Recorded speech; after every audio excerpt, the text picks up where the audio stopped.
Okay, hopefully I'm live and hopefully people can hear me.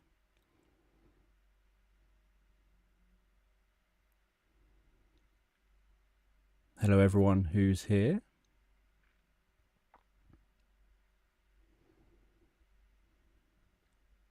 Who've we got?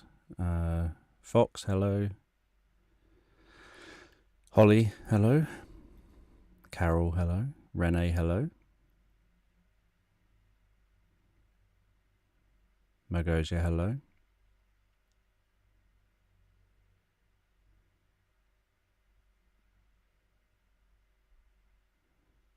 Hopefully I can be seen okay and heard okay.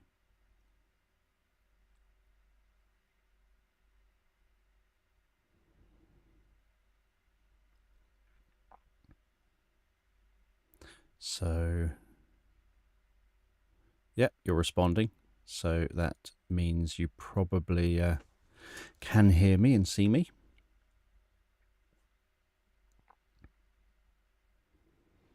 So on screen, I have a QR code which takes you straight to the GoFundMe that I'm supporting with this stream, and the pinned comment also has a link that takes you to the GoFundMe.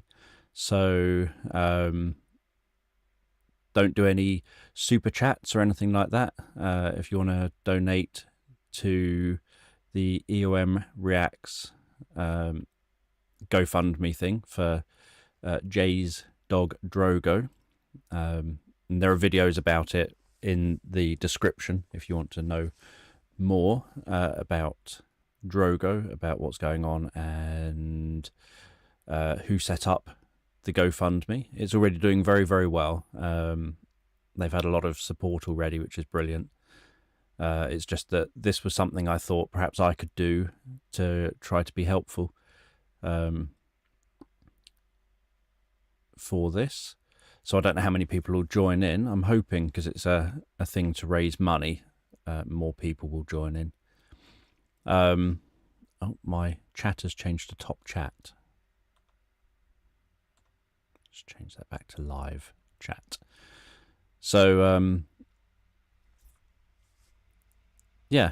So what I'm going to do is hopefully be here for 12 hours. This is going to be a test of how well my camera does, because the camera I use as a webcam is my Sony a6400, which is generally very good for a webcam because obviously it does nice background defocus and stuff like that, but it's obviously not its main function. So I just have to make sure that it doesn't overheat or anything, but it should hopefully be okay. It's just I don't think I've ever used it for 12 hours straight with it being permanently on filming. So that's a test of the camera. Before going live, randomly my YouTube closed saying I didn't have enough memory. So hopefully that doesn't happen again. I don't know why that happened, but hopefully that doesn't happen again. So this will take the form similar to my normal live streams, the sleep story creation sessions, where I'll get ideas from yourselves. I'm trying to see if I can see anything that says how many people are in the chat. I can't, because I've undocked the live chat to make it so it's easier for me to see.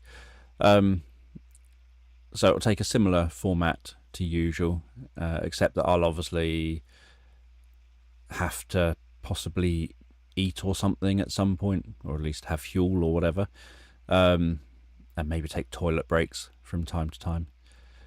But it will be fairly similar, that I'll take a bit of time to get some ideas from people, then I will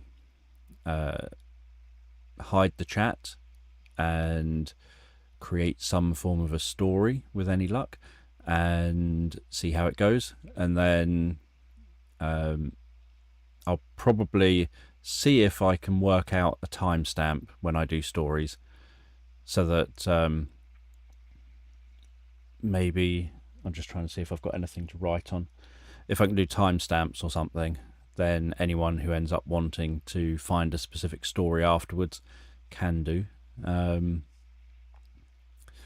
So obviously I'm going to spend a few minutes just settling myself into this, because obviously I'm very, very anxious sitting here doing this. But then, yeah, if anyone wants to make any donations, then feel free to just follow the link in the pinned comment, or just scan the QR code on screen and you'll be taken to the GoFundMe page. So I've got a thing on screen. I just thought it was easier to have it permanently on screen, so that if anyone jumps in and they're like, what's this man doing?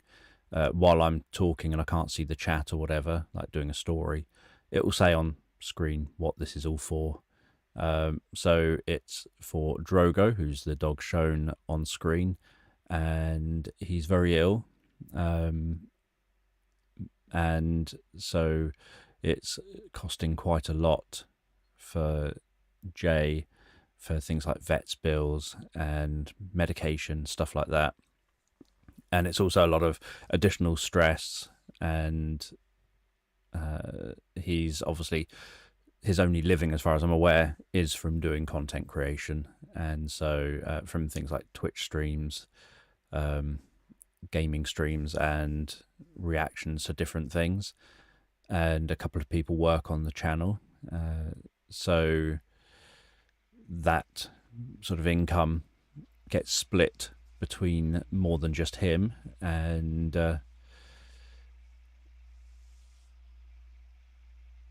what's this man doing is something I feel like people say about Dan quite a bit. Probably.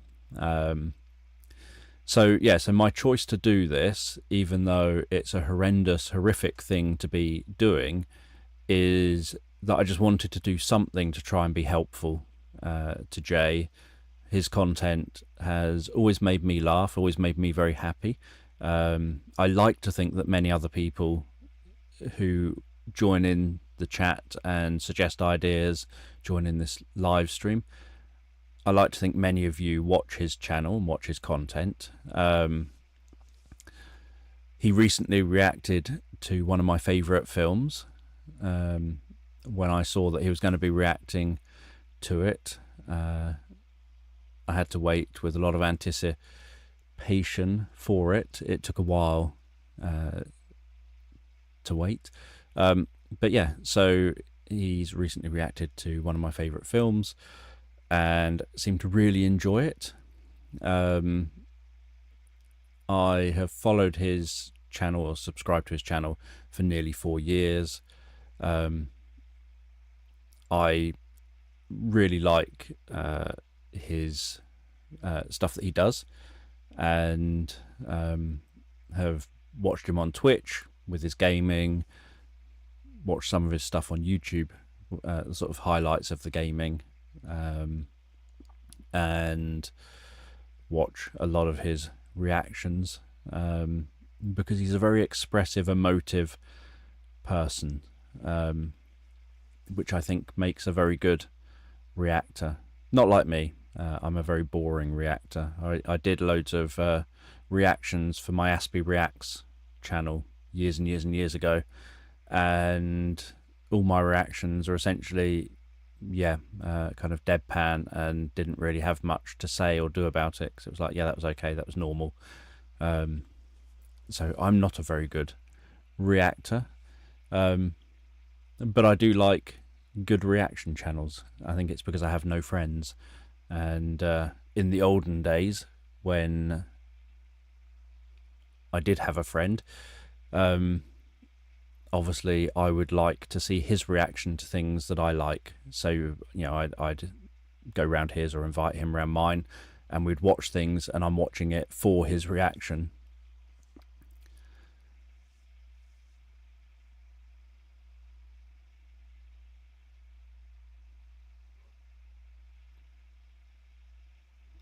Titanic he's reacted to as well, and said he would never watch it again. That's a good reaction. But yeah, obviously the one I'm talking about is the Rocky Horror Picture Show that he recently reacted to and really liked. And I think he thought, I've no idea what actually went on there, what I actually just watched. So, yeah, so I recommend people check him out if people can't afford to donate to the GoFundMe. Then just watching his content obviously helps him out. So I don't know how today will go. I keep having to check that I'm on camera because I've got myself as a slither to make room for writing. I don't know how you can not remember the Rocky Horror Picture Show as a name.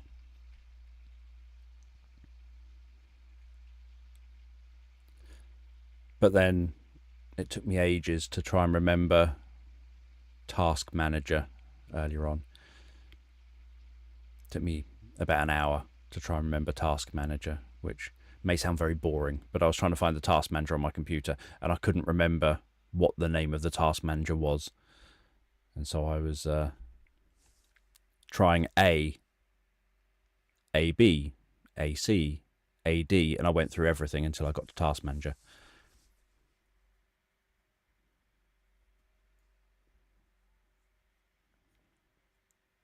He does react to music as well. He has a music reaction channel, a gaming channel, and a movie stroke TV reaction channel. I'm just wearing my Snoopy Love t-shirt, nothing exciting.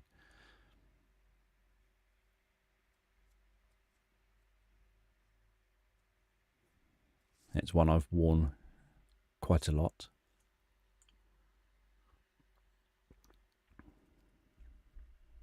So to try to reduce trolls jumping in the chat, which obviously happens from time to time, given that I'm going to have time where I'm not looking at the live chat because I'll be doing my thing, hopefully, I've set the chat to only subscribers can comment, and you can comment from 1 minute after you've subscribed. So people can obviously subscribe, chat, and then unsubscribe. But I thought 1 minute is enough time, hopefully, that if someone just jumps in and thinks, oh, he's taking ideas, I want to suggest an idea. Hopefully it's just a slight barrier for bots. But it's enough, a short enough time period, just 1 minute, that anyone who wants to join in theory, it's not like a 5 minute or 10 minute or 15 minute or something. Anyone who wants to join in hopefully can just press the button, and by the time, given the delay already between, I think it's a 60-second delay between me talking and you hearing me. So it's not too bad if someone just has to wait 60 seconds before commenting. And if they want to unsubscribe after the stream, they can. It's just really to try to keep on top of bots a bit, so that because there's no guarantee someone, it looks like you now have shields instead of spanners, but for some reason. But yeah, so it just, there's no guarantee there's going to be someone with a shield who's in the chat to be able to keep on top of it on my behalf. Obviously, those of you with your shields, if anyone is a bit of a dick in the chat, feel free just to ban them or whatever, or block them. I don't know what the options are. Because I've got no tolerance really for, so I know that as an example, Jay himself, if you watch one of his most recent video about the stuff with Drogo, has had people attack him saying it's just a dog, I don't understand what all the fuss is about. And so I'm not having people jump in my chat, bring the mood down, and just be negative towards animals or towards people who want to support this. So my view is, if someone doesn't want to support this, there's literally no obligation. If people don't want to watch a live stream, there's no obligation. So my view is, just feel free to ban people or block them or whatever the case is. If people are just being dicks instead of engaging. So there's no problem someone saying, oh, what's this about? What's he doing? Or, oh no, I'm not interested or whatever. That's fine. It's once it's people just being horrible for the sake of being horrible and bringing negativity to the chat. Yeah, exactly. People don't have to say anything. And the whole point of this is to try and do something nice and kind. I'm not comfortable being here doing this. I'm very, very anxious. I don't know how I'm going to get on doing the storytelling, because I don't believe I'm that good at doing it nowadays. I've lost all kind of belief in myself and my ability to do the storytelling. And especially in this kind of context where I'm going to take ideas and do it live and all the rest of it. So the last thing I want is then people thinking, let's just be negative, when all I want to do is be able to spend the next 12 hours or so trying to keep relaxed and doing the best I can at creating what stories I can with the ideas that people give. And if I don't want to sort of have to then be tangenting off to people not being decent human beings. But that's just my opinion.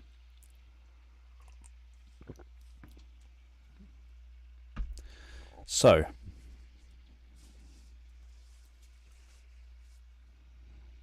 that's very kind.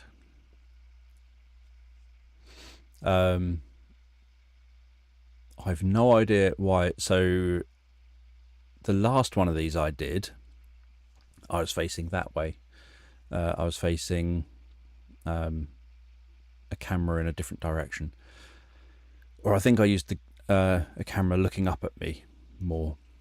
For whatever reason, with it this way, my suggestion-y bit, the notepad bit that I write on, just doesn't line up very well with the screen. So half of my notepad, normally I was able to fit 40 ideas on it. I can only fit 34. So I will still do my best. And if I don't get enough ideas, I've got a backup. I've got my sleep story creation tool open next to me, so I can just refresh that. It auto generates 40 words, and then I can just copy off a bunch of those words into the suggestion section if I need to, and use that for when I'm going to do a story if there's no or not enough suggestions. Because I don't know how many, although I gave a number of days notice and I've posted a community post and it should have shown as a scheduled live stream. I don't know how many people will join in, and given most of my audience is American and probably not all awake yet, I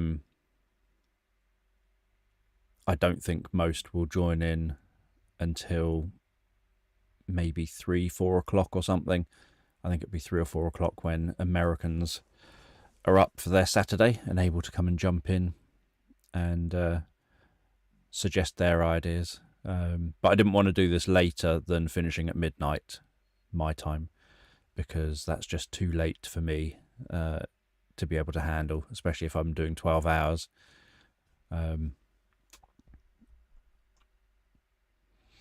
So let's have a look at the chat. Biscuits, treats.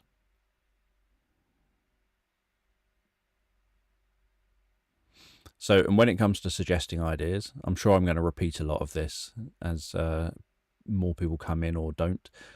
Obviously, I don't want stupid ideas. I don't want anything that's negative or anything like that.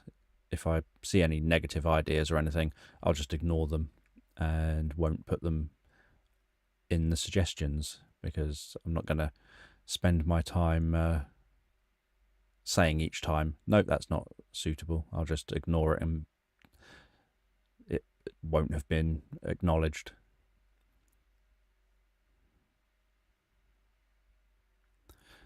So if people want to make some suggestions, I'm going to try and be quite rigid with my time if I can. And let me see if I can find something to write timestamps down on. Get some random paper.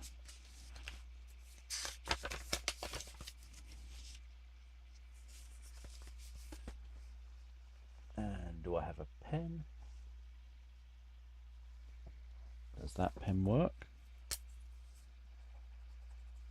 Not really. Do I have a real pen? An actual Bic?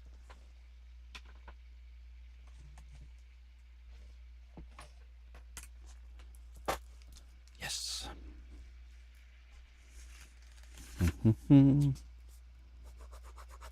Yep, that writes.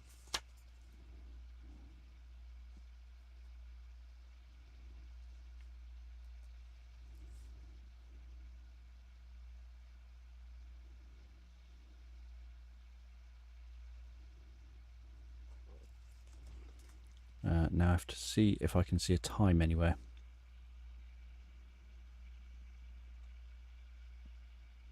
Right, so I have to scroll over the video to see the time.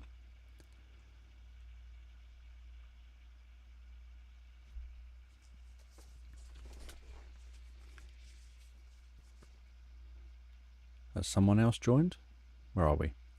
Oh, hello. American is up, but not fully. Welcome to the stream.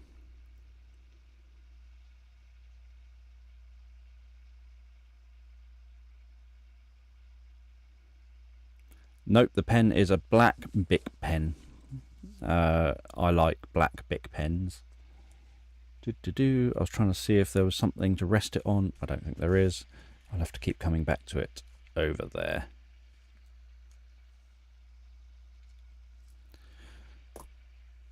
So, I'll hopefully at least get some close timestamps for the live stream. I'll try and start them on time. So feel free to begin giving some suggestions. My keypad, my computer and everything's that way, so I'm going to have to turn away from you when I'm writing.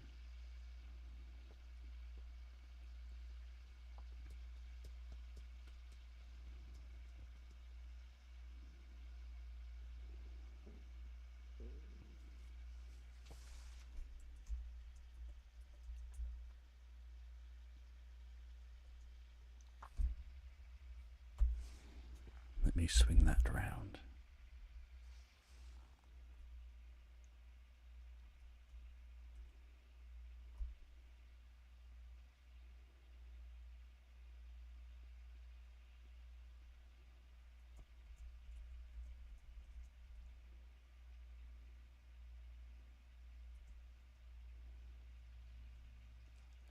Static sunflowers.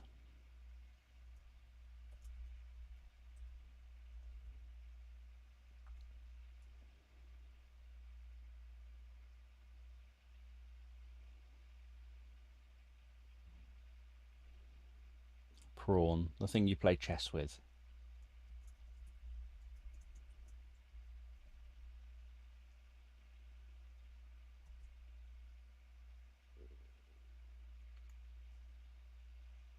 It's raining tacos out of the sky.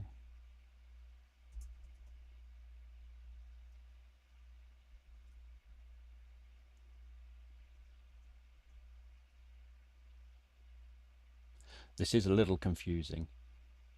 So in front of me, when I look towards my keypad,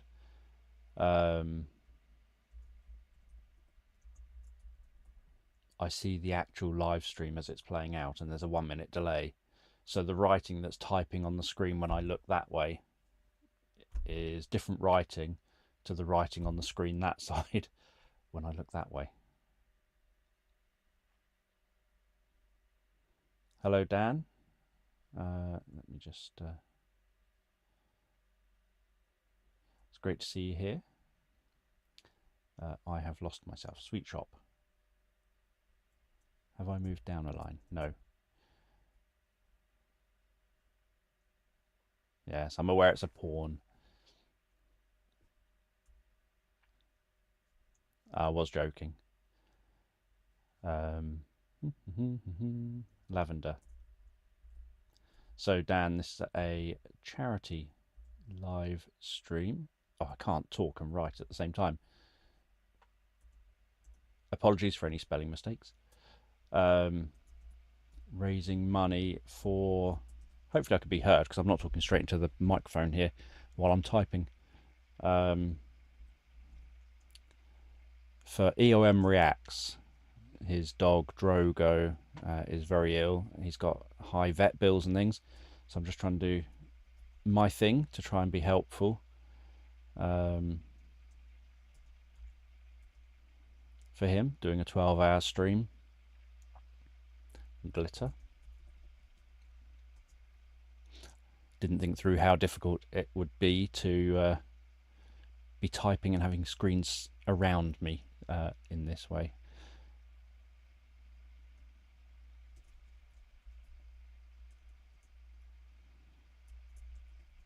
Metronome. Is a metronome a gnome using the London Underground? Goggles.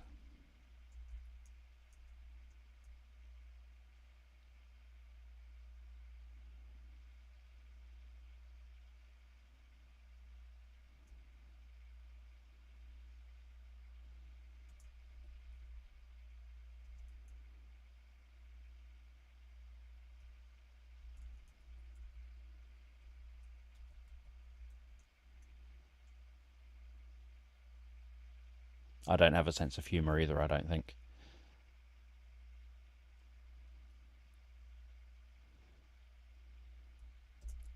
Bananas.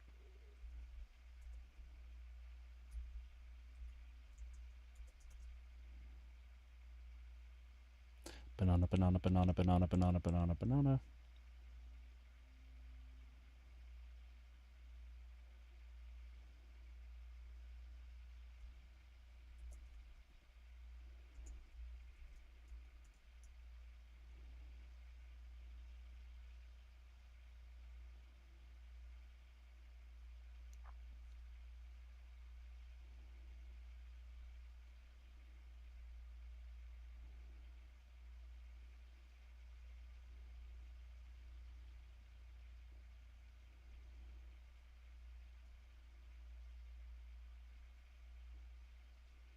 Let me have a look. Yeah, I've still got space to write some more down.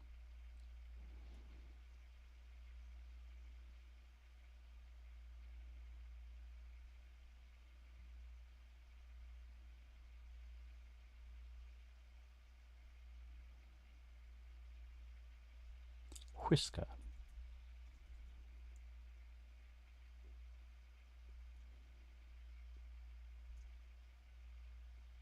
Wide awake and loving this. Thank you. Thank you for being here.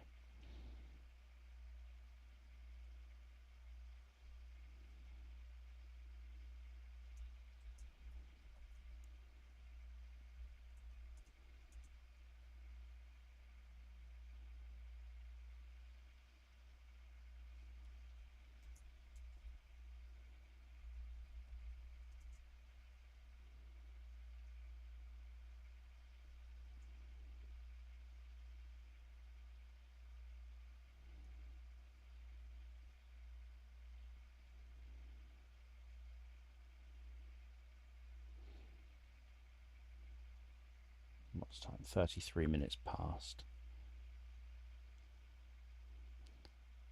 Half-made tea is going cold. What do you do? Put the water in. So essentially a cup of water is going cold. That is pretty specific.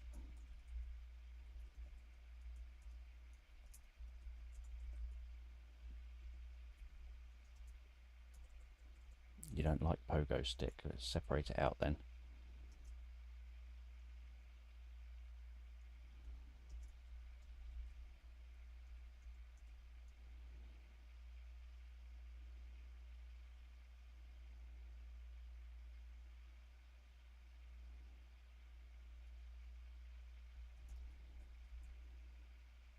No, you're not suggesting water and tea bag.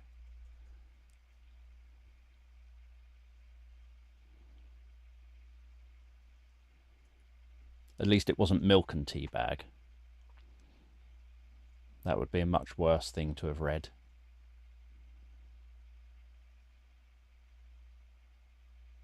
Couldn't you just drink it cold? It means you get to drink it quick.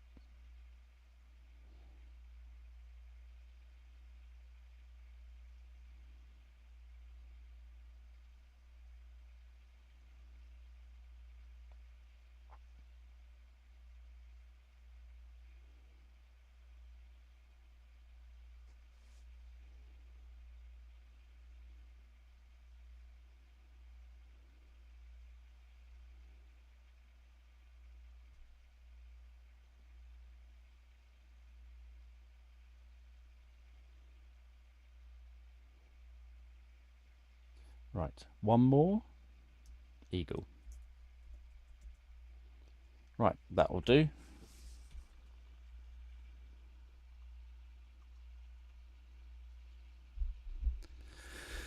Okay. So, now we have some water.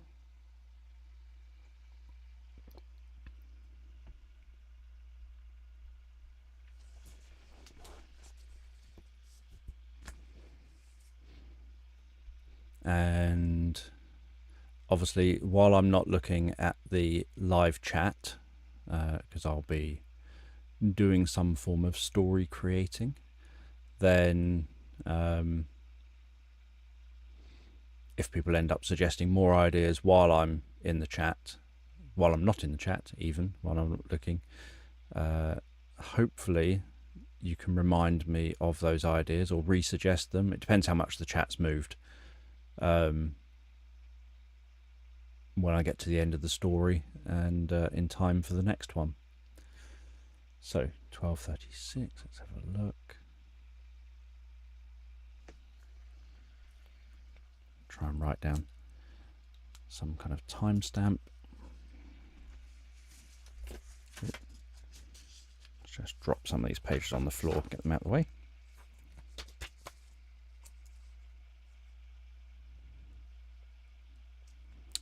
Zero.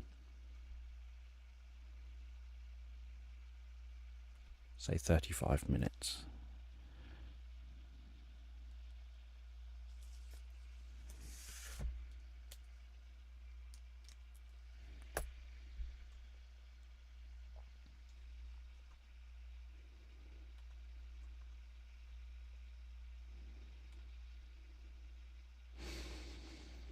Let's have a look. What do we have?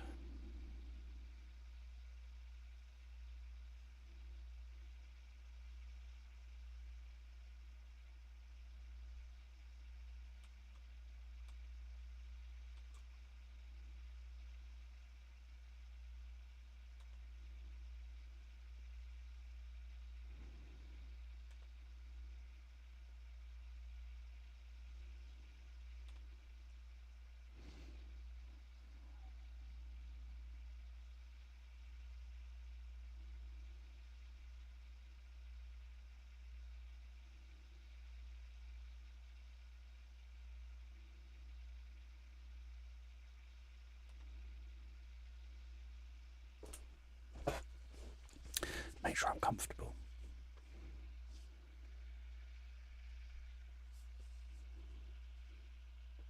What I'm also doing is I'll record these so that I can then share them separately as well.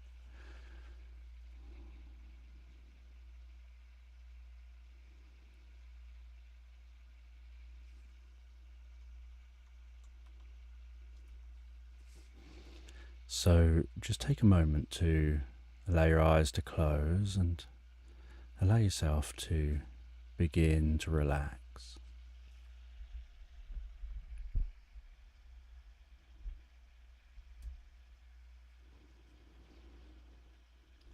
And as you begin to comfortably fall asleep, I'm just going to tell this bedtime story in the background. And while I tell this bedtime story, I don't know whether you'll drift asleep faster to the sound of my voice, or whether it'll be to the spaces between my words. And as you comfortably fall asleep, you find yourself walking through the most beautiful field of sunflowers. Those sunflowers towering high above you. The scent of those sunflowers wafting gently into your nostrils.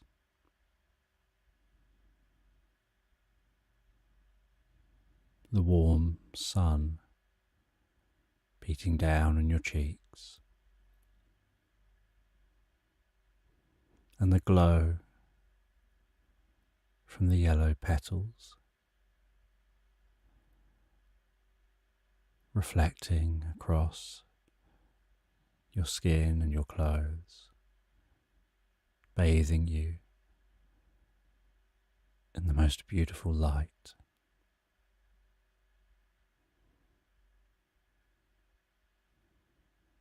And as you walk through this field of sunflowers, so you can notice an eagle circling high overhead, catching an updraft. The tips of its feathers gently moving in the breeze as it glides.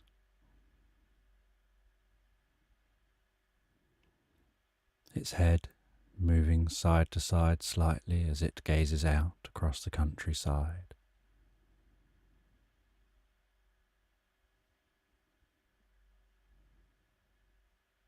The soft rustling of those sunflowers as the wind blows a gentle breeze, as they sway almost hypnotically around you, and the gentle crunching of each footstep as you walk through this field.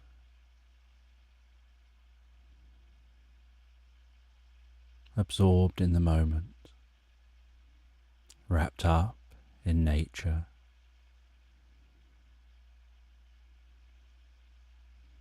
wandering towards a nearby town.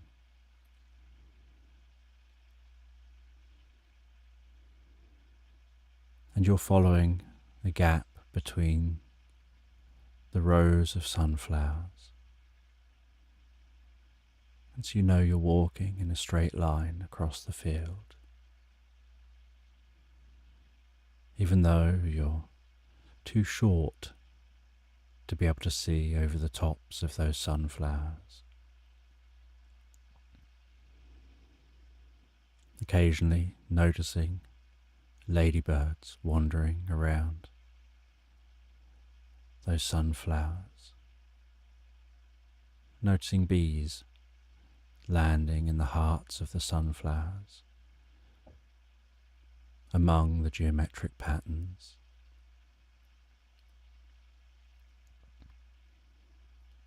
The occasional butterfly landing, carefully moving its wings, walking around, poking its long tongue into those sunflowers before flying to the next plant.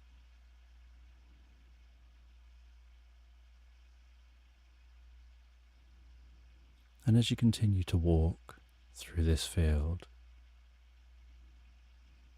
so you notice something catching the sun in the distance, something glistening and glittering.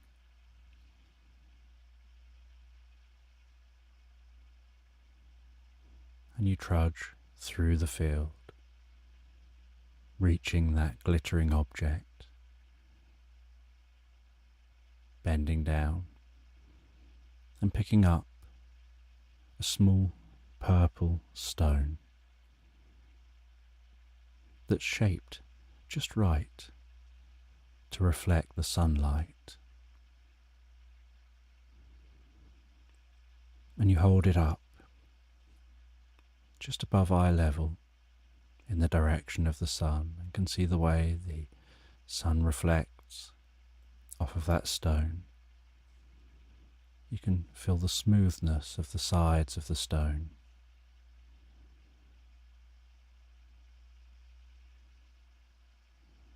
And as you move that, you can notice that some of the light just about penetrates that stone, almost like really dense glass. And it feels so cool even under this sunlight.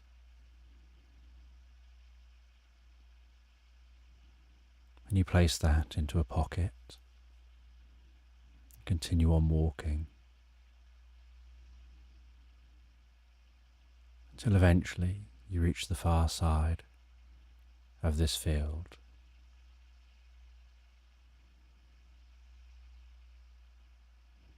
You wander out through a hedge,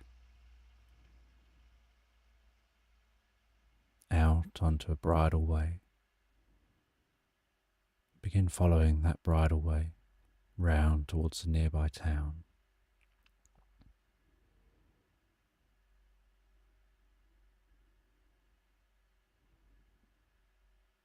And each footstep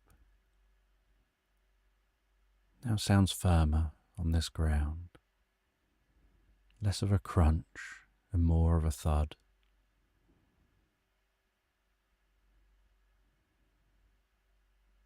Able to now see around you, looking across those fields of sunflowers, the distant hills,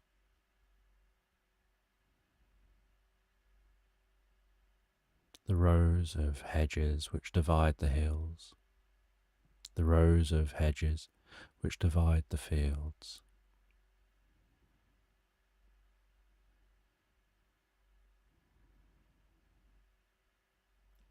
The way that shadows dance as trees gently sway, and you continue on your way, and you hear the distant ringing of a church bell from the heart of that town.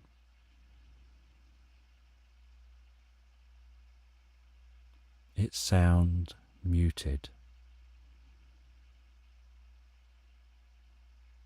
just carried with the wind, wandering around the bridleway,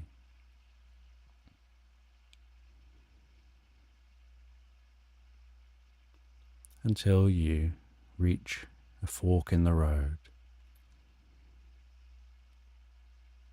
and you take the right path,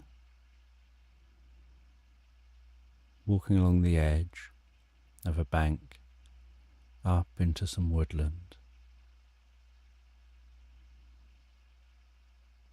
The sounds of robins and other birds singing among the trees.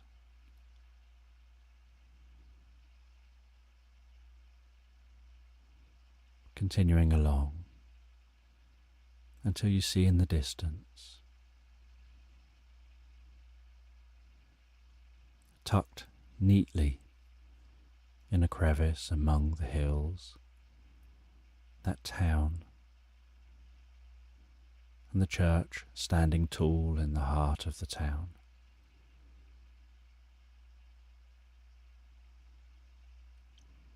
And you wander down into the town, and as you get closer, so you can hear people milling around in a market in the centre of town.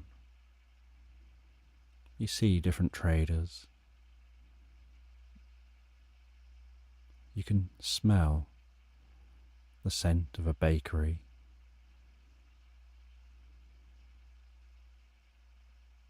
And you walk past those traders, heading to a tavern at the far side of the town.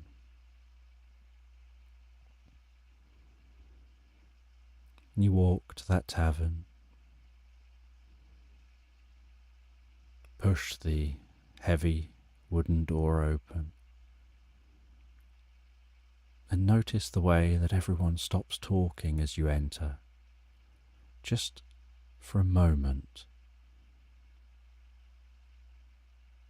where everyone glances up to see who just came in, before they carry on talking amongst themselves, and that door shuts behind you.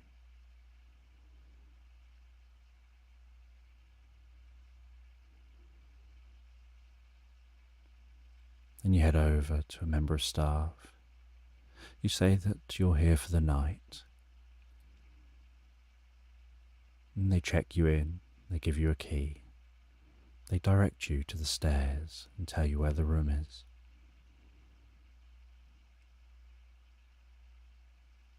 And so you head through the tavern, round to the stairs.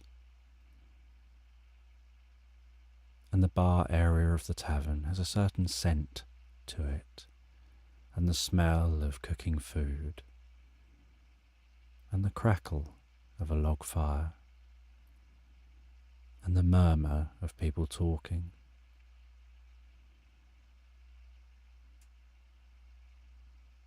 And you creak your way up the stairs, around a corner and up some more stairs, around another corner and up some more stairs and out onto a corridor. You wander down this corridor looking at the room numbers, some of the floorboards creaking beneath your feet. A stillness and a silence up here, with just the faintest sound of the talking downstairs, nudging on the underside of the floor. You find your room, opening the door to the room. The door clicking open, close it behind you. And the air in the room is so fresh, the windows wide open, the sheets so fresh and clean. You place your bag down on the bed. You sit on the bed and bounce up and down a couple of times with your bottom, just to get a sense of the firmness of the bed. And you feel it's just right.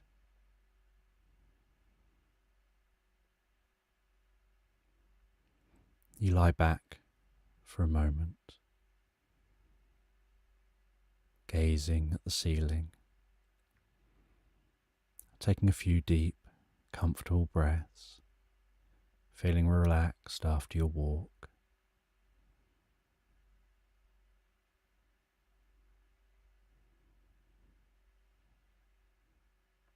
You go to the window and look out across the town, holding the net curtain aside.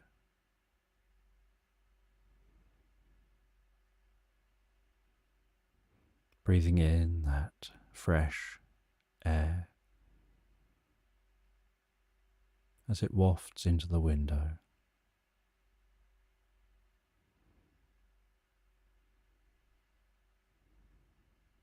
You settle down for a moment at the dressing table. You organise some of your bits on the dressing table from your bag, setting this room up just as you'd like it.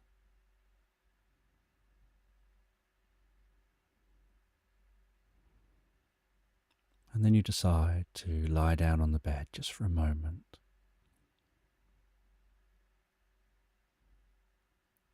It was a long journey to get here and a lot of walking.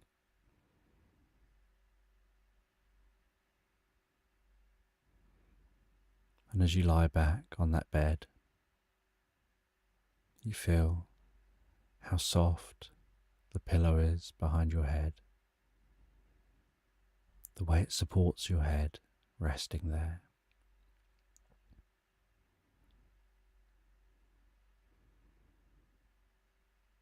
You feel yourself breathing in and out so calmly.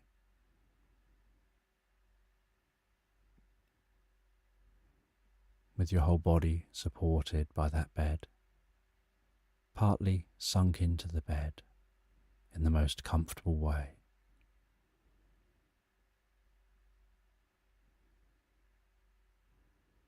And you feel so deeply relaxed that your eyes naturally close, and your breathing naturally deepens.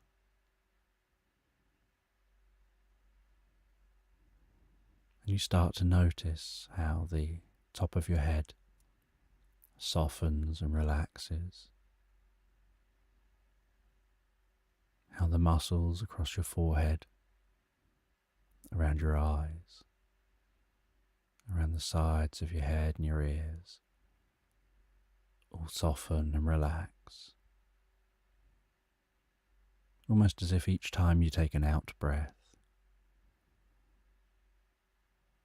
you drift deeper and deeper relaxed, with the muscles around your cheeks, your lips, your jaw, relaxing deeper and more comfortably. And the muscles around the back of your head and down the back of your neck and around your neck, all the way down into your shoulders, relaxing, softening so comfortably. Your mind wandering to pleasant places, different thoughts and ideas.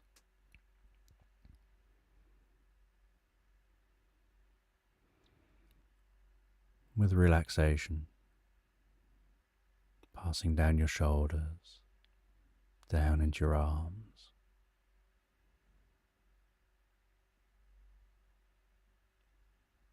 relaxing the muscles down both those arms. And I don't know which arm relaxes deepest, fastest, but those arms just continue to relax all the way down to the fingertips. As the relaxation moves down around the chest, the upper back, the sides, the lower back,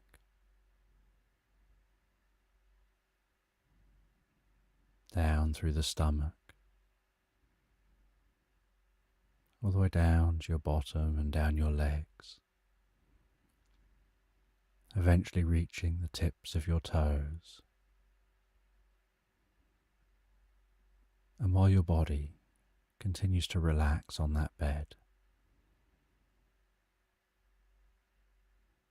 drifting so peacefully and comfortably asleep, the mind feels almost like it's floating and drifting and dreaming.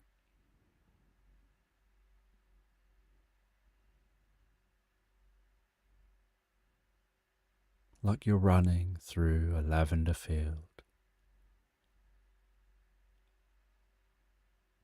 with your arms stretched out beside you, palms down, the palms of those hands stroking the tips of the tops of the lavender,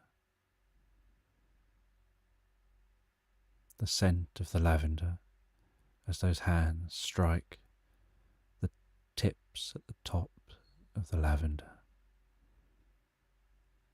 wafting up, wrapping around you, breathing in that lavender scent, like a healing purple passing gently through you, like the most comfortable purple light, healing, passing, wrapping around your mind and body. Breathing in that healing purple as it passes up through your nostrils, up into the top of your head, around within your head, before passing down through your neck, healing, relaxing, wrapping itself around anywhere that needs healing and passing through you, down into your lungs, where it infuses through your body and spreads out with each breath, all the way to the tips of your fingers and toes, almost humming and fizzing like an effervescence through your body.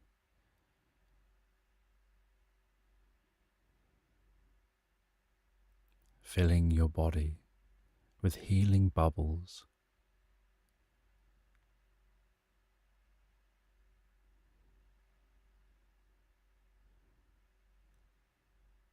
that fill you with well-being and wellness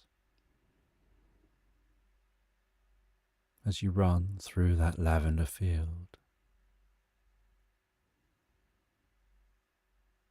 And while you run through that lavender field, so you gaze down and you see the most incredible red shoes on your feet. And the faster you run, the faster your feet move. And the faster your feet move, the more you notice glitter sparkling off the backs of those shoes, as if you're running on sparkling light just above the ground beneath you, to the point where you run so fast you begin to rise up on that glittery light, like running up a glittering rainbow from that field, higher and higher into the sky.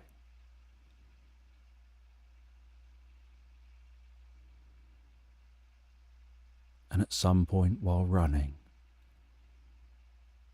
you notice the sound of running has stopped, and you hear the sound of the wind rushing past your ears, tickling through your hair.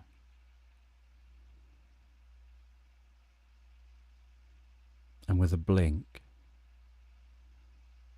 you find yourself suddenly as the most perfect white dove flying through the sky with the softest white feathers.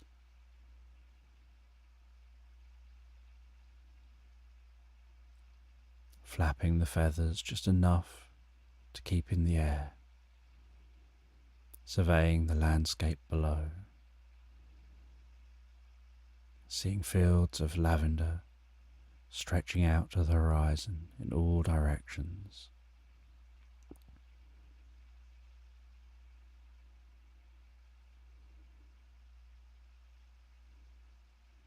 And you spin around and swoop down and fly among the fronds of lavender, striking the lavender so delicately with your wings to spread that lavender scent,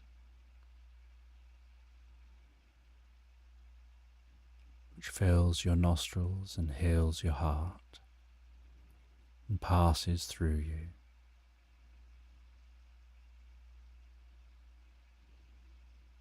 Feeling a deep sense of peace and wonder.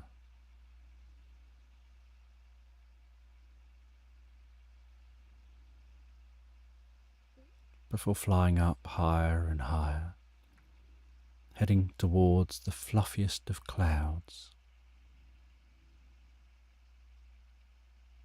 passing into the clouds, everything suddenly turning white, with you just flying with a gentle glistening around you,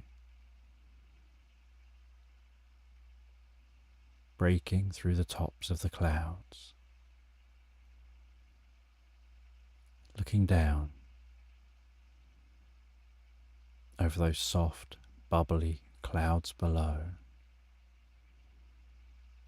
looking up at the sky overhead. How pure that sky seems from up here.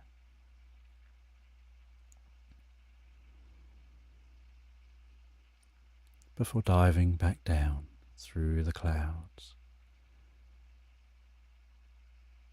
piercing through those clouds with the softest puff, flying back below those clouds,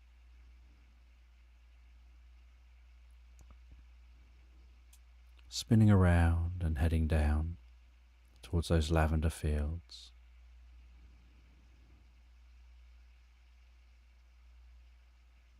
And as you approach the lavender fields and land again,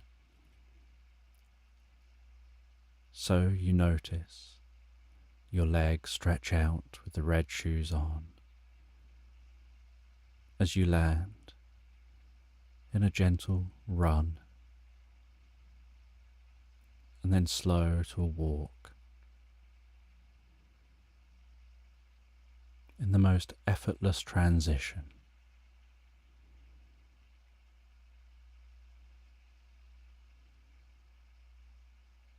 And then walking through the lavender fields, you find yourself walking deeper and deeper into sleep,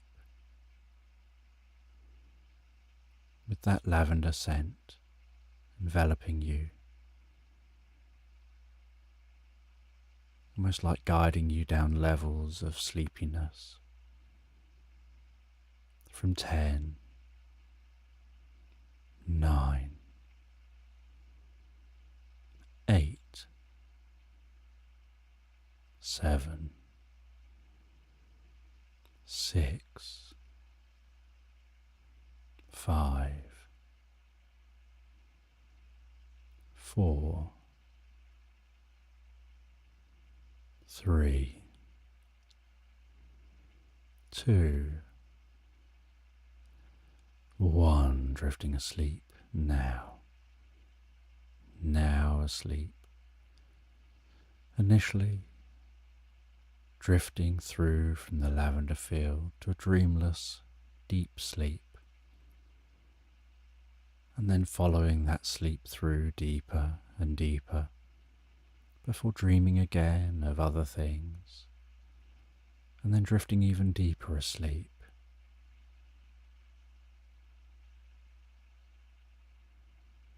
And you only laid down with the intention of having a nap.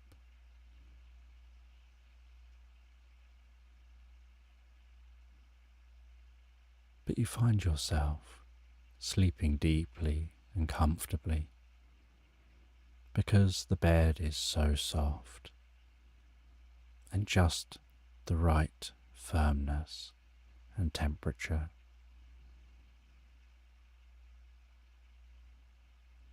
And eventually you begin to become aware again of the sounds outside the window. And you remember you're lying on this bed in a hotel, in this tavern.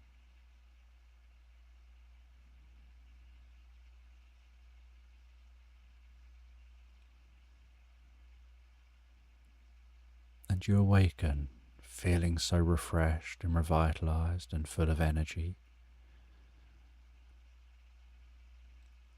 You sit yourself on the bed before standing up. You notice that it has begun to get dark outside.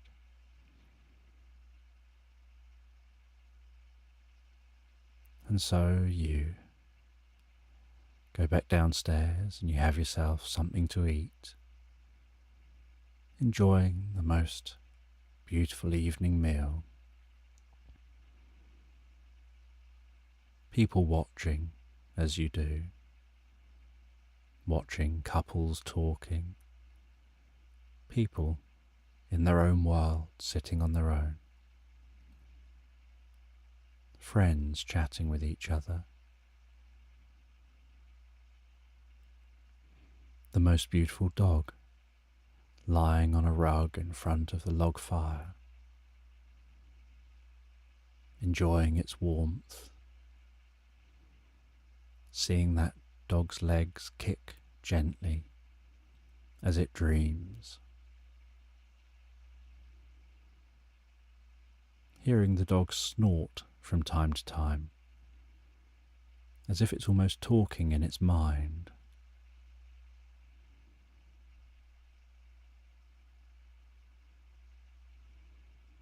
And after eating, you rest for a while there, just sitting with a drink,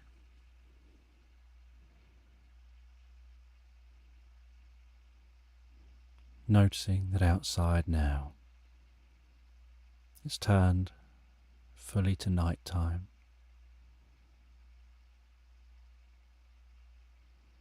You head back up to your room and you grab a chair to take outside with you. And it's a camping chair that you like to have with you when you want to sit outside on your own, because the back of this chair gently reclines.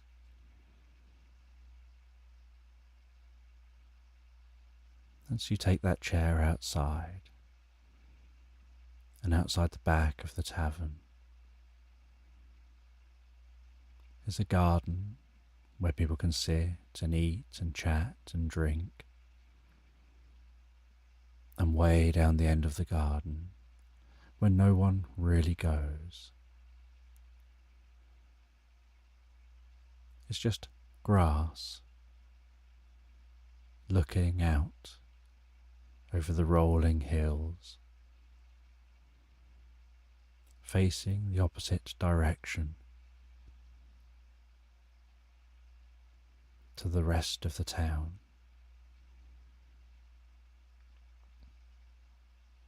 And so you take your chair all the way down to the end of the garden.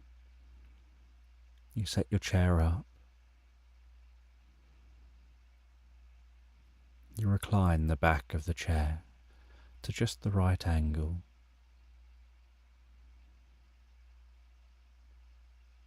You can feel the gentle coolness of the night.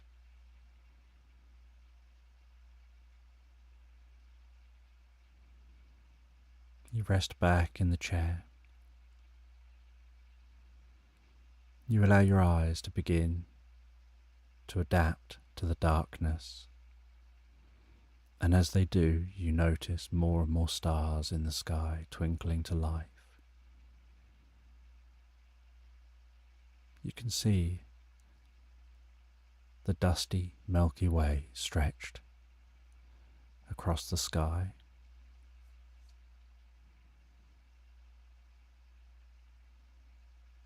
And then you see your first meteor of the night, streak across that night sky,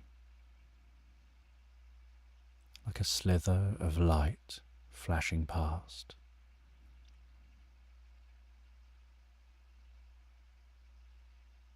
And then another and another,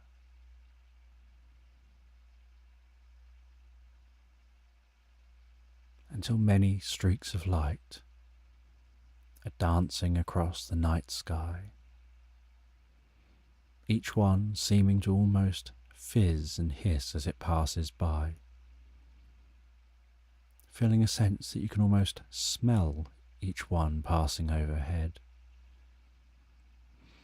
Most of them passing like someone drawing a quick line on the sky that gradually fades. But sometimes one would be like a line that then flashes with bright light before the line continues and fades.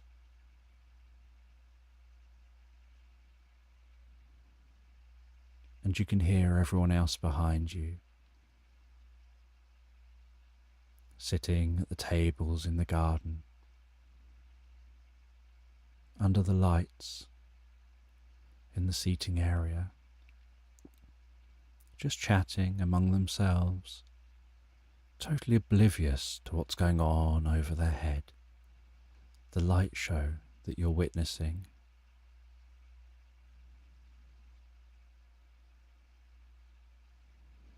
And for many hours, as the temperature cools down, and you can feel that coolness of the breeze on your cheeks,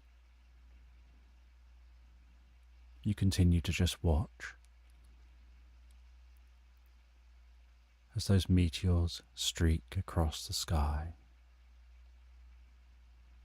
Occasionally there'll be a green one or a blue one, but most of them just look white.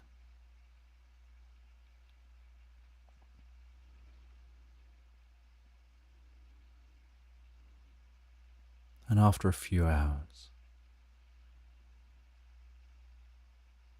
the number of meteors you see go past begins to reduce, and you spend a little longer there until they get so infrequent and you start to feel so tired again. And the people sitting, chatting in the bar area and out the back have all gone to bed or settled down themselves. And so you're out here in silence with just the sounds of nature and this light show overhead.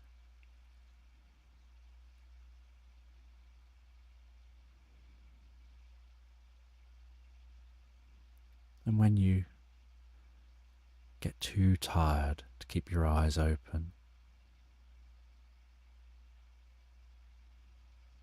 you get out of that seat, you take the seat indoors, you head back to your room, and you head back to bed, and you drift so peacefully, so comfortably asleep.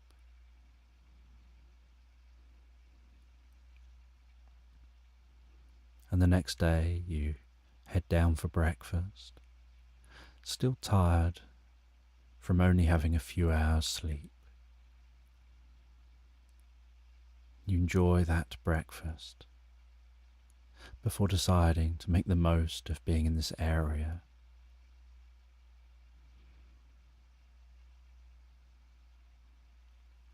And so you set off and decide to walk and explore in the opposite direction this time from the direction you entered the town.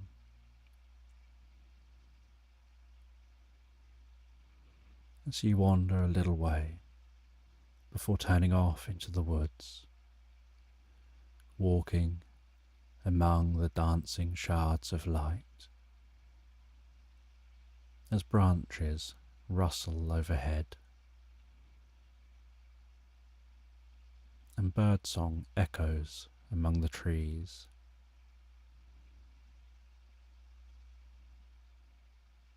and you smell that calming woodland smell.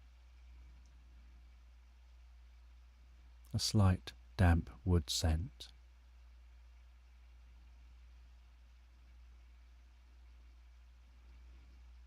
And you walk through the woodland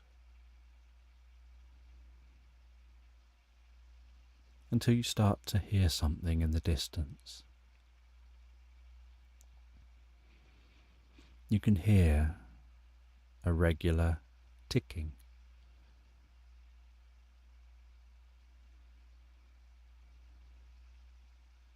And you head out into a slight clearing. And in the clearing, you can see two pixies. It looks like they're playing a game.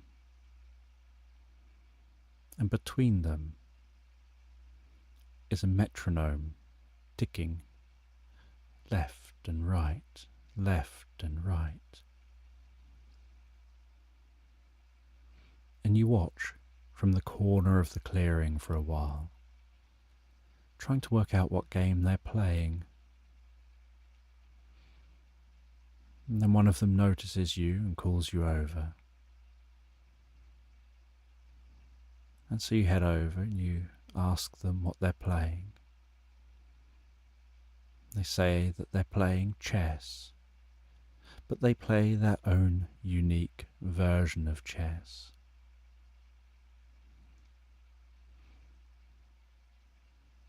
They say that every move has to be made on a tick or a tock of the metronome.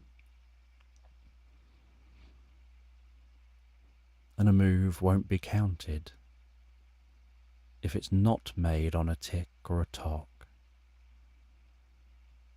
And one of the pixies makes moves on the tick, and one of them makes moves on the tock.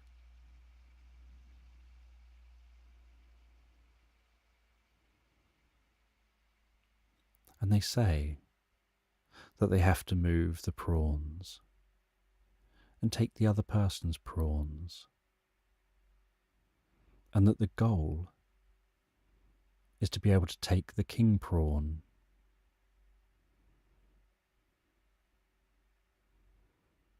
And so you watch as they play this game of chess.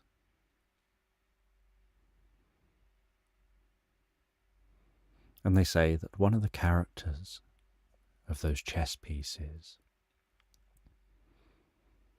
is a little flamingo on a pogo stick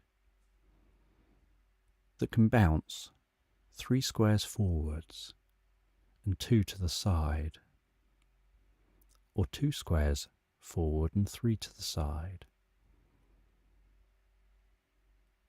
But every bounce must be on a tick or a tock.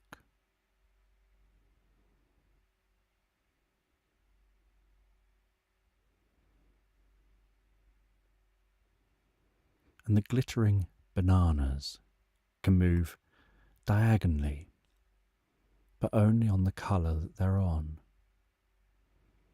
And they can move a number of squares, but every square they move has to be on a tick or a tock.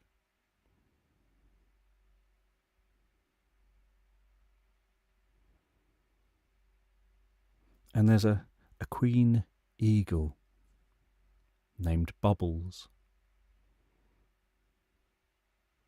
And if you can pop the opponent's queen eagle, it makes it easier for you to win, because the queen eagle can move in any direction.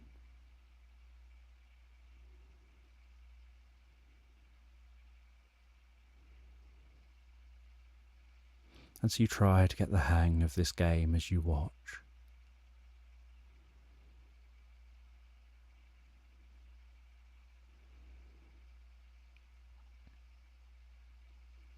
And you see the rhythm unfolding as one pixie moves on a tick and the other moves on a tock. And you notice, as the game progresses, so the metronome speeds up. And they have to play faster and faster and think faster and faster to know what moves to make. As they move on the tick, then on the tock, then on the tick, then on the tock. And you find your eyes darting left and right with each tick and tock. And as your eyes move faster and faster, left and right, so you notice yourself drifting into a dream while watching them play.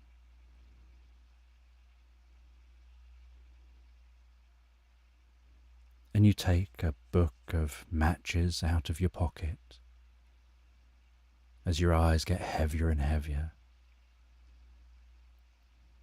And you take 2 of those matches from that book of matches, and you carefully prop your eyes open, holding your eyelids up so you can continue to try and watch this game play out with the ticking and the tocking. As your eyes want to get heavier and heavier and want to close.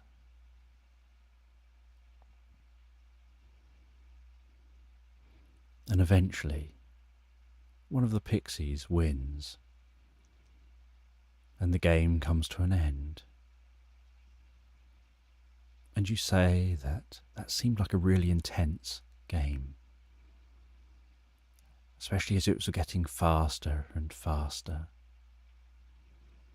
And you remove the matches from your eyes, as you don't feel so tired now the ticking and the tocking has stopped. And they say that it's much easier to watch these games if you're wearing the magical goggles. They even out those ticks and the tocks. They make it so that your perception of time flows at the rate of the ticking and the tocking. So the ticking and the tocking sounds like it continues at the same rate and speed, because your perception of time speeds up to match the ticking and the tocking, so that time seems the same through to the end of the game.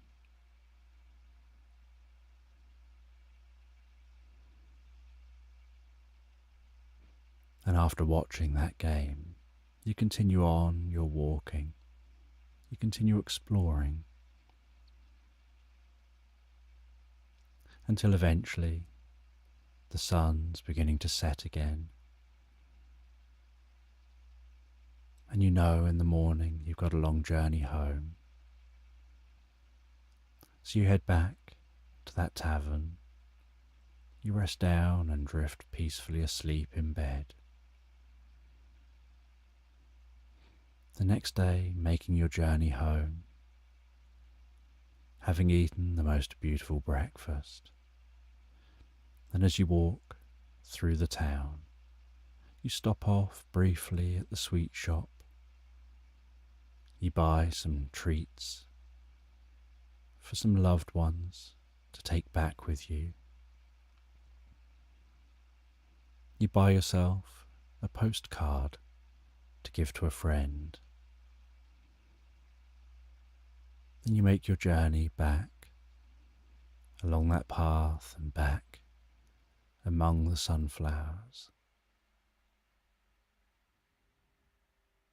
And it's a long walk and then a long train journey home.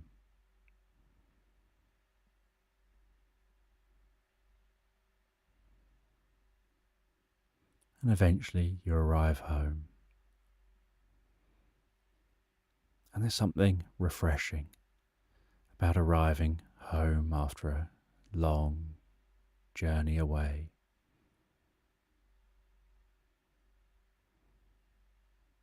You settle yourself down at home.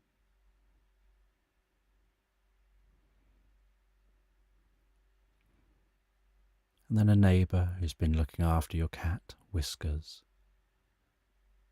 brings them back home And Whiskers jumps up into your arms, so pleased to see you, and purrs away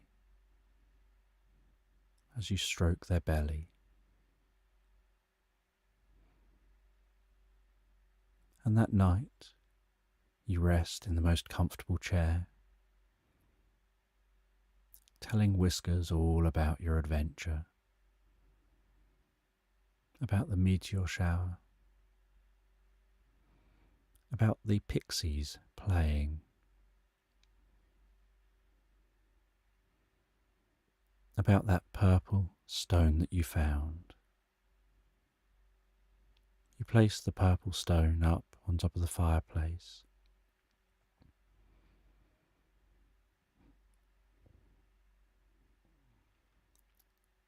Whiskers settles themselves down and falls comfortably asleep. And you go to bed and you settle down and you two drift so peacefully, so comfortably relaxed, asleep into slumberland.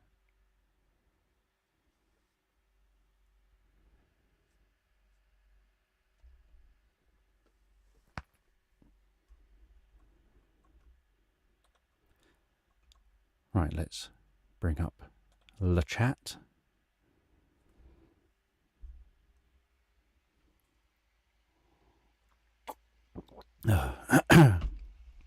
So, for anyone here who is wondering what on earth is going on, this is a sleep story creation session live stream. I'm hoping to do 12 hours. Equipment, as long as the equipment all holds out on me. We are an hour and a half in. I've made one story. I have to think of some kind of a name for it. I don't know what name. TikTok, I don't know. So I have to think of a name for that at some point. So we've done one story. So the idea is that, and I'll scroll back in a minute, just see what I've missed in the chat. But the idea is that I take a few minutes to kind of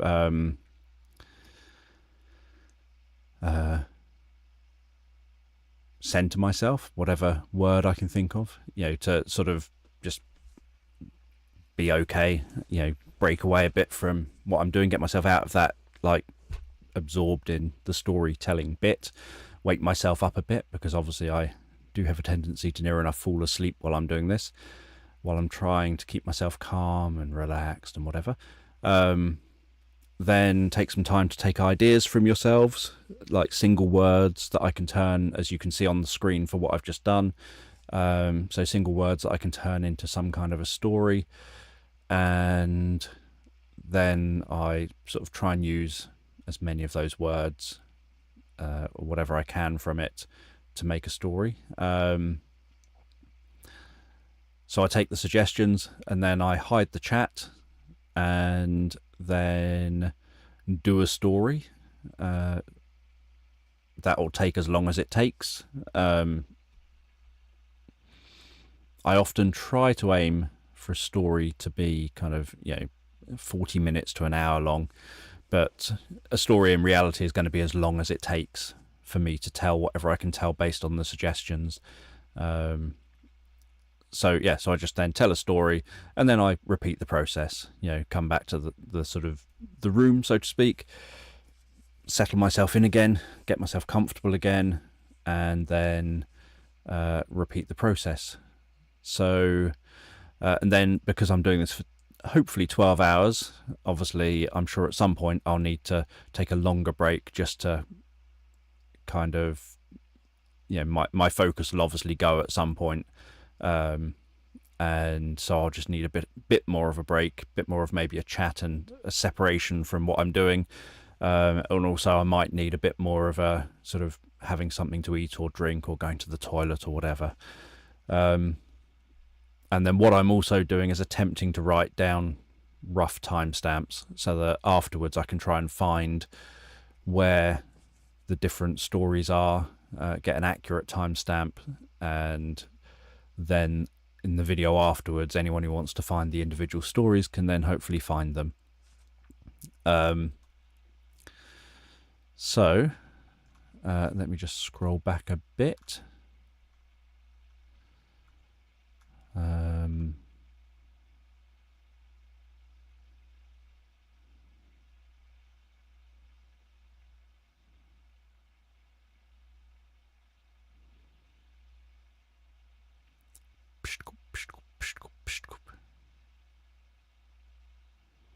Just trying to scroll back to where I think I was roughly. What was the last thing I wrote down? Pogo stick, bubbles, eagle.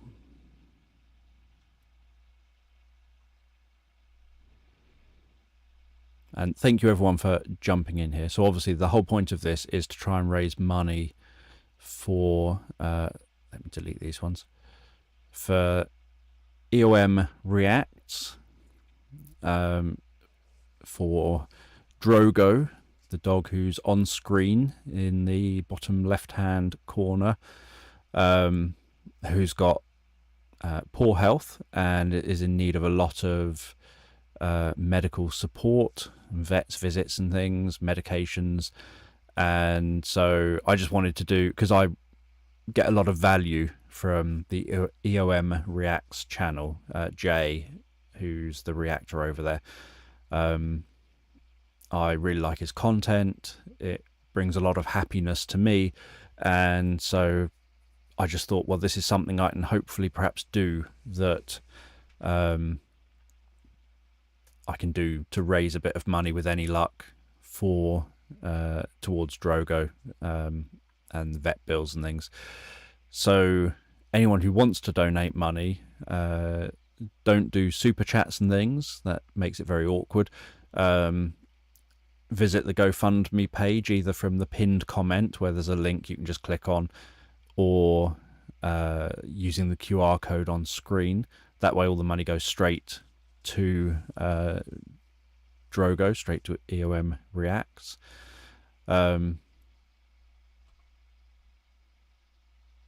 Let's have a look. I'm just going to start writing some of these bits down. Branches. Did I write that down before? I don't think so. Right, I'm just going to try and write some of these bits down while I scroll through. See, oh, how did I go ranches? What do I do with my B? Where did the B go?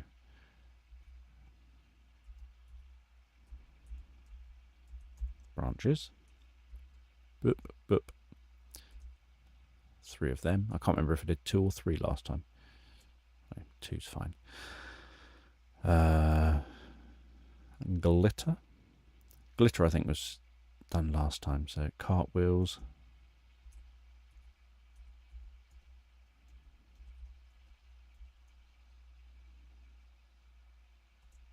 It is awkward writing with my wrong hand here. So, Holly, if you're already gone, thank you for being here. And if you haven't already gone, I'm sure you're about to. So thank you for being here. Hopefully I see you at the end of the day.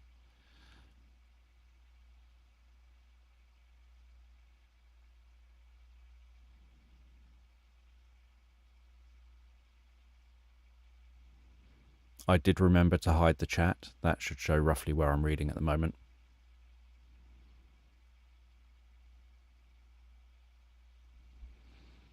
Right, I think that might be all for now. So let's scroll. I can scroll a bit further down now.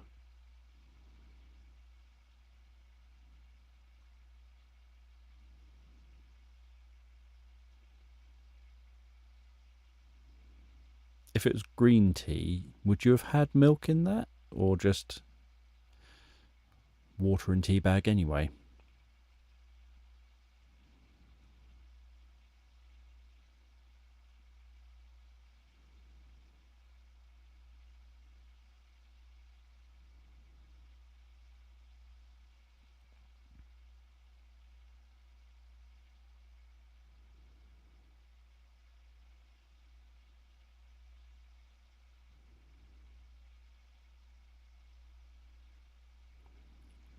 Just trying to work through catching up, see if there's anything else I've missed that I need to be aware of.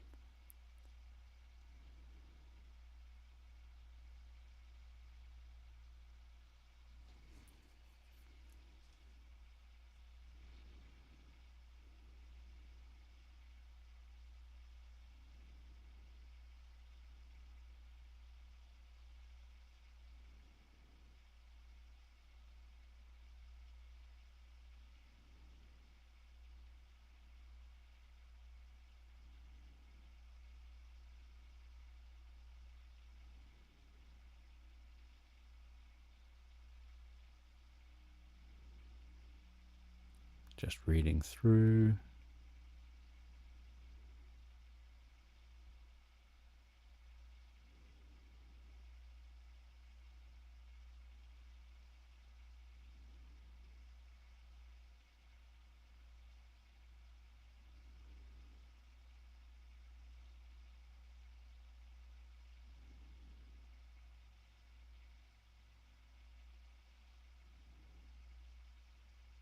ESP.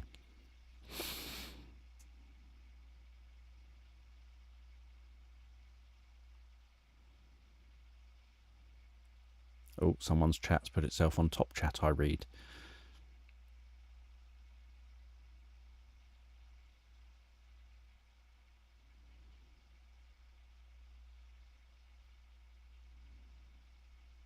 Do. And back to sleep.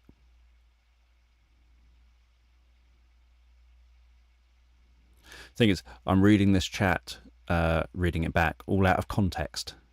So I'm seeing, this description is beautiful. Obviously, I've absolutely no idea at what point during what I was saying that relates to.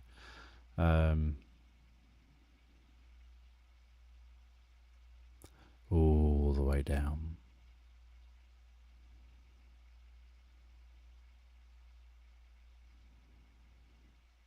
Way all down.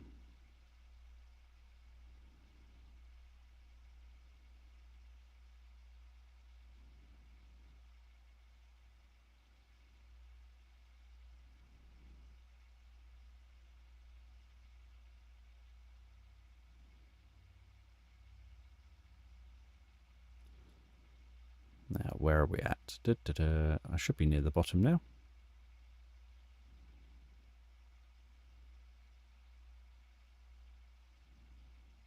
Oh, it's just done a big jump thing. So, hello, Jenny. Good to see you here.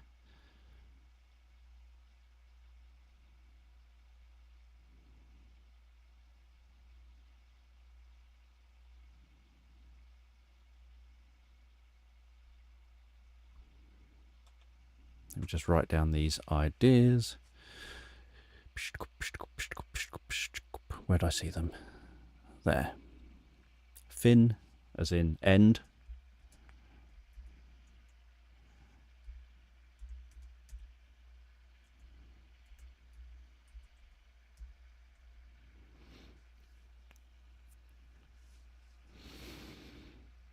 Where am I? There.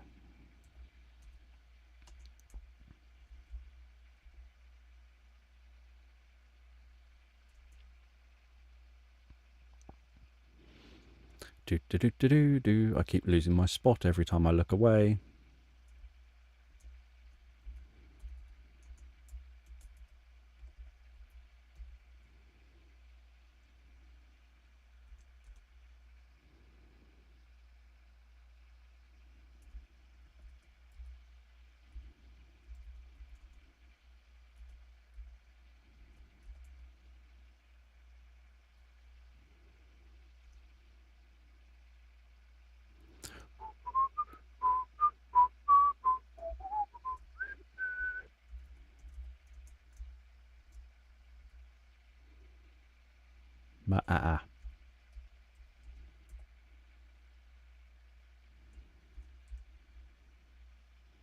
The coffee machine.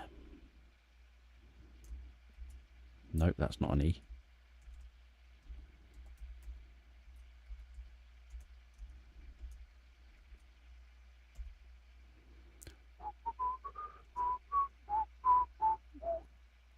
No, not exercise. Why did I think of exercise book? Exercise the demons. Right, let's have a look.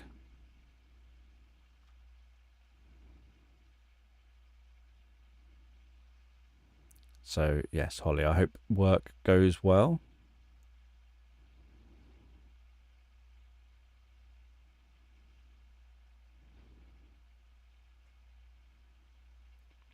Glad that people liked the story. Obviously, I have no idea where any story is ever going to go until I start saying it. Obviously, hopefully this is also proving I'm not AI.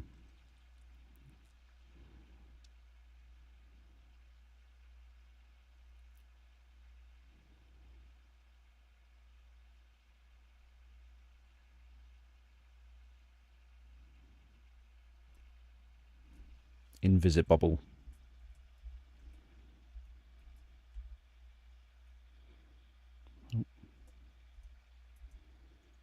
I'm left-handed and I'm trying to do all this with my right hand. So I'm just writing down your suggestions while I see them. Let's find them again. Where'd they go? Yeah, the GoFundMe, I imagine, is going to be up for quite a while yet. And this video, after it's ended, will obviously also hopefully be up. Impossible long hair.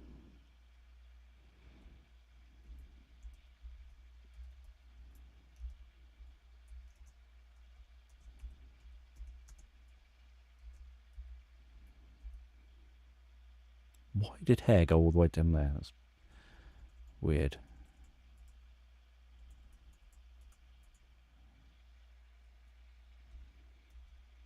No.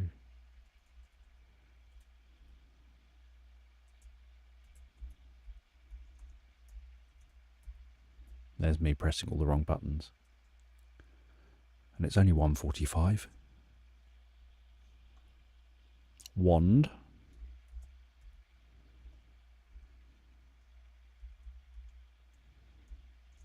Marsh.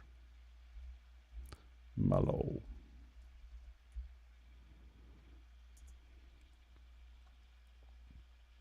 I think that's all of those.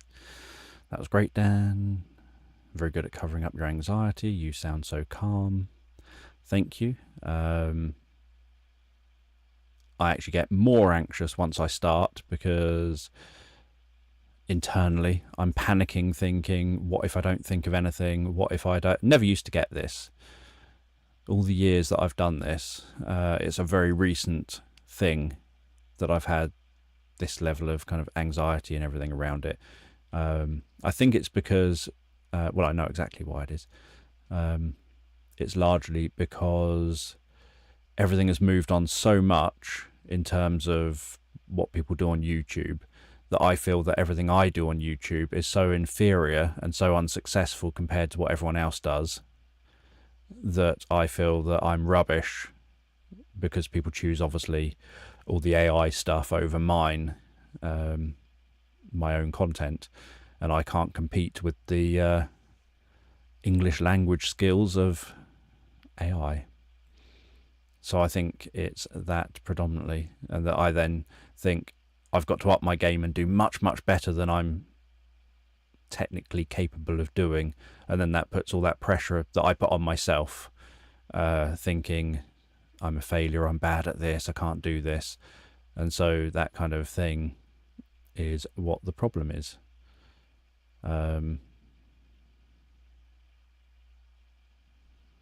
Picture frame. No, keep pressing the wrong button because I'm that clever.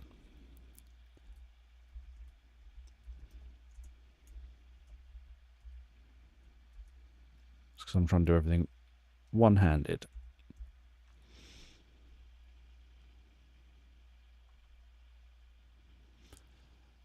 See if we'll keep. I will try not to say anything sleepy while you drive to work.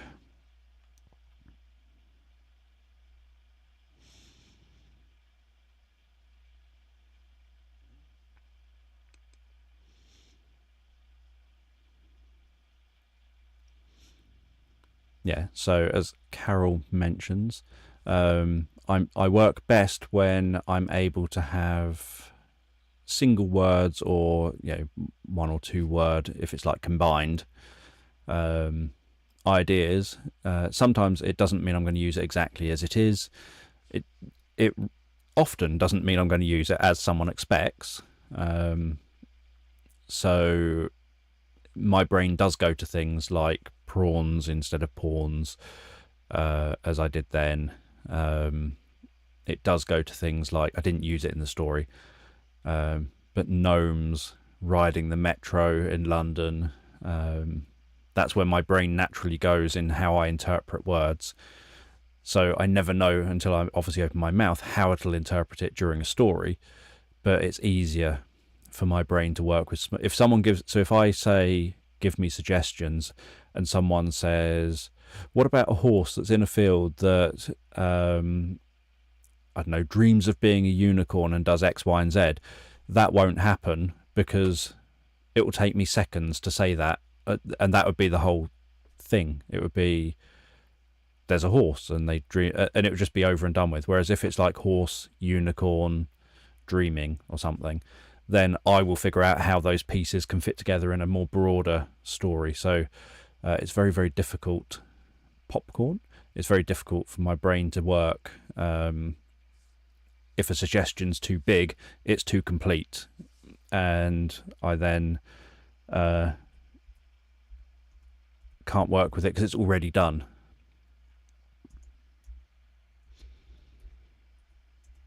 Picture frame. If that makes sense. It makes sense to me what I mean. Whether I can explain what I mean is another matter. Popcorn. I don't think I've written that down, have I? No.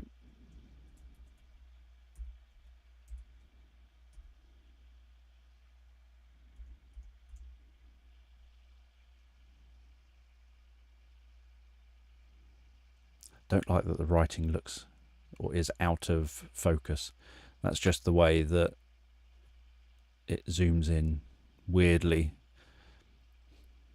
For whatever reason, I mentioned this at the beginning of the stream, but for whatever reason, everything kind of normally the notepad bit that I'm using to write on looks normal on screen, but for whatever reason with this setup on OBS, it kind of zooms in and goes all weird rather than doing it how it used to do it. And I don't know if it's because it's on a different screen and that confuses it, or if it's some other reason.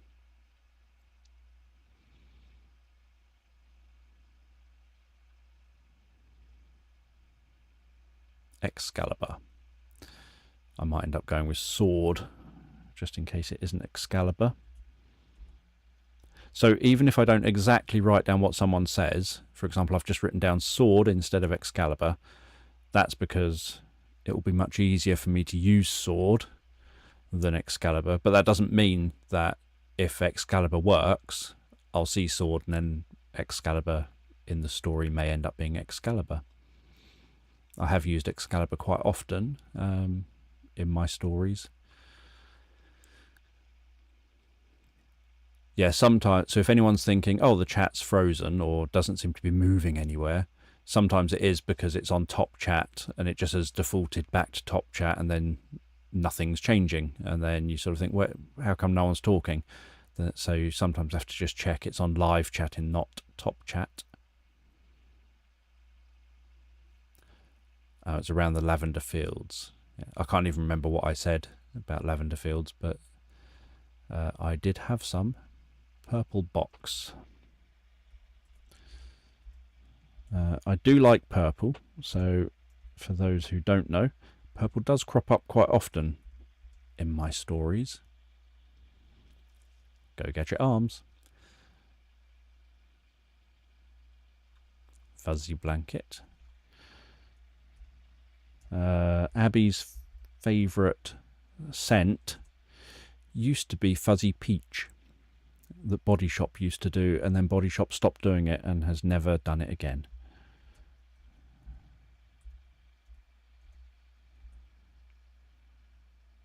Okay, that's not how you spell blanket. Don't even know how I pressed a C.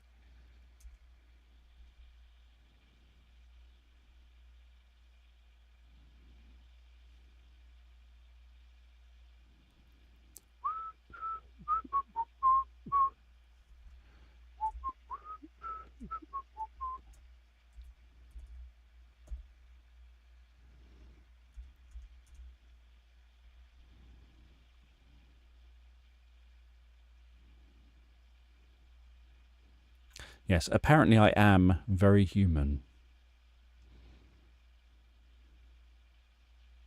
Thank you. I'm glad that I'm better than AI. I have to say that quietly in case AI is listening. You never know what'll happen.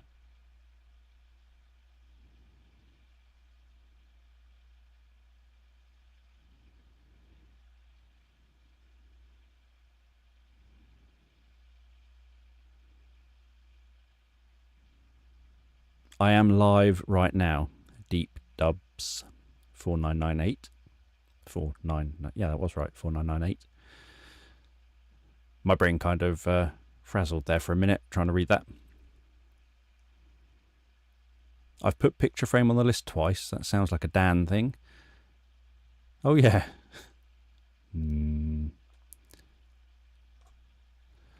Let me swap that for something else. Copper pans. That was going to be a fun one to say.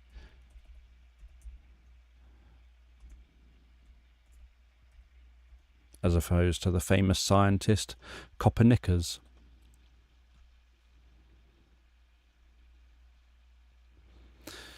The last remote viewing story was the best one I've heard. Thank you. I'm trying to remember what I did in that story. Yeah, I sometimes question whether I'm human.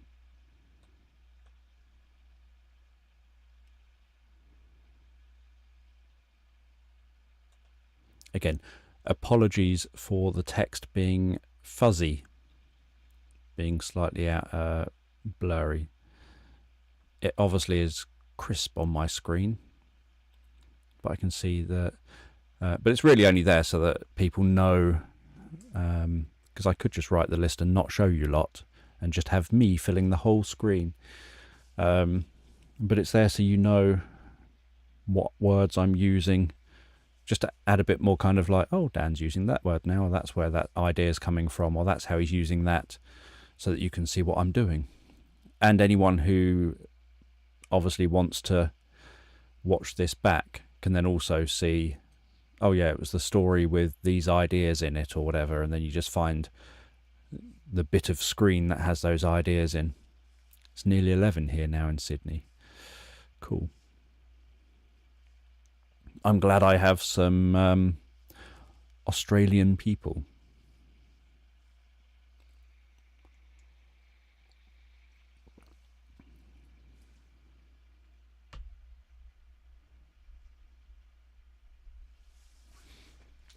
I had guessed 11 p.m. Yeah, I've never been to Australia either. The time is 1:57. Let me try and work out in my brain. So I started at 12, roughly 1:30 till 2:30. No, roughly 12:30 till 1:30 even. So I'll see if I can start the next one pretty much around 2 o'clock. See how I get on with that one.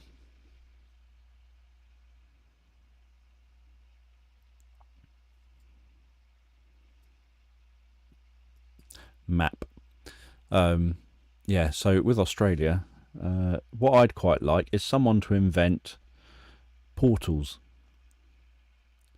A way of just walking through a portal and then being in Australia or wherever I go. One issue with portals, and people don't really think of this when it comes to science fiction and stuff, I don't think, is that actually it wouldn't work as nice and seamlessly if they're outside portals. So if they're in a closed room, it would be fine, because you can get the air pressure and everything right within a room and at both ends of the portal, and they can be matched up for temperature and air pressure and everything, and so it would be fine. You can walk through that portal fine. But if the portals are outside, as they often are in different programs, then that portal is going to end up potentially deadly, because say Australia was incredibly cold maybe this time of year, the UK is incredibly hot as an example, then if you opened a portal in both places, the air pressure is going to be incredibly different at both locations, and so there's going to be a sudden burst of really powerful air from one side to the other, and it would probably be very, very bad for the people who are in the firing line of that. If there's like a significant temperature difference or something, or air pressure difference, if it's like up high versus down low or whatever.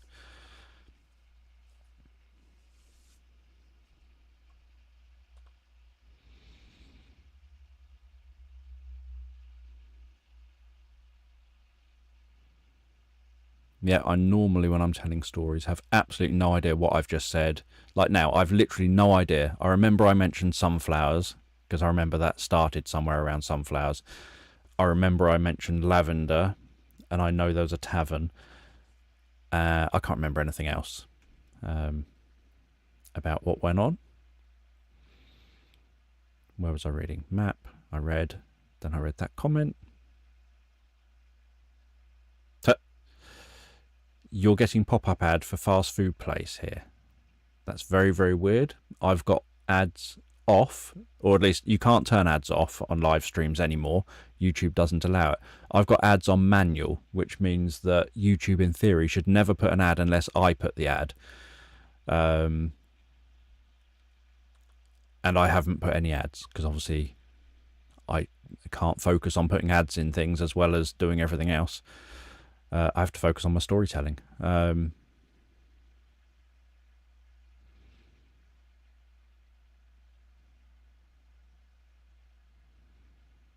Yeah, I do have portals in stories, a reasonable amount. I do try and limit them sometimes, because I feel people don't necessarily always like portals, even though I like portals.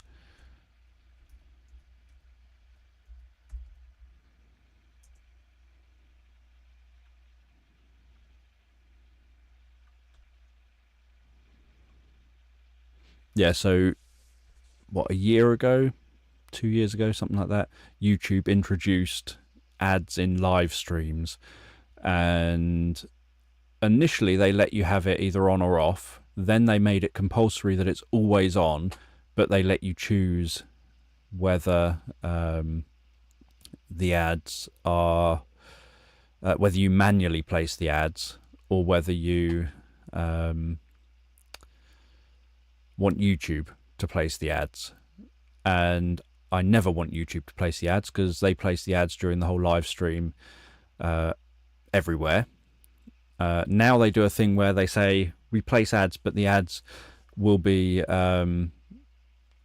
unobtrusive, and they'll come up next to the live stream. That's the recent thing it says on my screen. It says the ads will show next to the live stream, so it doesn't intrude on the live stream. So it might affect someone being able to hear the live stream, but it doesn't intrude. But I still choose not to do it manually, or definitely not their own ones, mainly because the live streams I do are obviously things like sleep stories, and so if anyone ever wants to kind of be engaging with it, then that's going to ruin it. So it's 2:02. Yep, or 3:02 on my clock next to you on my computer. So I will do my next story. Yep, lots of people complaining about ads during live streams lately.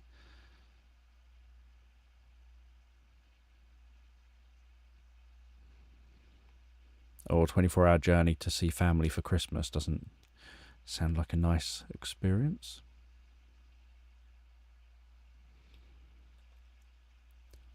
Right, I don't need that page. What am I doing?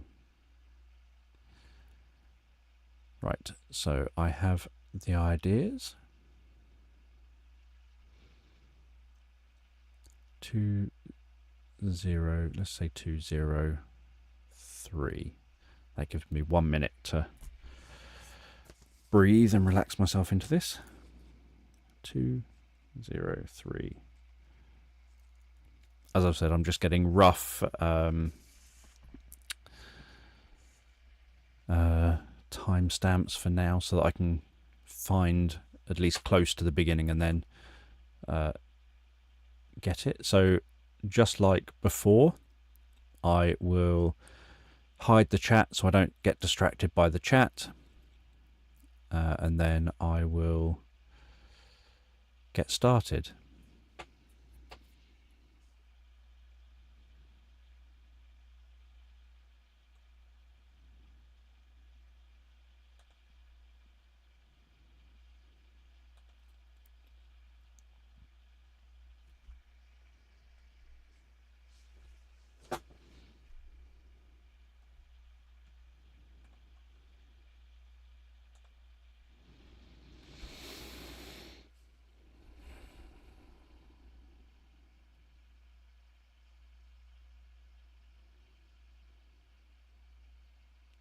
So just take a moment to allow your eyes to close and allow yourself to begin to relax. And as you begin to comfortably drift asleep, I'm just going to tell this bedtime story in the background. And as I tell this bedtime story, I don't know if you'll relax faster to the sound of my voice or whether it'll be to the spaces between my words. And as you comfortably drift asleep, you find yourself lying on the most beautiful beach, wrapped in a fuzzy, comfortable blanket. And this fuzzy blanket is a magic kind of blanket. It's fuzzy because it literally fuzzes, almost like tiny massages across your body, like a million little soft touches, relaxing your body, like the most gentle acupressure happening wherever that blanket is touching. Carefully softening your muscles, passing relaxation in through those muscles. As you breathe out any stress or tension,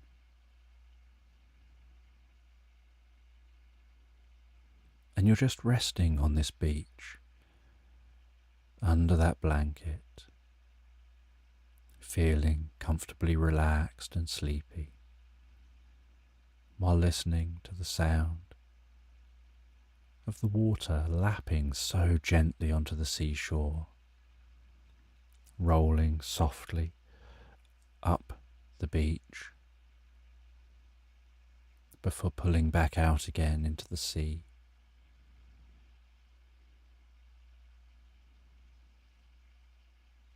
The way light just about catches the tips of the waves as they roll in.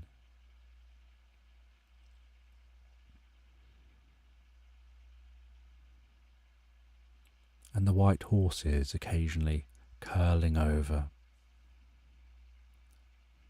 as they gallop to the seashore.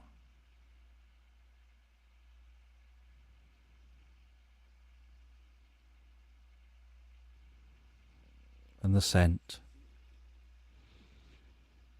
of the salty air and the gentle sea breeze.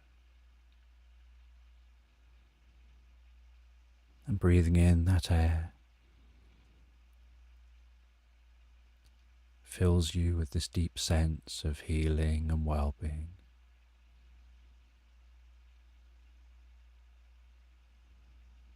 And it's always been said that a trip to the beach where you breathe in that sea air is deeply healing. People often travel to the seashore for that reason.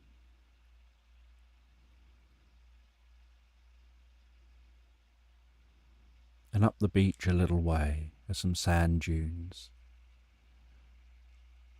and some thick grasses among those sand dunes that almost rustle in the breeze.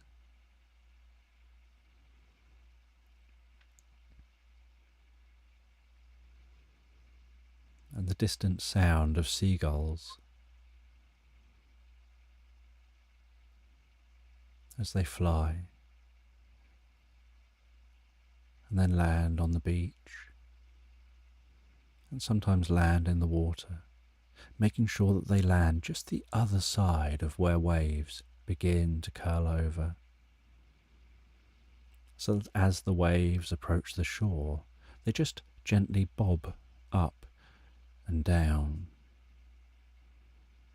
while the wave rolls underneath them.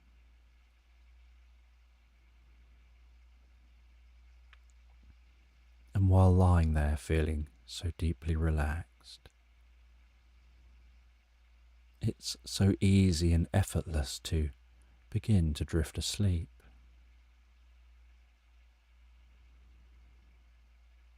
And while you close your eyes and begin to drift asleep,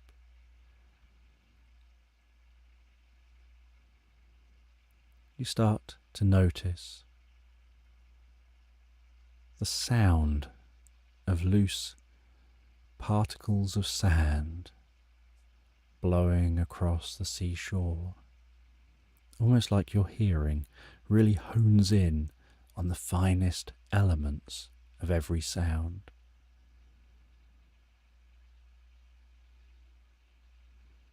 And that sand carefully blowing across the seashore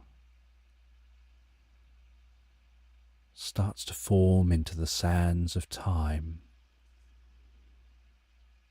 as if each particle of sand is a moment in time. And as those particles gather up, knock into each other and move around, so time moves along.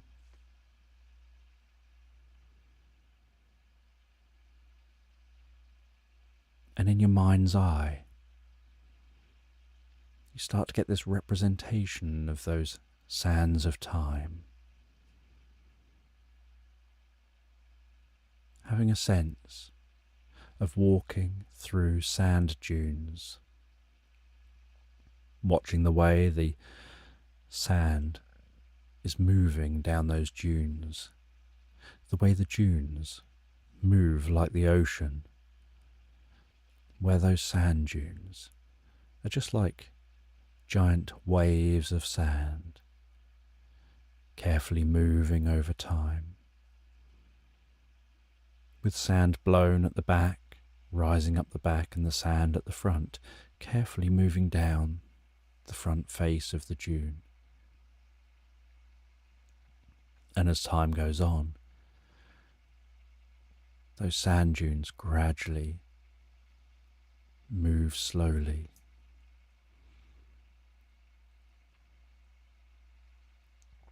and then you realize that these sand dunes you're walking on are contained within a vast glass structure, and that these truly are the sands of time, that as well as moving along the surface, they're sinking down and moving down through that sand, and somewhere way below you, out of sight, the sand is moving from one universe through a portal into another universe, like a giant hourglass, where the sand is falling from one universe through that portal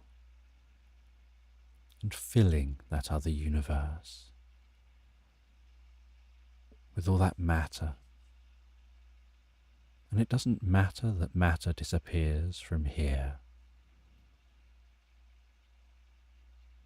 because that matter continues to exist in its new home.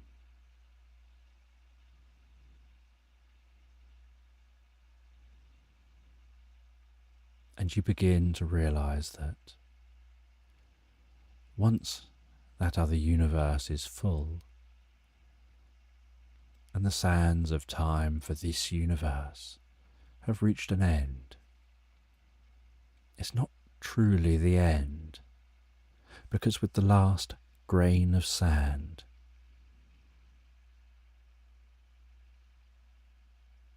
the universal hourglass flips over, and that becomes the first grain of sand in a new universe, forming and building up that universe, creating something entirely new in an old space, with those old grains that are timeless, that existed here, then there, and have been everywhere, and have been in every different combination, every different arrangement.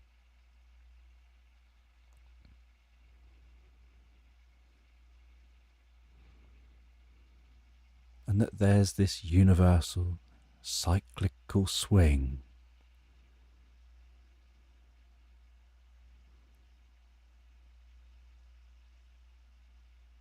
and it's almost like just a blink of an eye between being in one universe and the new universe forming again.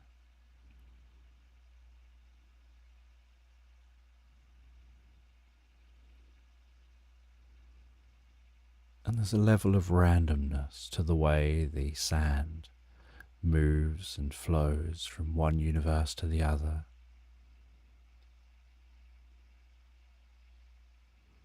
The way it branches out. And the sand doesn't always just flow from point A through to point B. Sometimes it weaves its path, maybe missing the gap to the other universe at first, and circling around.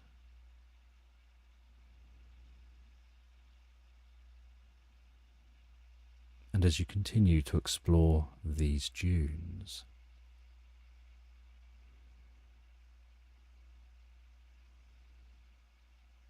you see the strangest thing, that coming down the dune is a small glass rabbit. And this rabbit stops at your feet and tells you they're made with the sands of time, that the sand within them has been compressed to such an extent that you can now see through that sand. And because you can see through that sand, you can see through time, and they can see through time.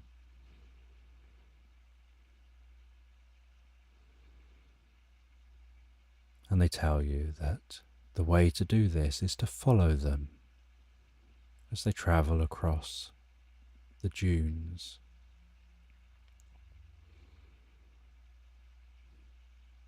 And they'll branch out into a different place and a different time.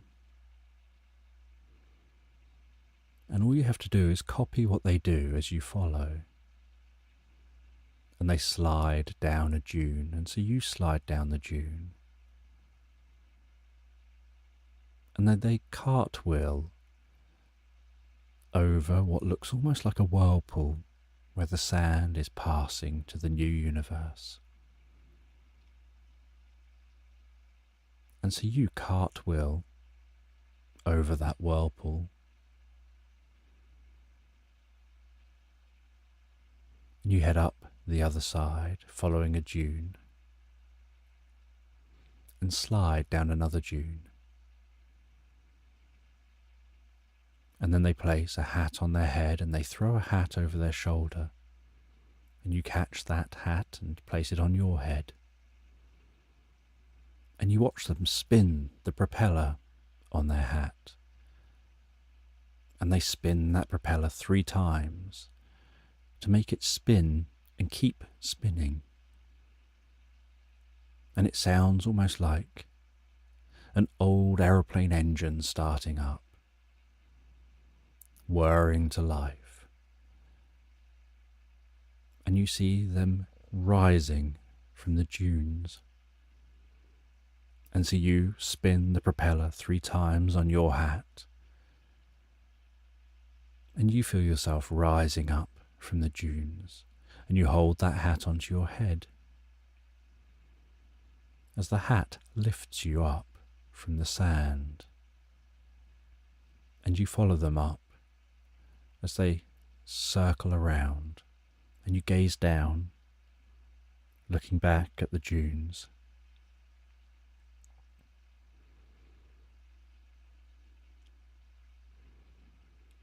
Watching the way the sand is moving. And they fly all the way up to the top of this glass structure.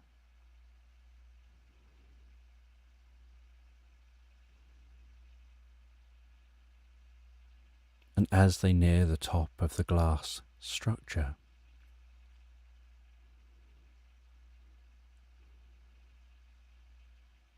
they wave a paw in front of them.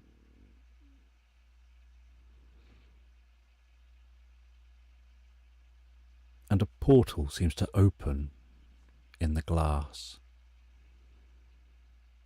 And they fly through that portal, and you follow them, and find yourself outside of time, surrounded by blackness, looking back at that hourglass floating in nothingness, in an area where there's no up nor down, no back nor forth, no left nor right.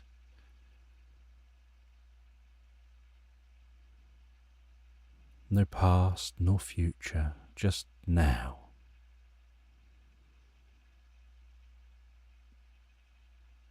And there's a stillness here.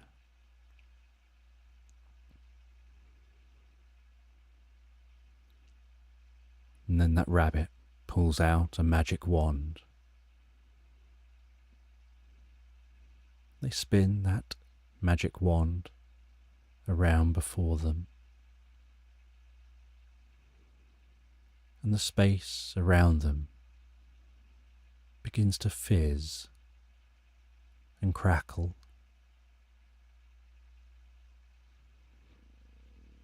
And in that fizzing and crackling,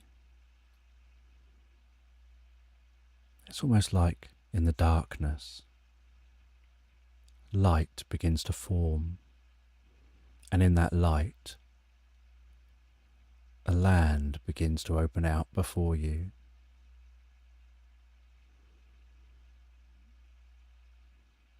And that land begins to envelop you.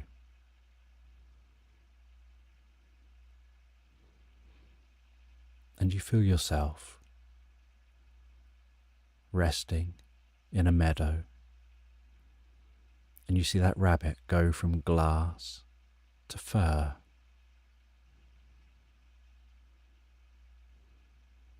And they tell you that this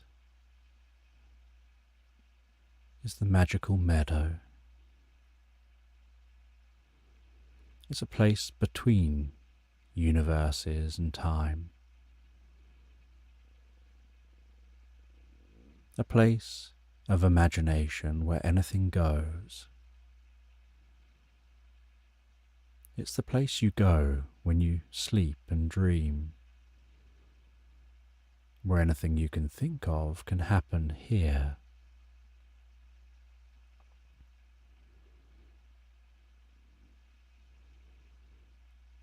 And you look around in this meadow, and you can see trees growing upside down.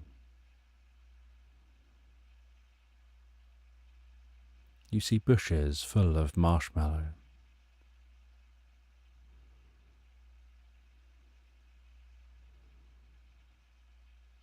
You see one tree that smells of coffee, and stood beside the trunk of the tree is a very friendly looking mouse wearing a fedora hat, holding a large cup which is filling with something flowing out of that tree. And the rabbit tells you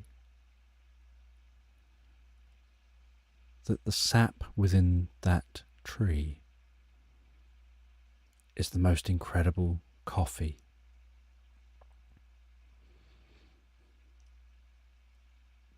And whenever you find those trees, you can puncture the side of the tree, and the coffee will just flow out of that puncture. And gradually that puncture will heal itself and the flow will stop.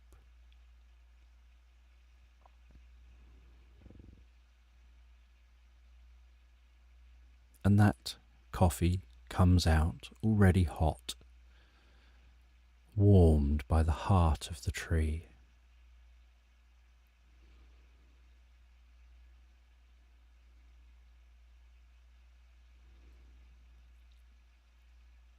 And you see something passing you by that seems to be as far as you can see to the left and the right. And you can't work out what it is.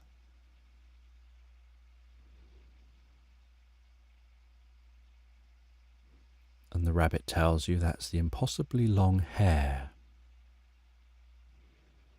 And hares, don't you know, are very similar to rabbits, but they look a bit different. They stand a bit taller. But that specific one is impossibly long. No one's ever seen either end of it. But sometimes they hear it talk to them.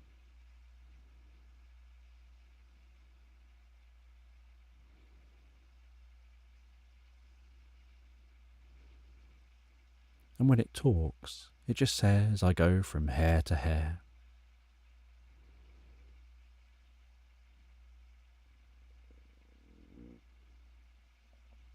And apparently their front reaches their back. But nobody's ever seen all the way round to find those parts of that hair.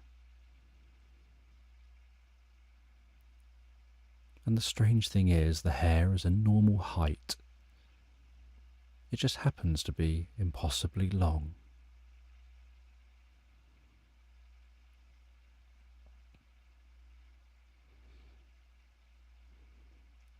And you begin to explore this unusual land, following that rabbit. And the rabbit pulls out a pocket watch. And that pocket watch doesn't tell time.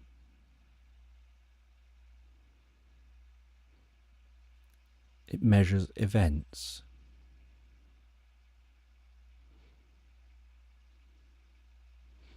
And there's a certain distinction between telling time and telling events.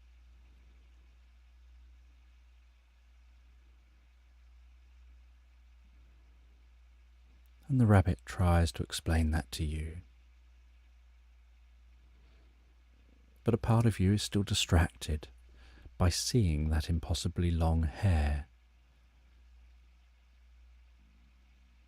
And while exploring, you have to step over that long hair. There's no way round it.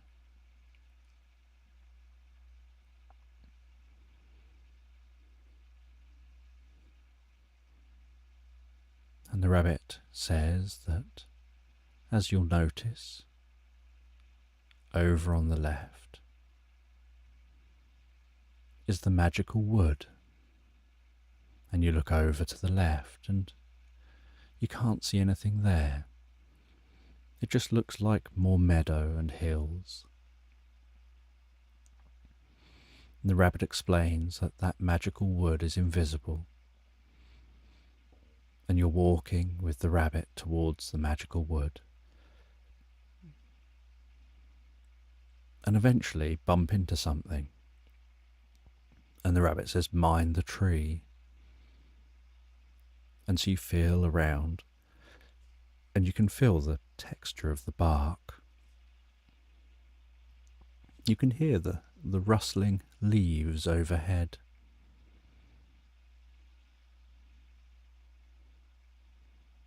You can see birds seemingly perched in nothing, hovering in space, singing among this invisible wood.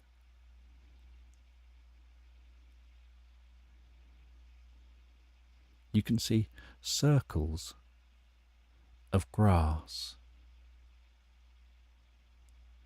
that seem like they're around the base of trees.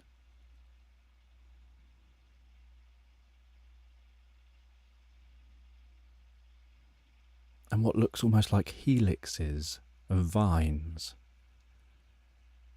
just standing in the air that are obviously wrapped around those invisible trees.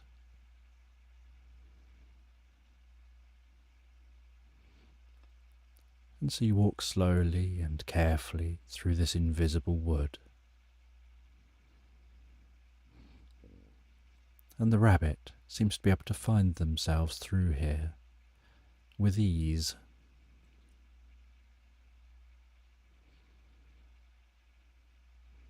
And they wander deeper and deeper into the wood, and you follow.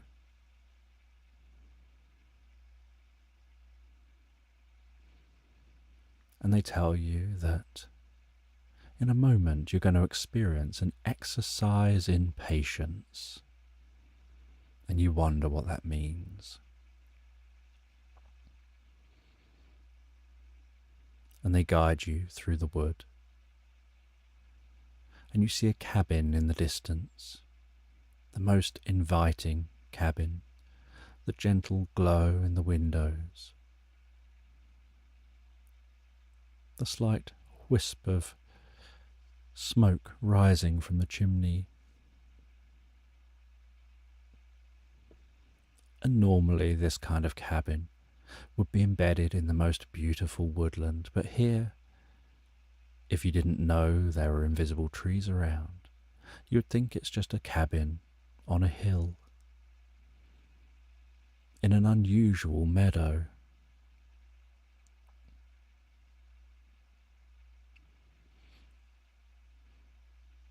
And the rabbit says we're heading to the cabin, and so you follow them all the way to that cabin. And they knock on the door of the cabin.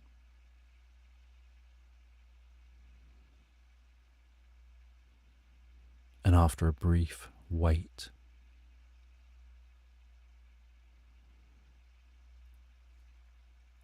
Dizzy the emerald caterpillar answers the door.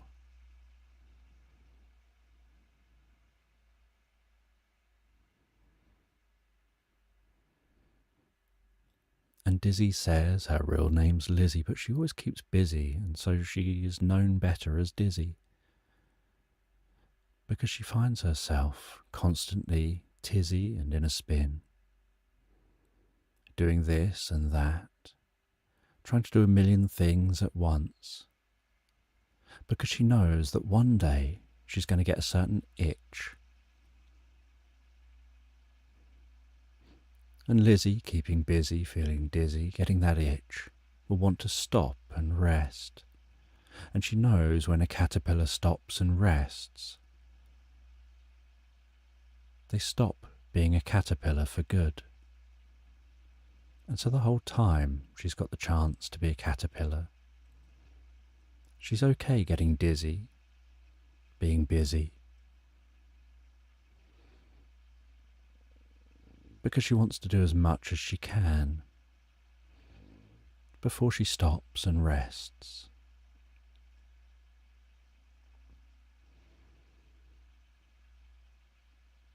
And you follow Dizzy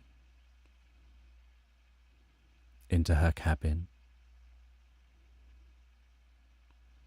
She makes you the most comfortable drink, directs you to sit in a chair as soft as marshmallow, that smells just as sweet.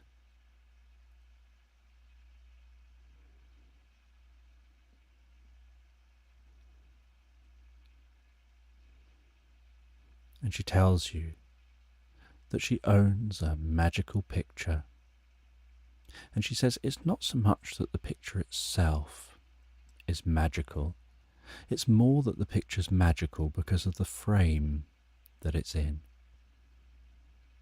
That how you frame things changes the experience of what you've framed.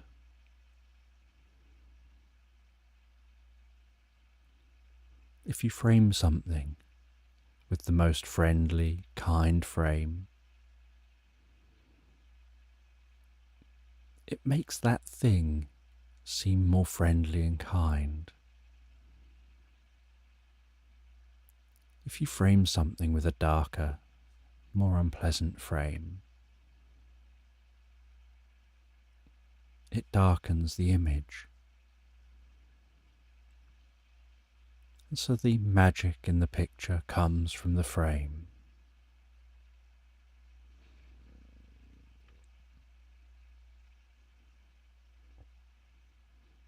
And you sit and talk with Dizzy for a while. And she suggests you trace that picture and see what you can learn about the picture. And so you place some paper over the picture. You carefully begin to trace the picture. And once you've traced that picture, which takes a lot of patience,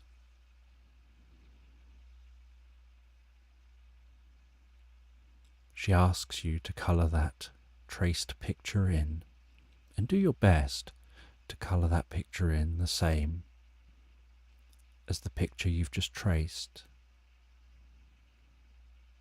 And so you take your time to try and really carefully colour in that picture, making sure to do the job properly.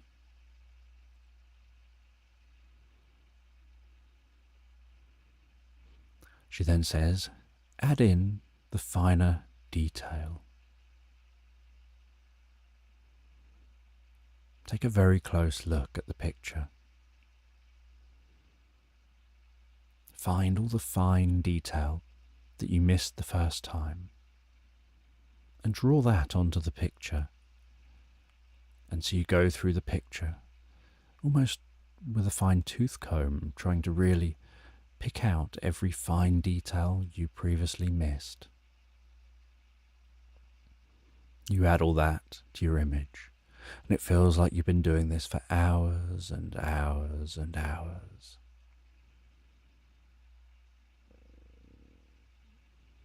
And Dizzy is beginning to get itchy and restless. And once you've finished, she takes that picture from you. She looks at it, makes a few noises, as if interested in what she's looking at.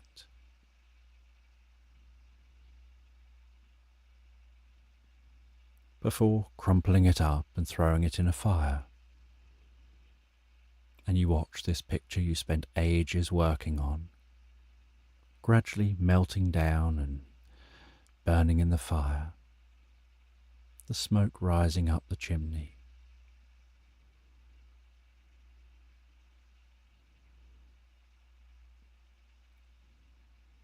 And she says it's all about learning something you don't yet know. And says it's time for her now to go, and it's your time to approach the picture in that frame.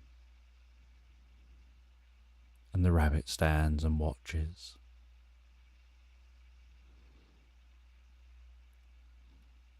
And Dizzy wraps herself in the most comfortable fuzzy blanket, hangs herself from the ceiling to wrap herself even tighter in that blanket,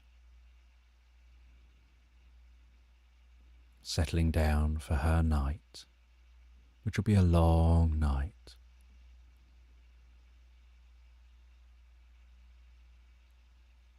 And the rabbit says, this is time for her transformation. You'll see her again, but not as you've seen her now. And you head to that picture. You take a deep breath as you walk up to it and touch it with a hand.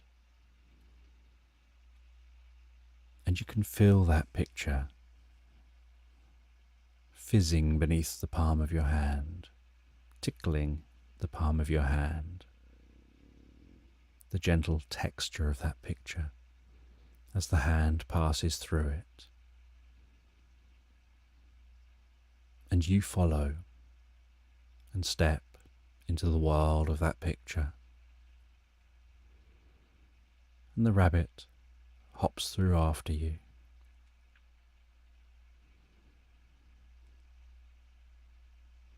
And in this world, the ground is soft and squishy. The air is sweet.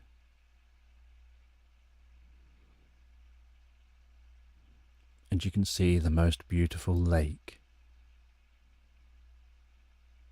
peering at you through the trees. And you walk through those trees, coming out by the lake. The ground still soft and squishy, the air still sweet.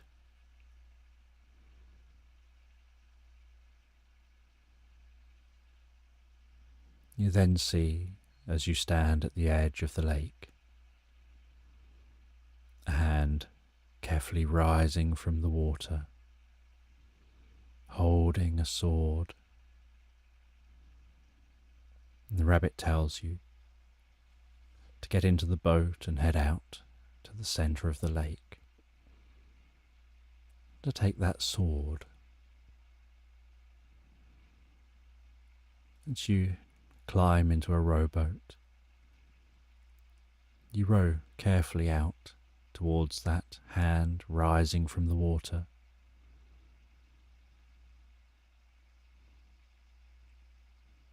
You hear the sound of almost like tubular bells ringing from the heart of the lake.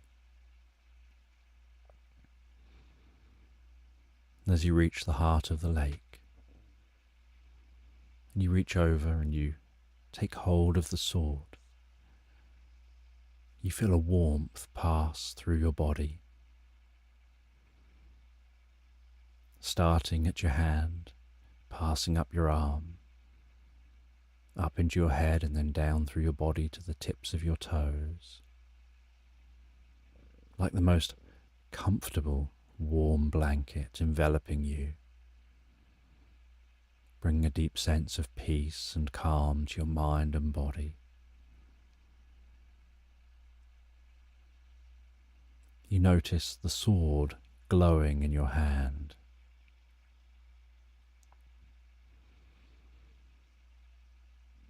You feel yourself relaxing back into the boat. The sword begins to feel heavy and begins to transmit history to you. The history of the sword, where it came from, whose hands it's been in, how it was forged, and not just the journey of its past, but the journey of its future. And you carry that sword back to the bank of the river. The sword still feeling heavy, you sit down on the bank of the river, the rabbit sitting watching. The sword still getting heavier and heavier.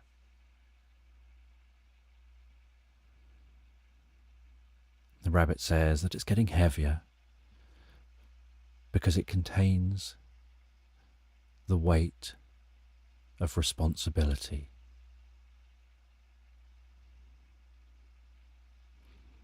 And that it only gets lighter when you begin to understand how to handle that responsibility and share the weight of that responsibility with the sword. And to help to form a chain of responsibility between when that sword was forged and when that sword will finally go to rest.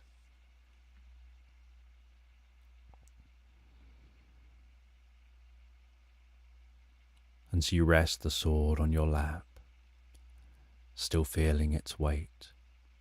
But while it's resting on your lap and you're holding that sword and you can feel it pulsing with energy, and you can feel its history passing through you and its future woven within you, you begin to focus on breathing comfortably,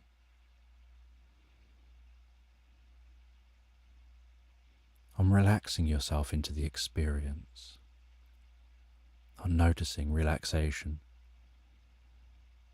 entering your body with each in-breath, and any stress or tension leaving your body with every out-breath.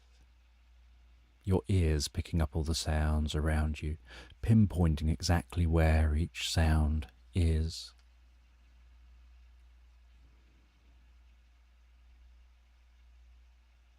With the next in-breath, feeling relaxation pass in, and the muscles around the face begin to relax, and around the top of the head, and around the ears, and around the eyes, and the muscles around your nose and your mouth, and around your jaw, all relaxing deeper and deeper. As that relaxation begins to pass down your neck, down your shoulders, across the top of your back, down into your arms, all the way down to the tips of your fingers. And while you continue to breathe in that way, where each out-breath begins to become longer than each in-breath, the relaxation starts to move around your sides, around your chest, moving down to your lower back, around your stomach, healing, softening, and relaxing deep within you. with that relaxation, moving down to your buttocks and passing down into your legs, making those legs feel heavier and heavier, deeper and deeper relaxed, until the relaxation goes all the way down to your feet. And you feel yourself almost synchronizing with that sword, as if the frequencies of yourself and your being match the frequencies of the sword. You begin to find your place on that sword's journey.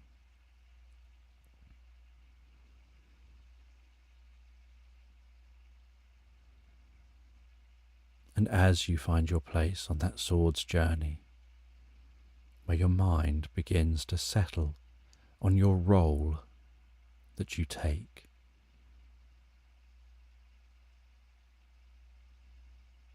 the sword begins to feel lighter until it's almost like it's not there at all.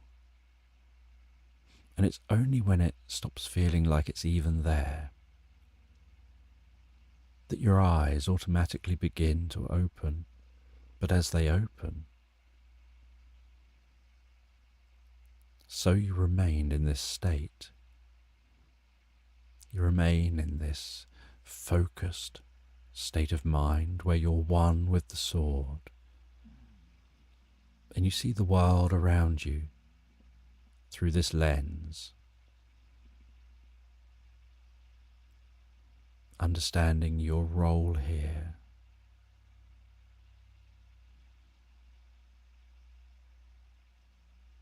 And you walk through the landscape, and it's like a map forms in your mind with different paths to take, understanding the route you need to take to where you're going.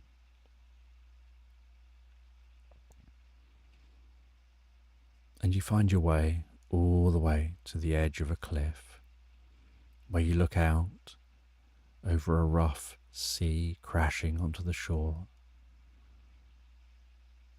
A lighthouse along that cliff,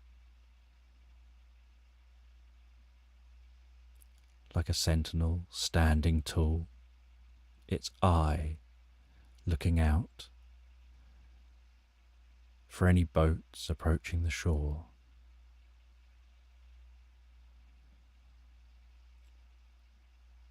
A storm beginning to approach that shore.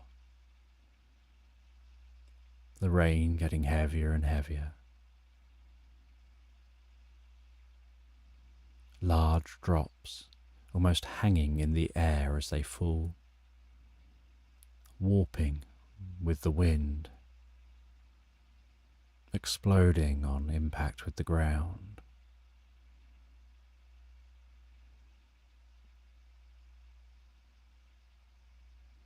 The grass waving with the breeze as you head around that lighthouse and walk into that lighthouse and begin to ascend the steps to the top of the lighthouse. And at the very top of the lighthouse is a stone with the light at the top of the lighthouse circling around that stone. And in the heart of that stone is a slit just wide enough for the sword.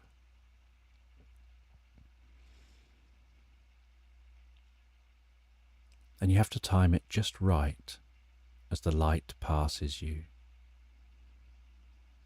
And you lean forward and plunge that sword into the slit, placing the sword in the stone.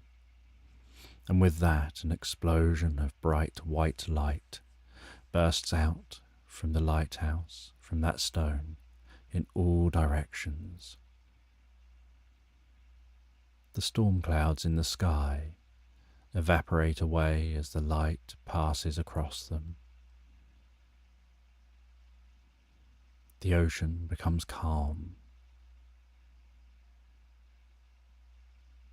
Everything becomes so still.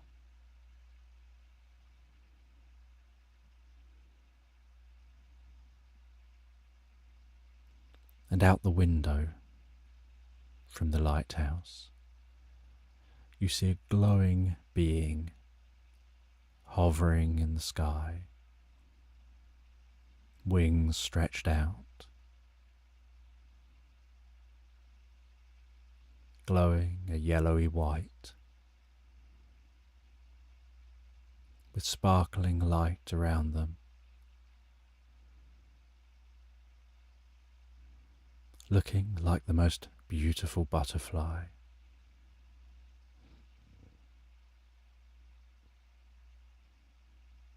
And in an almost psychic voice projected into your mind, with a slight echo that seems to be coming from everywhere at once, they explain that they're dizzy, reborn in the next stage of their life.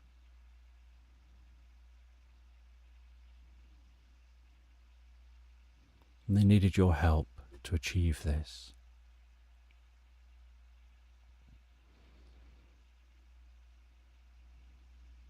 And from in front of them forms a small stone, an emerald that moves towards you.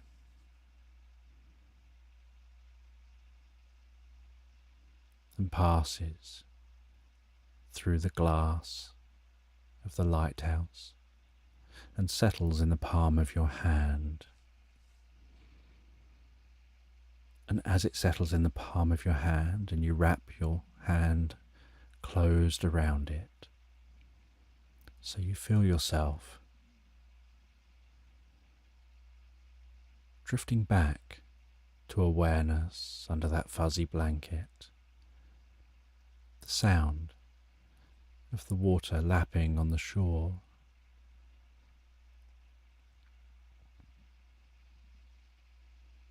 noticing the sounds of seagulls had calmed down.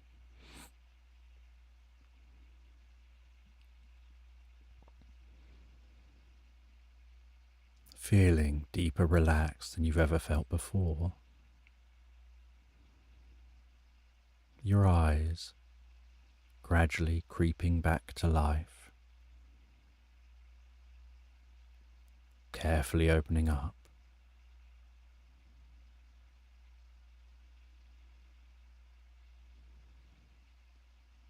And noticing that within your hand, you seem to be holding something. You don't remember holding anything before.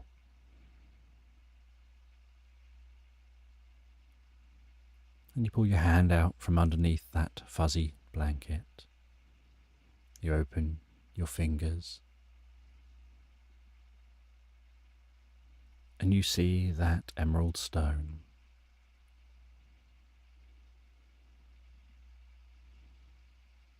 And it has a sweet scent like popcorn.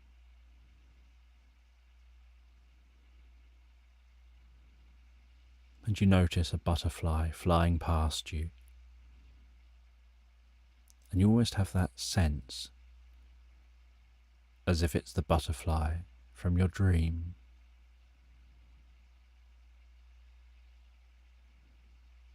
And as it's getting late, you set off back home. And once home, you have something to eat. You relax for a while with a book in front of a fire,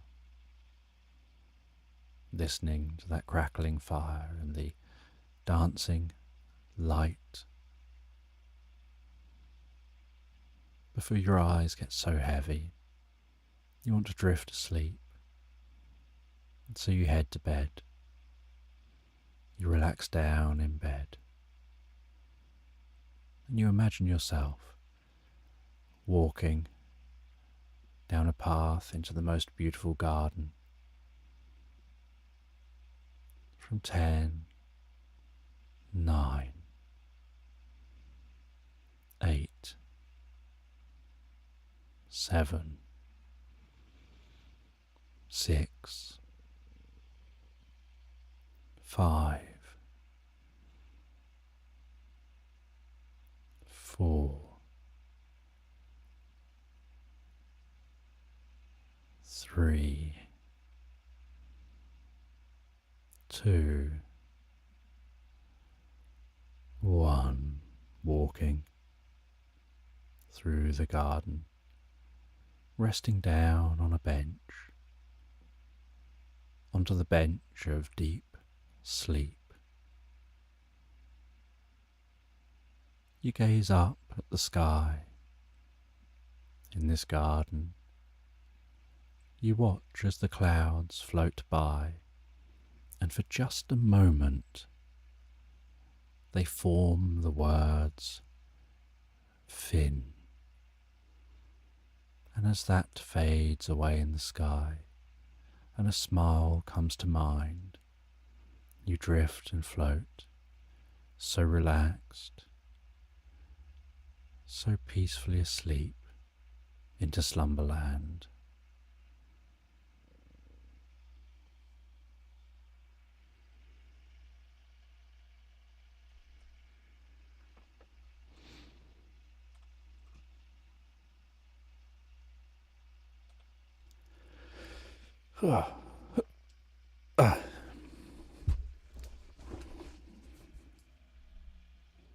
Right, that's 2 stories.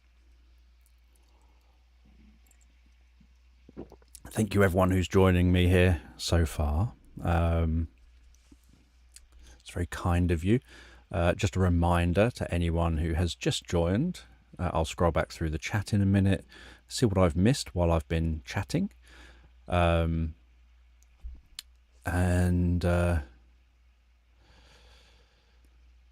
This is a sleep story creation session live stream that the plan is to hopefully do 12 hours. We are 3 hours in, so I still have 9 to go. Wonder if I can do maths as good as that in a few hours time.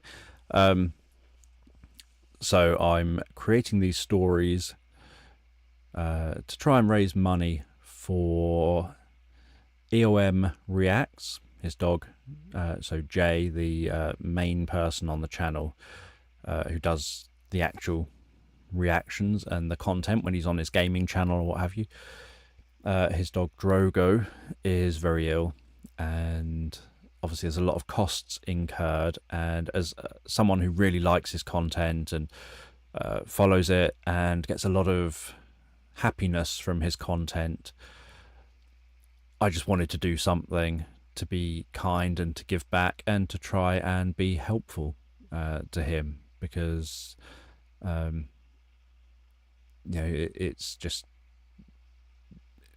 it's not nice if you're sort of going to have to struggle with financial stuff when you're having to struggle with a sick pet.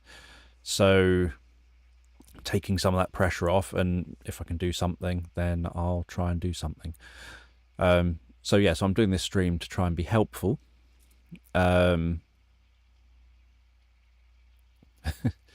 So I'll say why I was just laughed in a minute.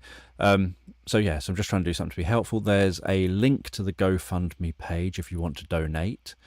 That in the pinned comment in the live chat.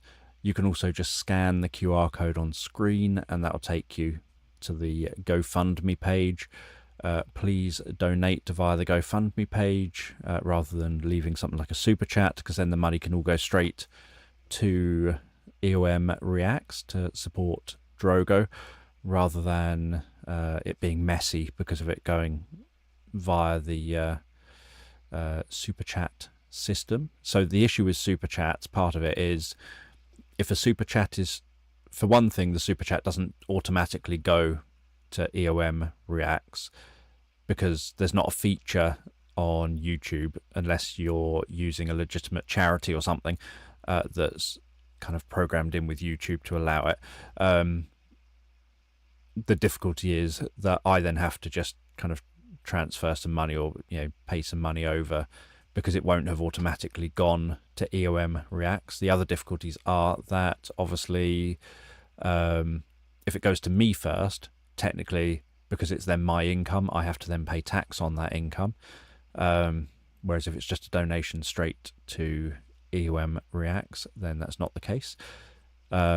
Also, any super chats from Apple devices using iOS, Apple takes a 30% cut, and then YouTube, after Apple have taken their 30% cut, takes another 30% cut. So that's then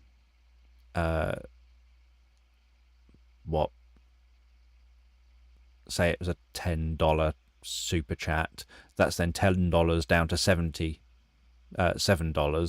and then of that $7,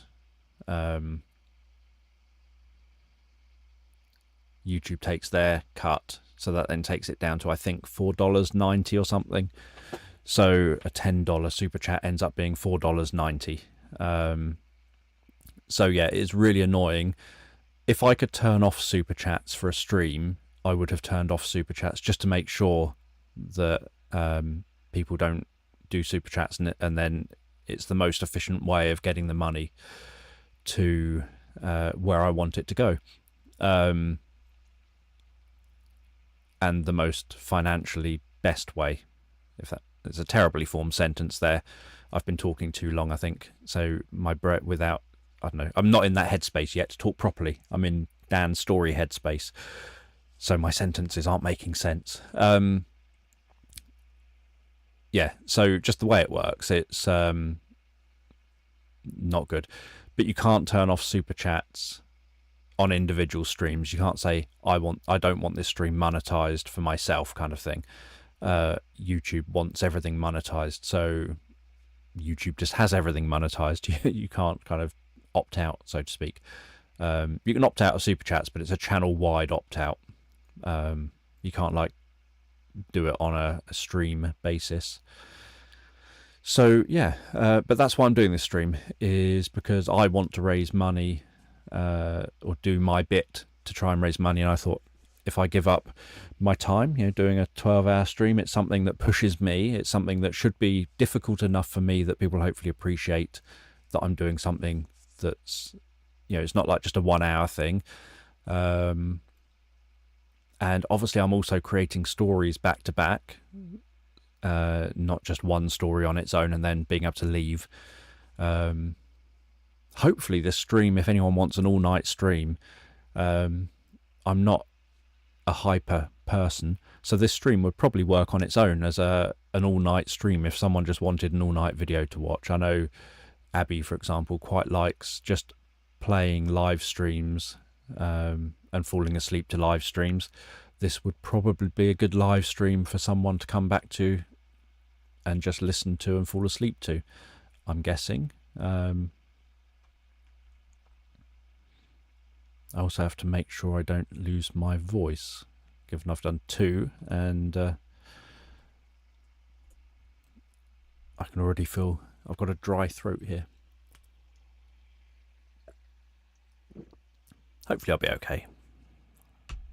I just think I talk too much sometimes. So let's have a look. I'm just trying to work out if there's anything I've missed.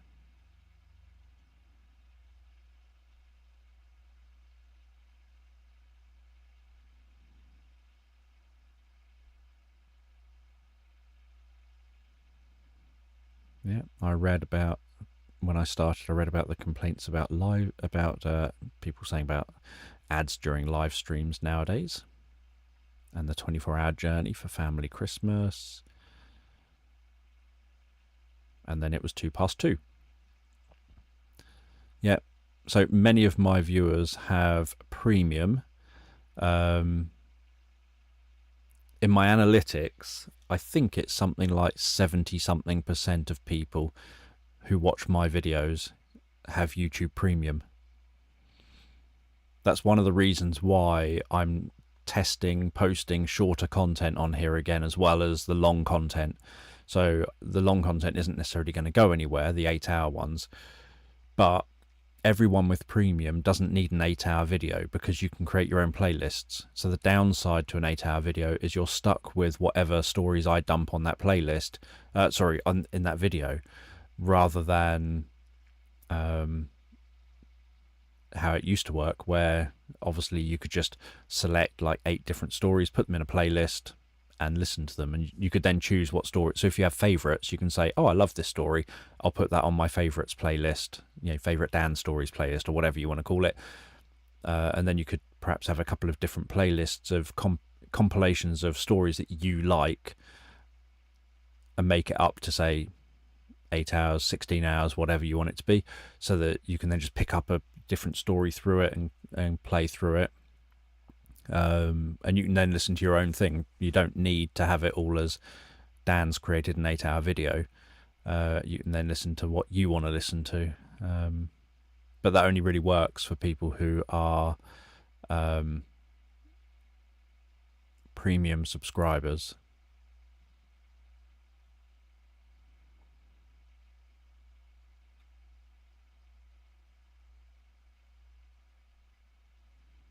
Fuzzy blanket.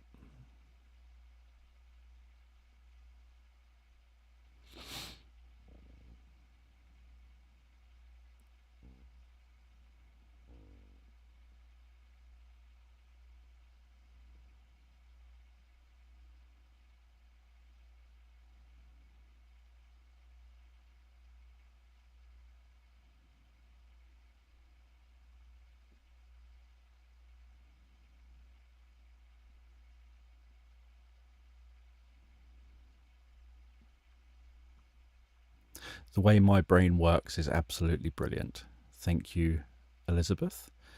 That's very kind to say. Maybe I am not human after all. People do question it.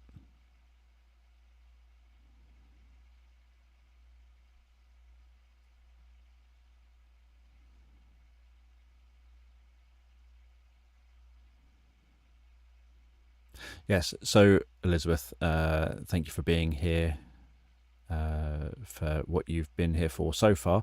Yeah,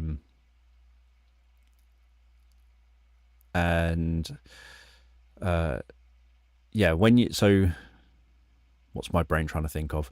Yeah, when you look for it, the way YouTube works, people struggle to find live streams because YouTube doesn't show live streams mixed with videos. So you have to, the easiest way is to either like the live stream so that you can just find it under your liked videos. That's probably the quickest and easiest way. Or favorite it and then find it under your favorite videos. But other than that, if you go to the channel, my channel, click on the tab for live. So there's a live tab. If you click on the tab for live, it will show the live streams that are public. And this will be among those. It should be the top one of those live streams. So you should find it there. Whereas on videos, it won't show. And if you go to your subscriptions tab, for example, in your on YouTube, even if you're subscribed to me, it won't show on the subscriptions tab once the live stream ends. So when a live stream is scheduled, the scheduled live stream shows on the subscription tab. Once the live stream is taking place, it shows in the subscription tab with live written next to it. But once it ends, it just disappears, and you have to then go actively searching for it. So it's a frustrating feature of YouTube, but yeah, it's just a feature of YouTube that you have to kind of go. You have to go to the live page on the channel to find live streams, but that's where it will be. 3:13. But yeah, thank you for watching, and thank you everyone who's donated already to EOM Reacts on behalf of Drogo. I'm just looking at the time, so 3:13.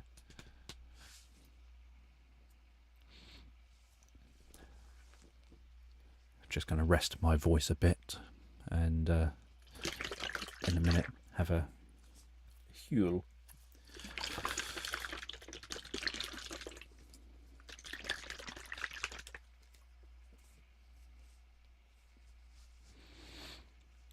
I think it's because YouTube doesn't think people value videos that are live streams after they've been live. People think that people only want to watch a live stream live, and that once a live stream ends, they used to treat it as a video. So there's a content creator who I follow, Alana Pierce, who does kind of gaming videos, and she used to do lots of live videos where she would just go live, either chatting or maybe live to watch like a game announcement or something. And suddenly people were like, I can't find it, where's it gone? I wanted to watch it back, you know, your reaction to that game announcement or whatever.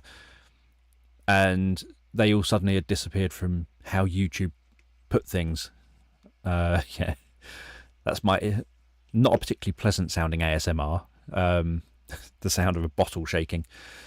Yeah, so all of a sudden it was irritating people because no one could find the live streams that they wanted to watch, because YouTube suddenly made them disappear, because YouTube suddenly felt that there's no value to people after it's actually happened. I'd rather just see them mixed among the other videos so that I can just look at one page and see what I'm after. And yet YouTube shows, YouTube shows member videos mixed in with videos on their page, on the sort of channel homepage, which people then get annoyed with, because they're like, if I can't click and watch a member video because I'm not a member of the channel, I don't want to see all these member videos. Just let me see the videos I can publicly access.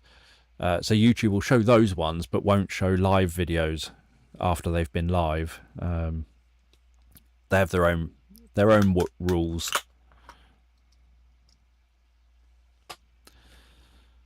Right, let me try and drink some of this and try not to be too unpleasant about it.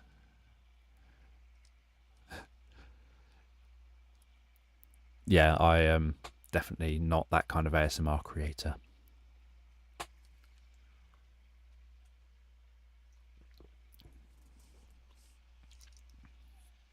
Just makes me think of, while I'm drinking this, or drinking, what do you call it when it's a meal replacement-y type of whatever you want to call it thing?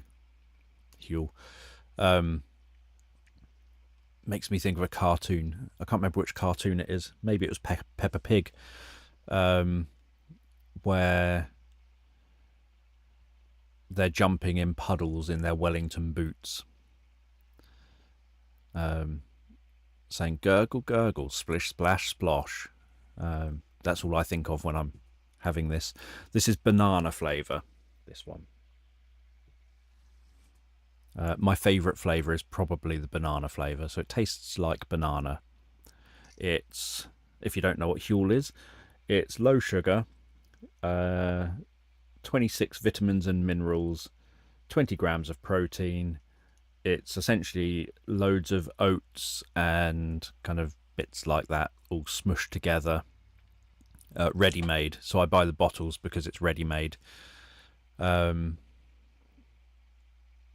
And I used to buy the powder and mix it up myself, but it's just so much easier. So it's not a protein drink specifically.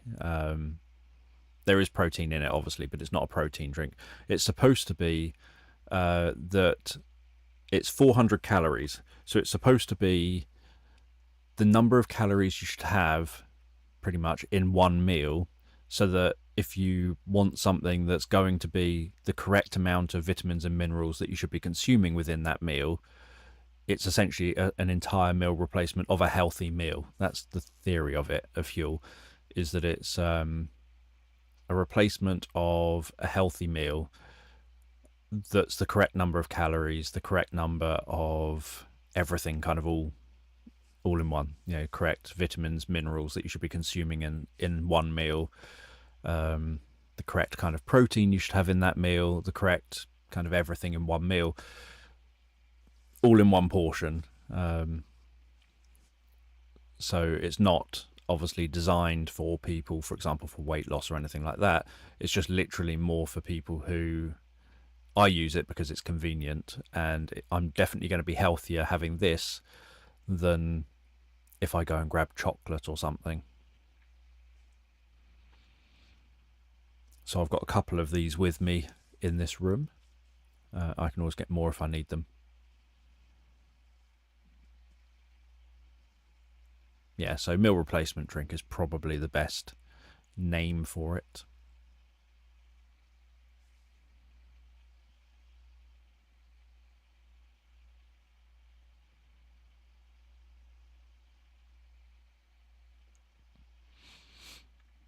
I just don't know if I like the name meal replacement, because it sounds like you are replacing a meal, but you're not replacing a meal. You're having it as a meal.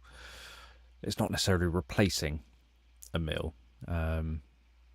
It's like if you choose to have porridge as a meal, you don't say you've replaced a meal with porridge. You just have chosen to have porridge.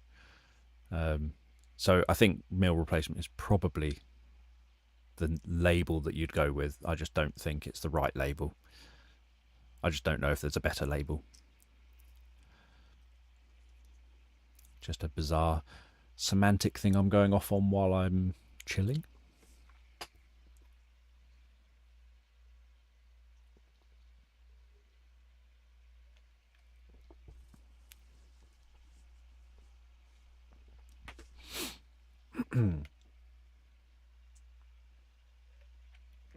Hopefully you're all okay.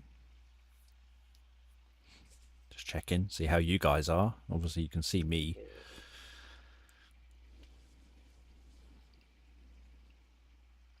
And thank you again, everyone who's been here so far.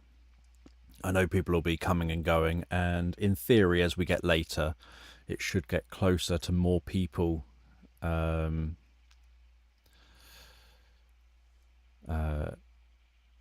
being awake and about on a Saturday in the US.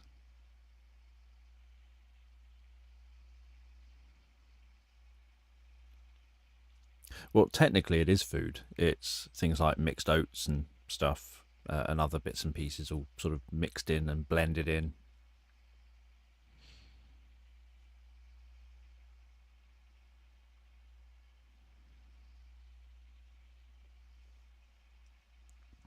And the more you shake it, the more solid, for want of a better word, it goes. And so then it is more like the consistency of porridge. And if you shake it a lot, and I think the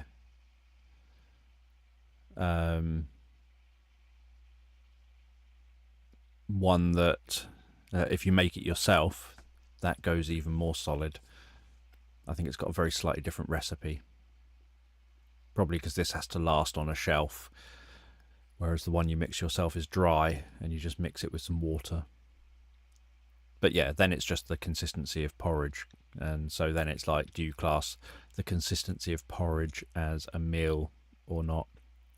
I think is then the question.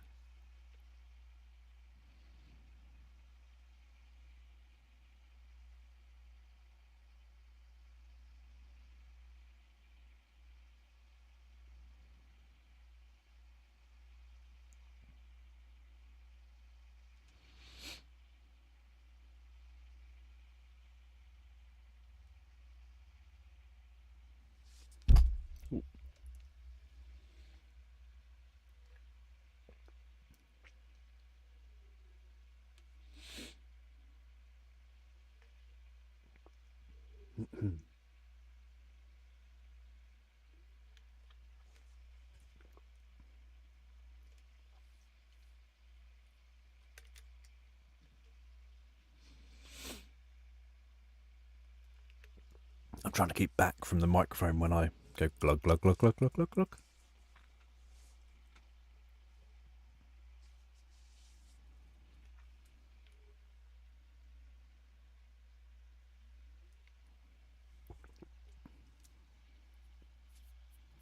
The difficulty will be after I've had this, it'll be going through me, and then it'll make lots of stomach noises, and then I'm going to have to try and avoid them too much in.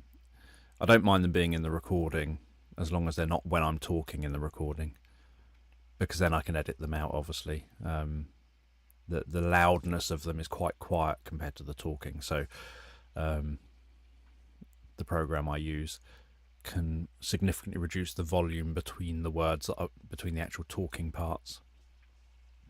But if it's while I'm talking and saying a word, then it's really annoying, because I have to just edit out that entire sentence or whatever, because I can't cut out the stomach noise from it,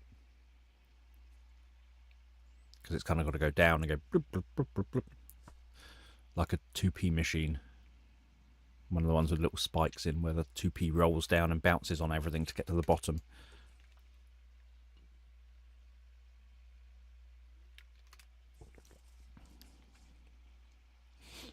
After I've had this, I'll have a bit more water and then be ready to do the next one.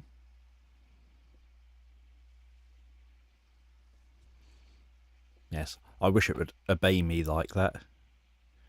Please can you wait 5 minutes while I finish talking?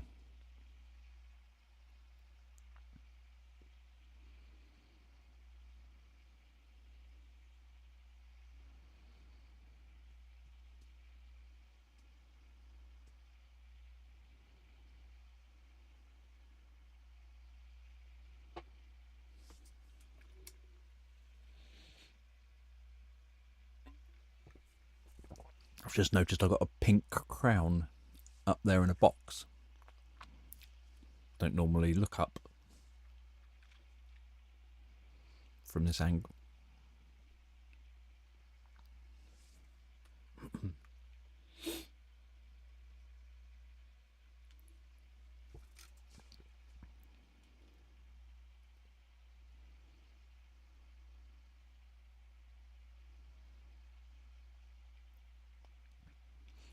So Huel does lots of different flavours. Obviously, I'm not sponsored by Huel. I just happen to be drinking one. But they do chocolate. The chocolate one's okay. They do vanilla. That's kind of the bland flavour, although it's perfectly fine. Coffee, I think. Coffee, toffee, cherry of different kinds. Yeah, lots of different flavours.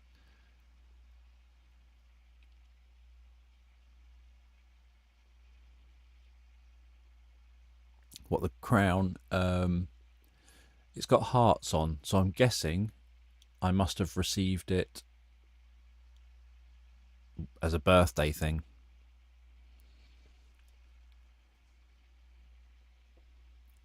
It's in this room, so I'm suspecting it's mine. I don't remember when I got it. To give context, it's in a box next to a box full of cassette tapes. But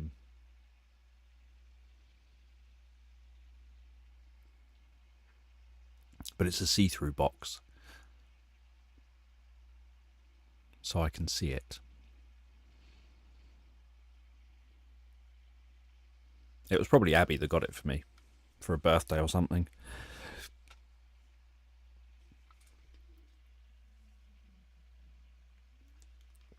A pink crown with red hearts.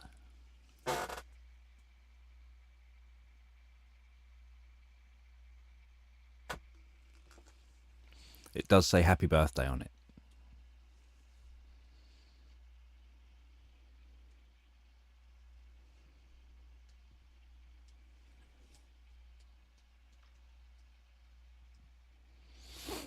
It's obviously a very Abby thing to get me a pink crown to wear for my birthday.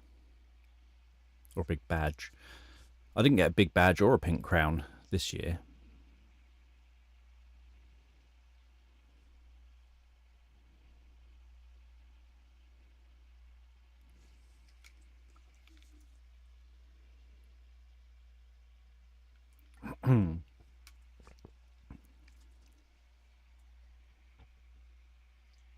Abby got me a little what they called Funko Pop figure of me for my birthday. I'm just looking at the screen. Yeah, it's not visible on screen, but it is sitting behind me. A little Dan holding a book.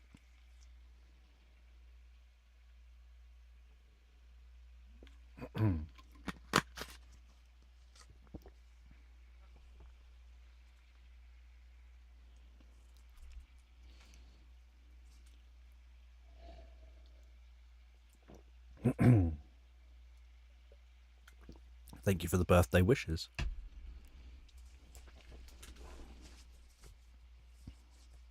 Really, instead of doing this, I should be relaxing for my birthday.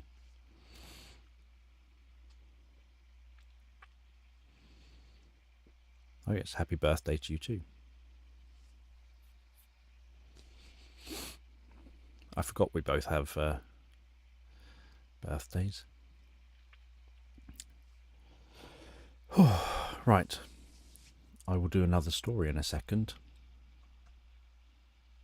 Although I've got a blank suggestion space. Let's just move that over just a touch.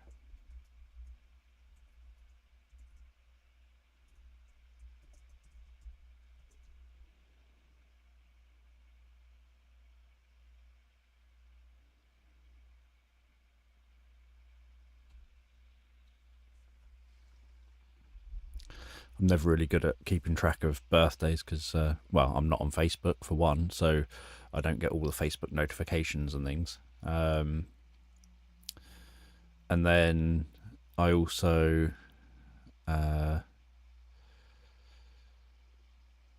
just don't really give my own birthday much consideration.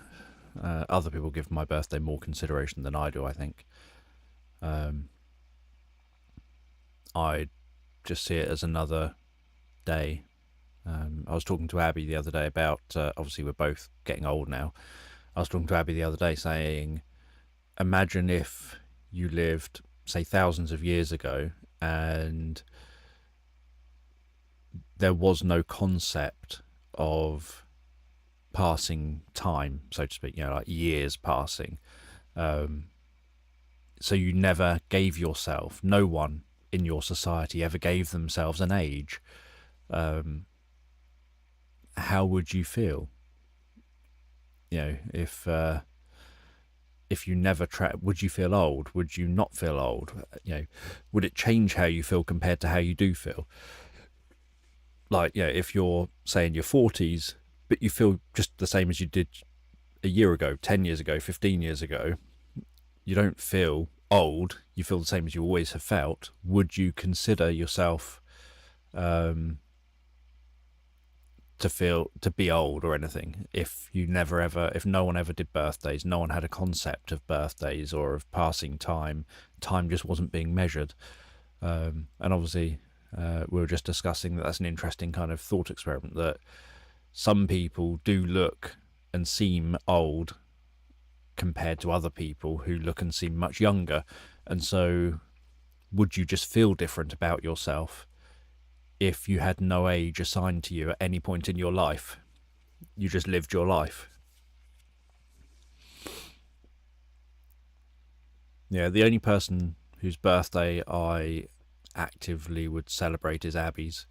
I'm not particularly interested in normally celebrating anyone else's or my own. So, if anyone, at the moment it seems to be just you and me talking, if anyone's out there, it says that there's a few of you out there in the chat, I think. But if anyone's out there, anyone wants to suggest ideas, or I will just dump a bunch of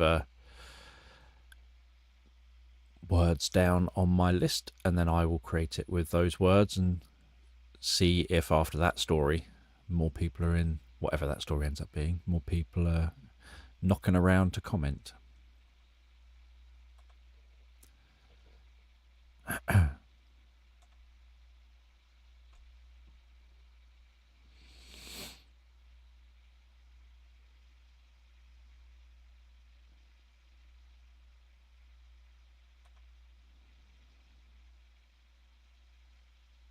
Yeah, I think people would still categorize, like, once you have grey hair, you would start being seen as old, etc.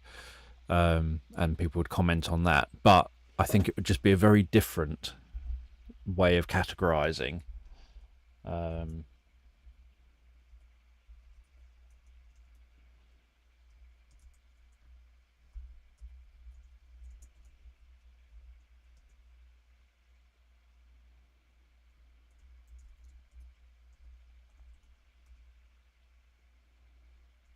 Because you can get someone that's maybe 60 and they haven't even got a grey hair yet.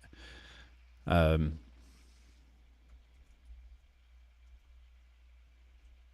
then someone else might be 22 and be already completely grey. Someone else could be 30 and incredibly wrinkled, and someone else could be 60 and look clear faced and not wrinkled at all.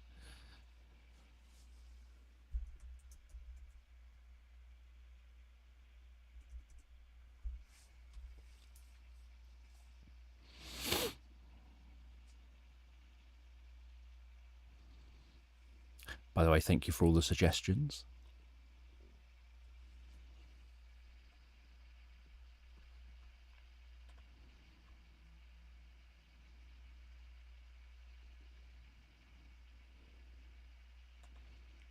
Let me add some from my sleep story creator.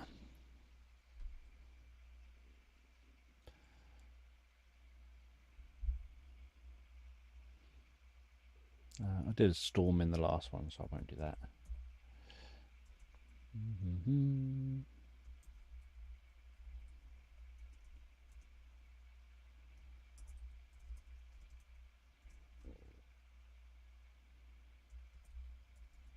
Cuckoo, cuckoo.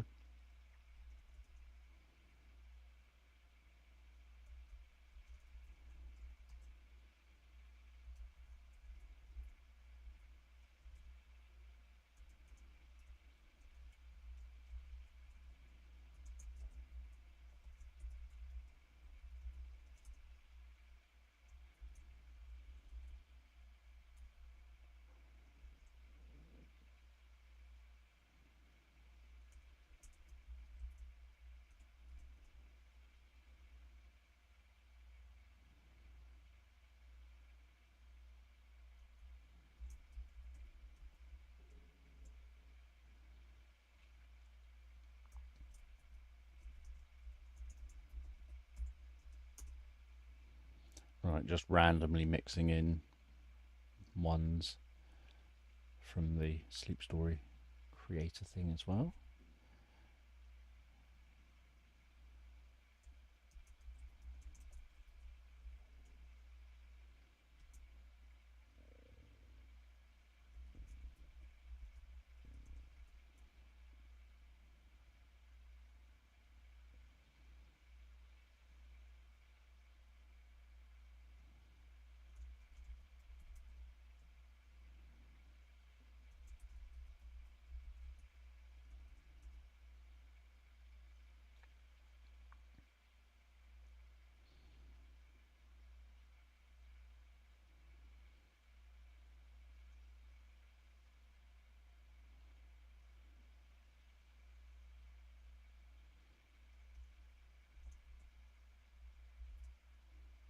Make sure. Oh no, I've already got train.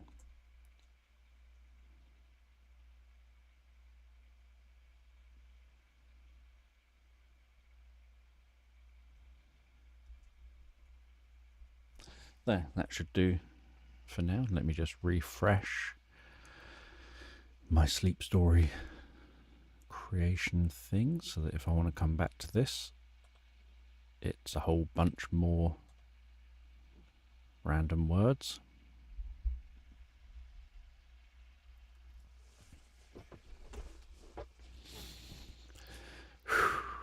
And at my next break, I might have to nip to the loo.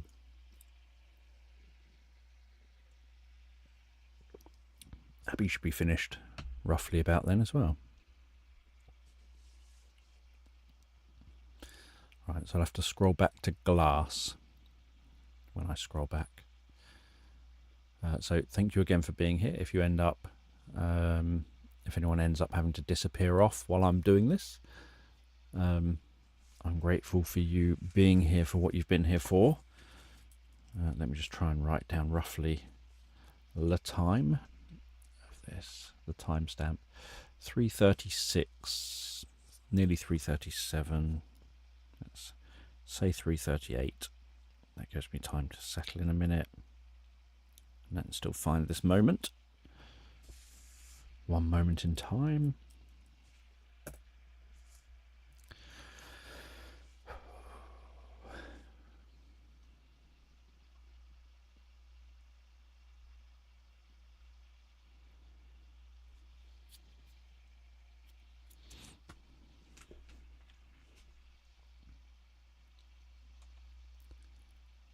Shrink the chat.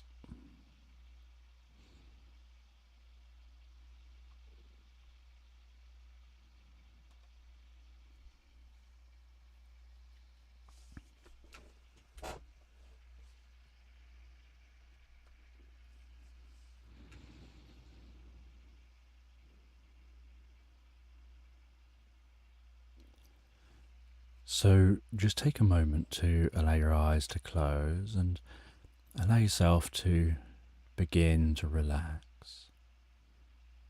And as you begin to comfortably drift asleep, I don't know whether you'll drift asleep faster to the sound of my voice or whether it'll be to the spaces between my words. And as you comfortably fall asleep, I'm just going to tell this bedtime story in the background. And you find yourself resting at home in the most comfortable chair. And you're reading a book. And you're deeply absorbed in reading that book. And while reading that book and drinking a comfortable warm drink and feeling the warmth of the most comfortable fire, your mind absorbs itself in the world being created within the pages of that book.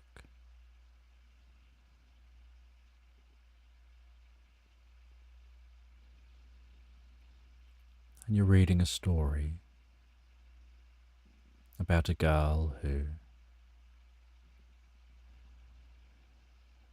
grew up being bullied, who believed that they were a failure, they could never achieve anything.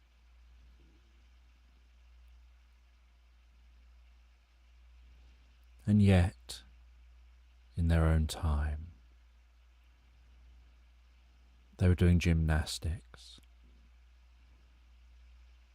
And they were very good at gymnastics. But because they didn't believe in themselves, they kept that a secret from everyone else.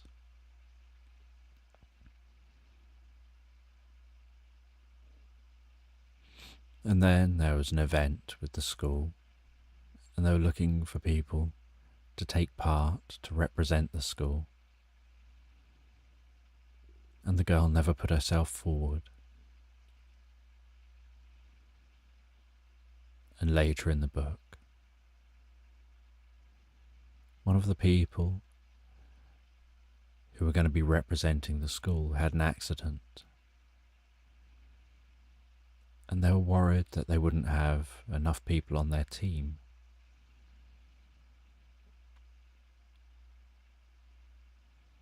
And then one day, one of those people on the team happened to be going past where this girl trained. And as they went past, they recognized her. And they saw her practicing and training. And they saw that she was so much better than the entire team.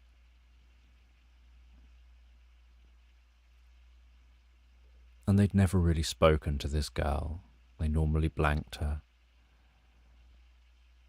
And they barely even knew who she was. She was just the girl that would get pushed aside.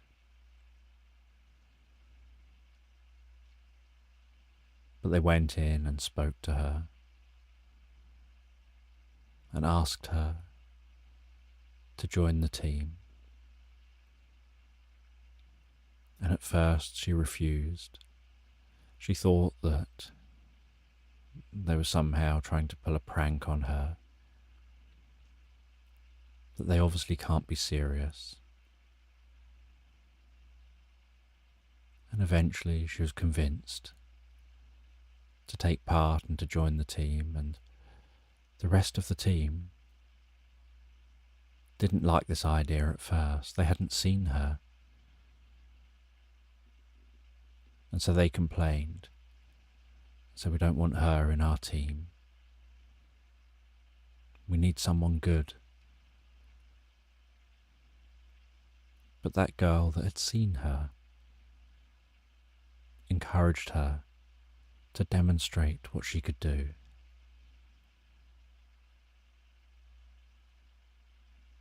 And so she demonstrated all her different skills.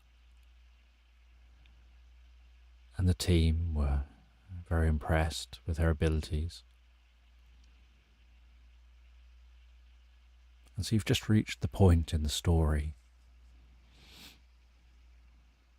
where they're finally on a coach trip, heading to the competition. And you continue to read that story, absorbing yourself in the story.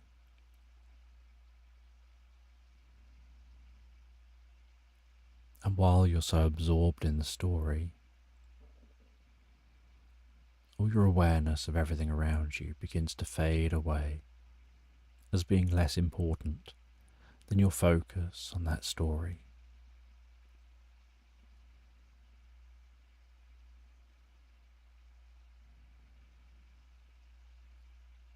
It's almost like the rest of the room begins to darken. The sensation of sitting where you're sitting fades from your awareness, and you're totally locked in to what's going to happen in the story.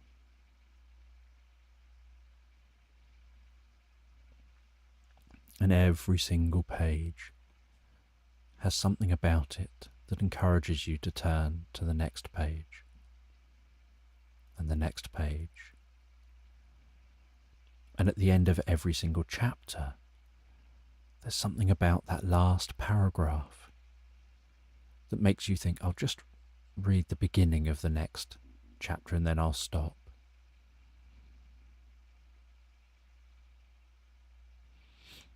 But then when you start reading the beginning of the next chapter, it's written in a way that draws you in and makes you then want to read just the next paragraph and the next paragraph until you're so far into the paragraph, until you're so far into that chapter that you decide, I'm so far into this chapter, I may as well reach the end and then stop. But then as you reach the end, the last paragraph or two lock you into wanting to see what happens next. And so it goes on, and so you just find yourself reading and reading, struggling to find a place you can easily just choose to stop.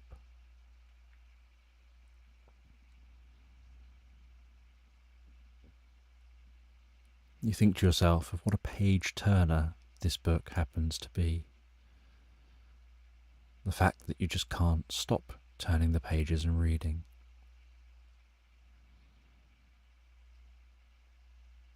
Until eventually it's getting later and later, darker and darker outside.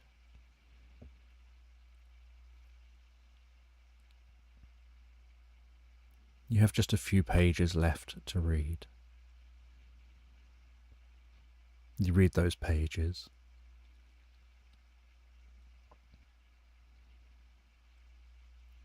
And then a part of you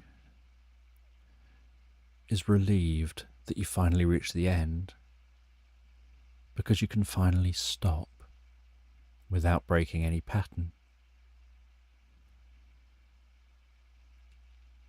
While another part of you is so engrossed in that book, you feel it's a shame you've reached the end, and there's nothing more left in that book to read. And although it's late, you haven't actually eaten any dinner yet, because you were too engrossed in the book. So you take time to make yourself some food, but not quite as much as you otherwise would have done if you're eating at the proper time. You make yourself a cozy drink.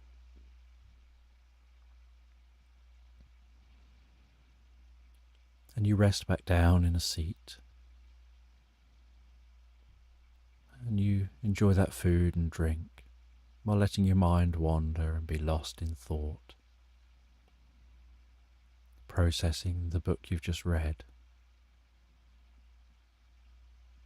finding ways it's relevant to you,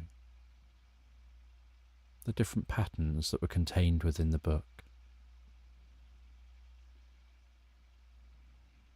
exploring in your mind the different characters. And after finishing eating and drinking, and then just resting a little more, putting on some music so that you have something that isn't too stimulating, something that you won't get so drawn into that you can't leave it.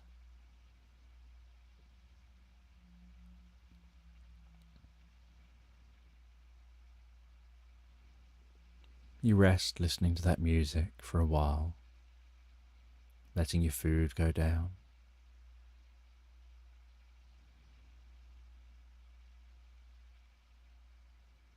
And after doing that, you head off to bed.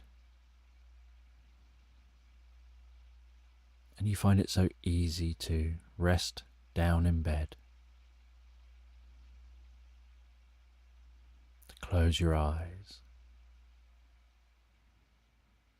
to drift deeply and peacefully asleep.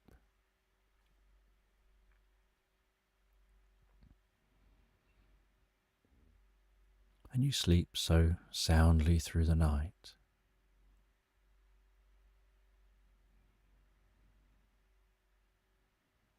And when you awaken the next morning, you're heading off on a road trip. It's a very long road trip. You're heading up to see the northern lights.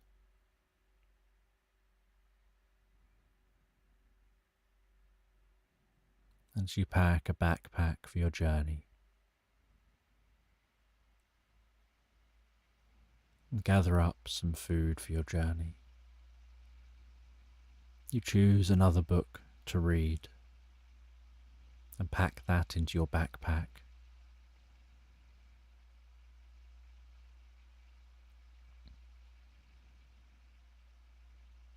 And then you begin early in the morning to make your road trip, driving along a wide and calm, quiet road with very few cars on the road at this time in the morning, slightly before sunrise. Watching the light of street lights slide their way across your vehicle, across the bonnet, up over the windscreen,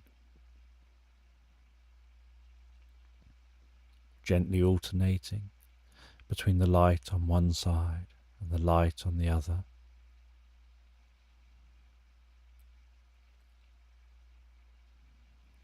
Almost hypnotic.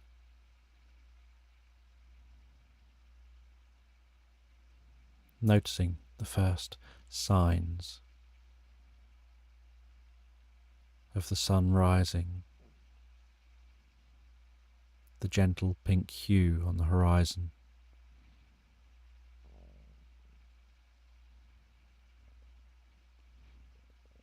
and the way that gentle pink hue pushes softly onto the dark blue of the night and seems to be gradually painting its way up over that dark blue.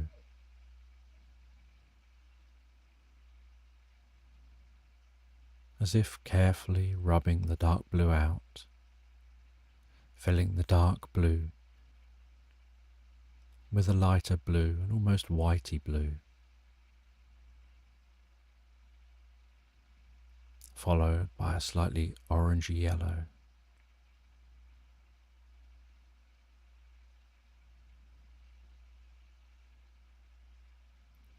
and then the cap of the sun carefully pokes itself just up onto the horizon with streams of light sliding their way through the trees in the distance, across fields,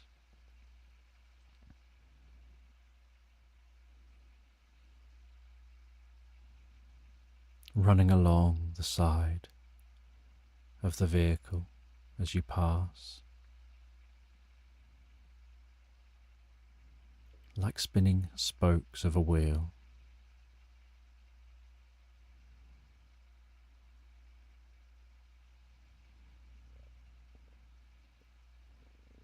And a mist beginning to form across the fields as the air begins to warm.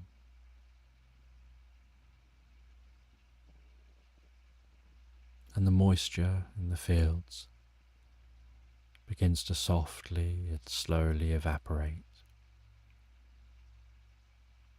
and yet hangs low over those fields, bubbling and frothing gently just above the grass.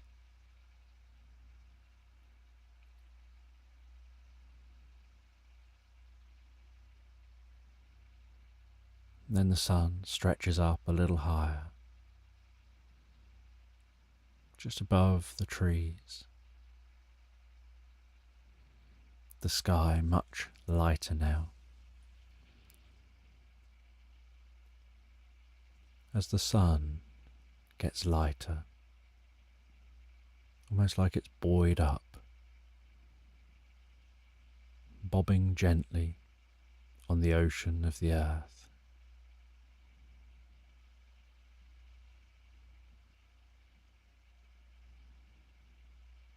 That ball of light slowly rising up into the sky as you drive, and having a curious effect where the light starts off darker, a deep and comfortable orange, and seems very large.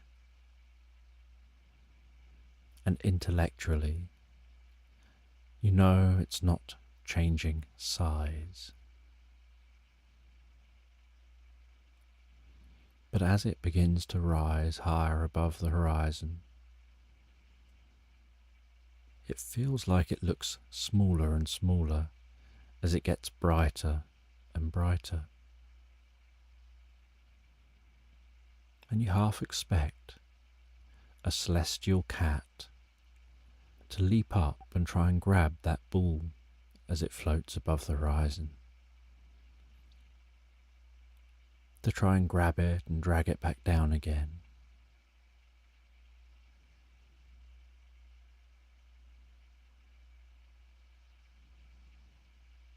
And you continue driving down this road, and the lights have now long gone out. More traffic is forming on the roads. The mist is now freeing itself into the atmosphere, releasing itself from the ground.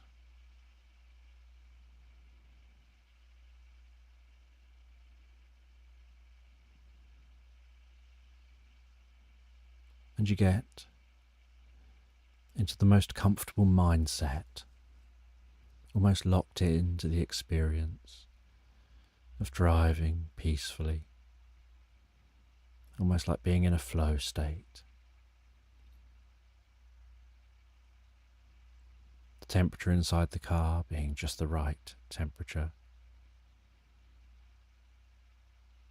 The rhythm of that car while it moves,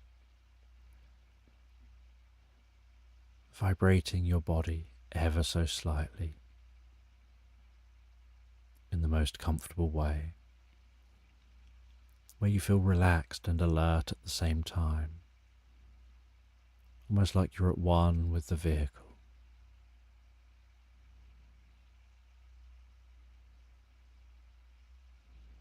And as lunchtime approaches, so you start to look out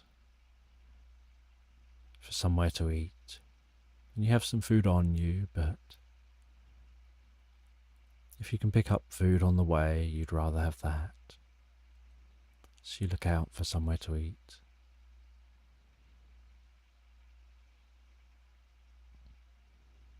And when you see somewhere, you pull in. You exit the vehicle, stretch your legs, move around a little and stretch your back, your shoulders, moving your head and neck a little.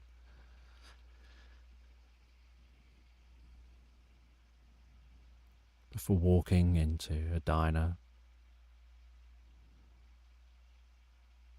and having to pass through the waft of the most pleasant smelling food en route to the door.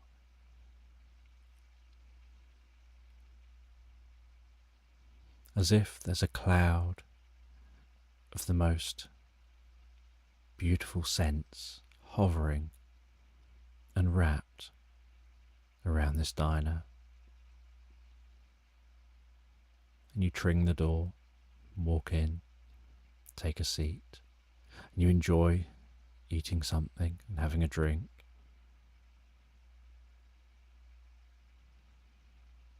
And after perhaps an hour or so, you set back off on your journey.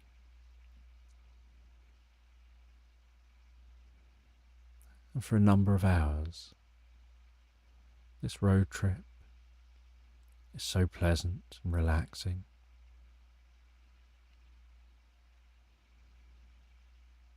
As the sun continues passing across the sky,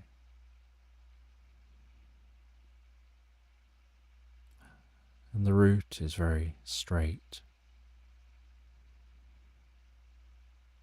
and not much thought has to go into this journey.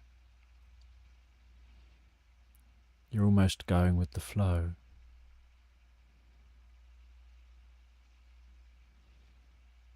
Until the sun begins to set, and you find somewhere else to pull in and have something to eat.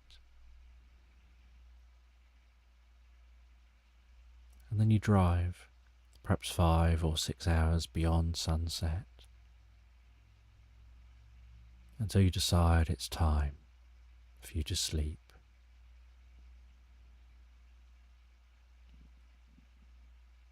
And you set up a tent on the side of your vehicle.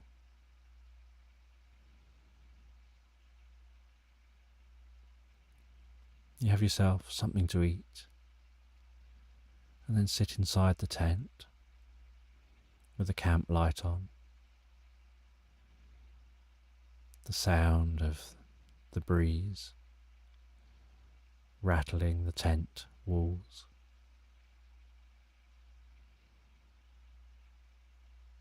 Smelling that fresh, cool nighttime air that just creeps gently into the tent. You begin to read that book until your eyes keep closing for just a few moments at a time, almost like they close secretly, not telling you they've closed. And you have that moment where you suddenly realize your eyes are closed, and yet you are reading. And so you open your eyes again and try and read some more. And after that's happened a few times, you decide there's no point fighting, sleep. You close the book. You settle yourself down. You tuck yourself so comfortably into a sleeping bag.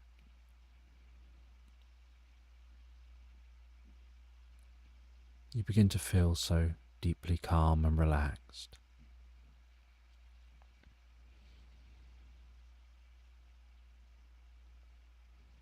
You begin to notice how your head is feeling so comfortably supported on the pillow. And it's like any tension is just flowing out of your head down onto that pillow and then dripping down onto the ground. As you breathe in relaxation,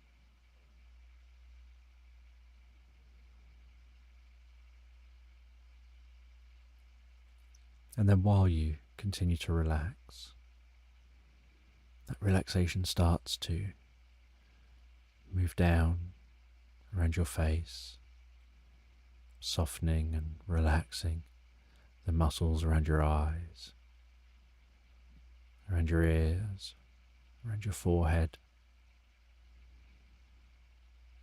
calming the muscles around your cheeks and your jaw.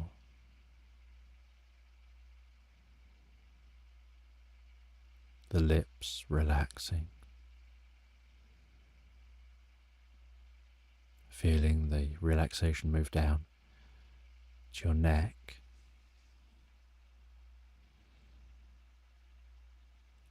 and with each out breath you breathe out a little more tension and breathe in more comfort and relaxation, breathing in that cool air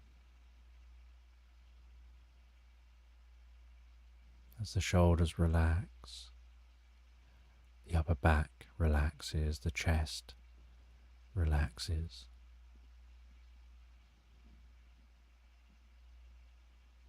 The relaxation moves down those arms,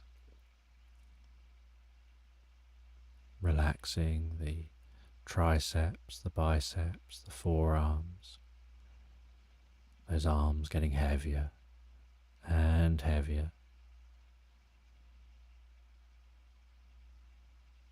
Relaxing all the way down to the fingertips.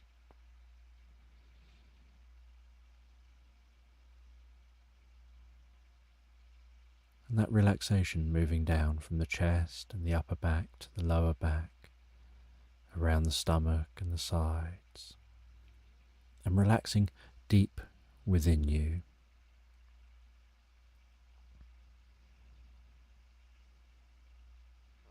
With that relaxation moving down to your bottom,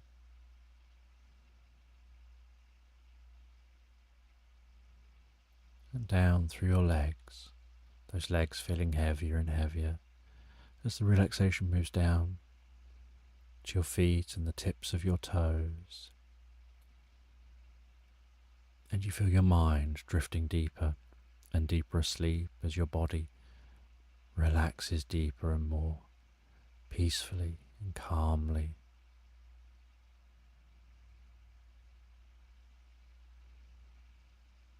And as you drift more into a dream, you become less aware of the world around you and more aware of the world in the dreams.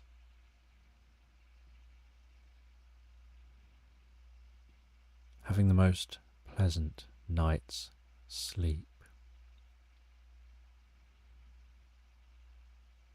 And the next morning you're awoken by the gentle movement of the side of the tent and the glow of the sunlight on the outside of the tent.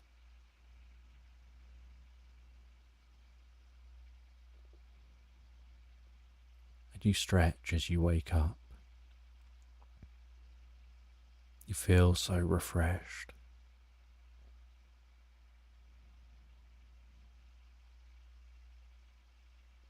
You open the tent and have to squint a little because of the brightness of the light, but you do enjoy breathing in that fresh air.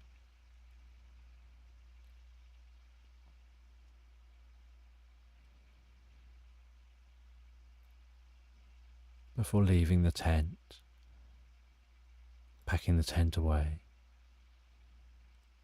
sitting in your open car door, eating some of the food that you have with you, having a drink,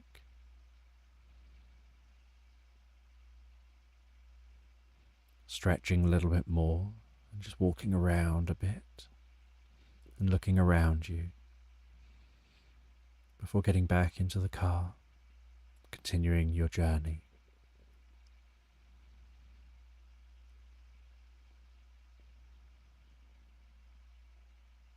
And as you continue your journey, so you find your attention drifting from time to time to what you pass, taking in interesting buildings, interesting scenery, and aware as you continue driving how the temperature is beginning to shift, how it's beginning to get cooler.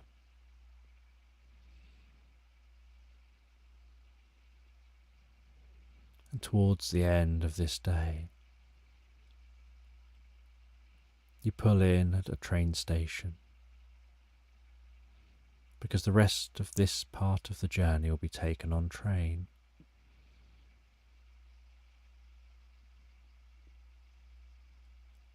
And you go through the train station and board that train. You look at your ticket and you find your way to your carriage. And it's an individual carriage. And this carriage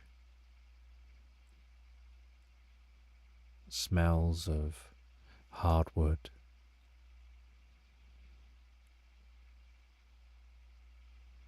and has an old-fashioned looking light above the seats and curtains over the windows. And the seat is long and has a squishy pillow covering. And it pulls out to form a bed. And in its current configuration, it's a seat with a table in front of you. And so you place your book onto the table. You place your bag and other items into a cupboard in this room.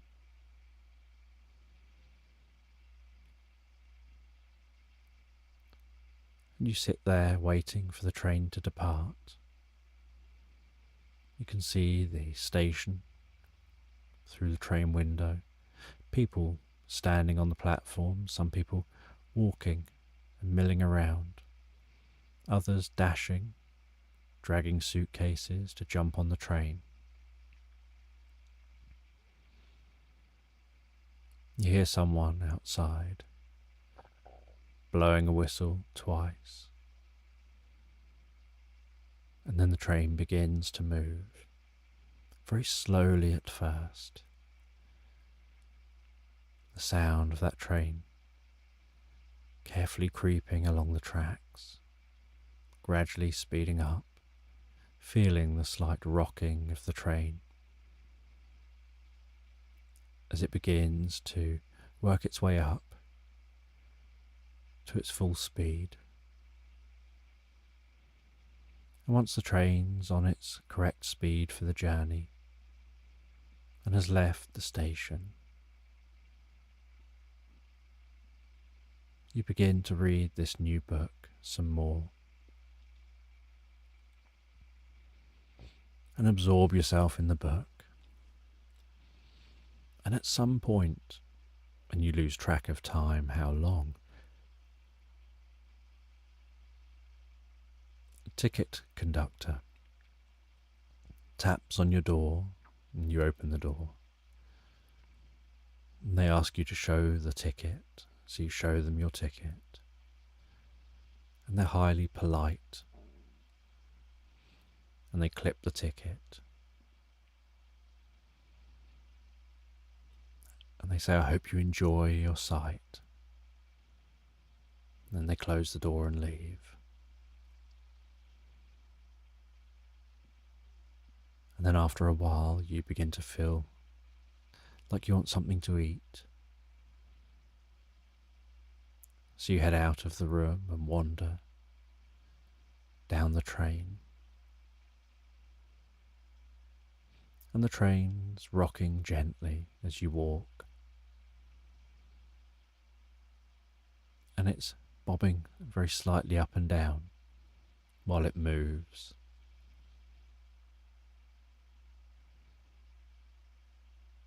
And you can hear the sound of this train chugging along the tracks.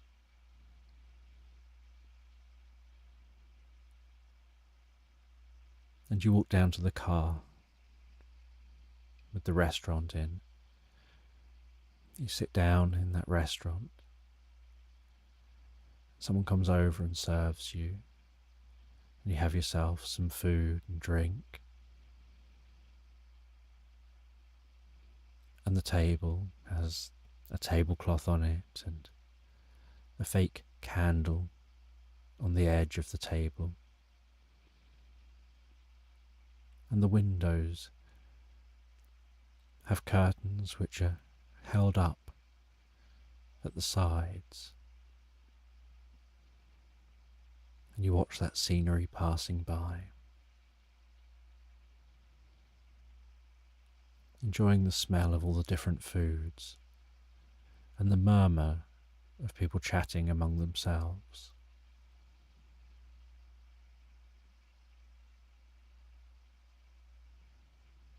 And after eating and resting here for a while, you head back to your cabin. You read for a while longer in your cabin. And there's very little else to do here on the train. And so you read quite a bit of the book.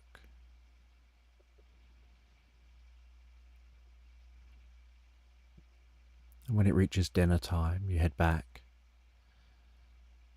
to that restaurant car and you have yourself some dinner in the car. And as you look out the windows now, all you see is pitch black.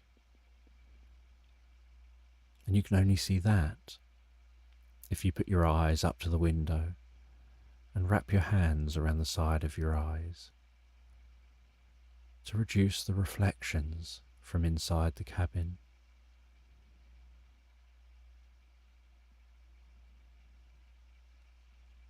And after eating, you head back to your cabin.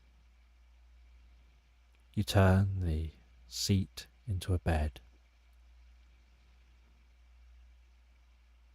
placing that table away.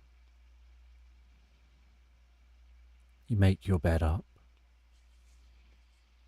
and it's not quite as comfortable as a bed at home,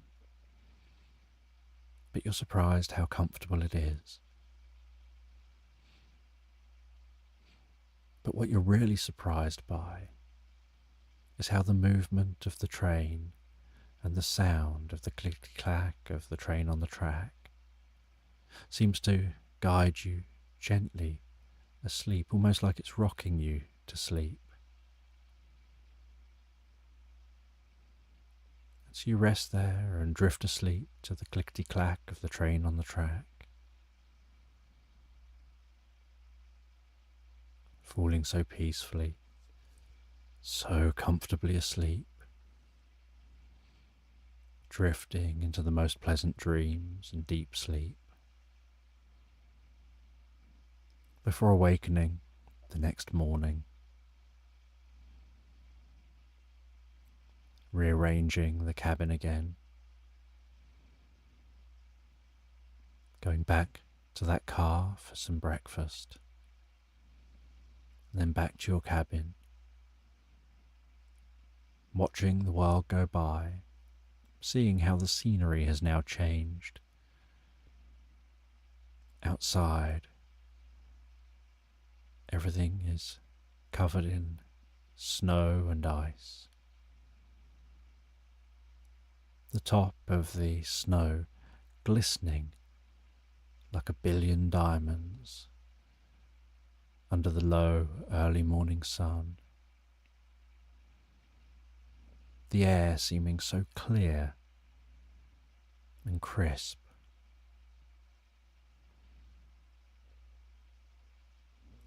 And you rest a hand on the window of the cabin, and you can feel the coolness of the outside through the palm of your hand touching the glass. Feeling that coolness as it almost infuses into your fingertips and your palm, carefully up to your wrist.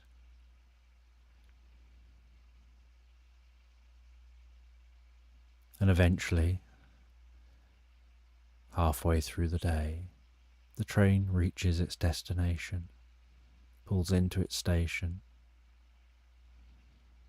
You disembark the train, and the first thing you notice is that wall of cold air that wraps around your cheeks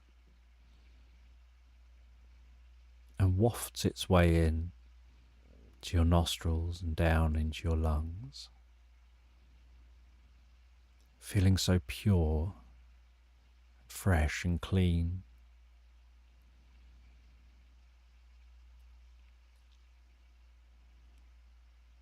And you head through this train station, and you can see someone holding a sign for the bus you have to catch to where you'll be going to see the Northern Lights. And it isn't an ordinary bus.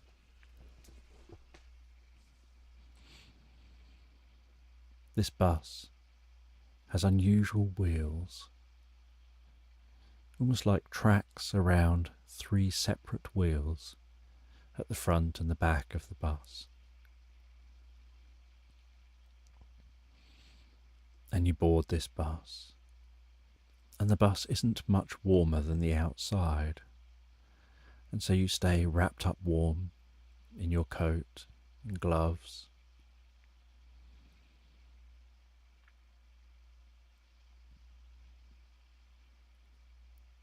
And the bus rumbles to life.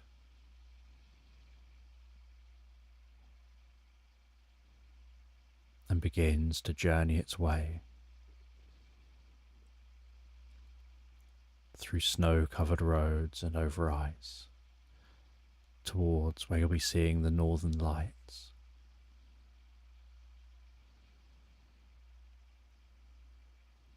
And it's a very long journey by bus, of sitting in that seat just watching the almost endless view of snow pass by, until eventually the bus slides to a halt and you exit that bus, and you're shown with others to an area of igloos.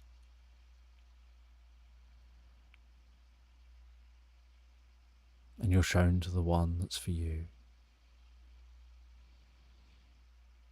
and you place your items inside.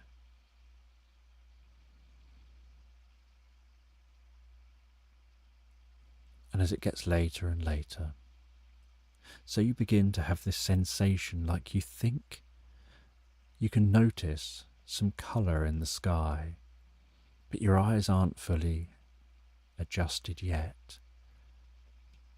The sky is still slightly too bright.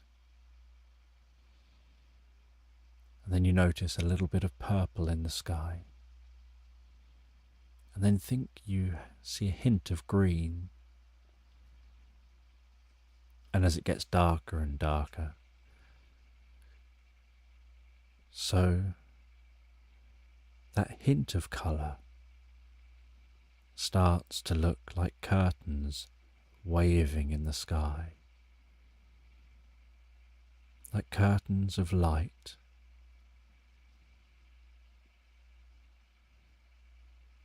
mainly in greens and purples, waving gently in the sky, in front of a backdrop of twinkling points of light. And you're lying back, gazing at the sky, and time seems to almost stand still as you're so absorbed in the experience. And you feel like you could watch this all night long.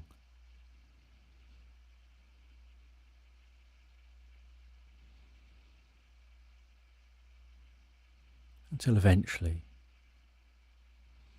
it gets so late and you get so tired, you have to settle down and drift asleep. And so you relax back, feeling much warmer than you thought you would in this environment, wrapped in the most comfortable sleeping bag. Breathing in and out that incredibly fresh air. Something about the coolness helping that air be even more fresh.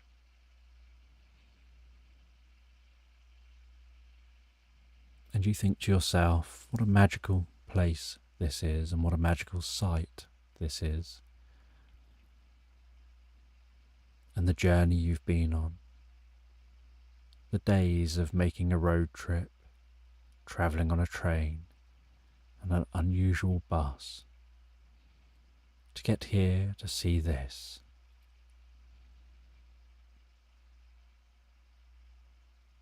And that sleeping bag hugs you so comfortably, so deeply asleep.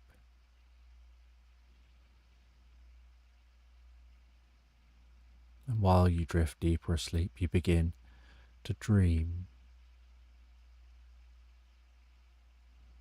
And you imagine yourself walking along a very stony seashore. And as you walk along this stony seashore, a walrus, wearing mittens because it was cold, calls out to you in the most British accent.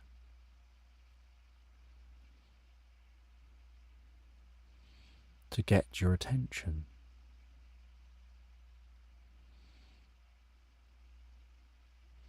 They ask if you've seen their friend, Coconut the raccoon.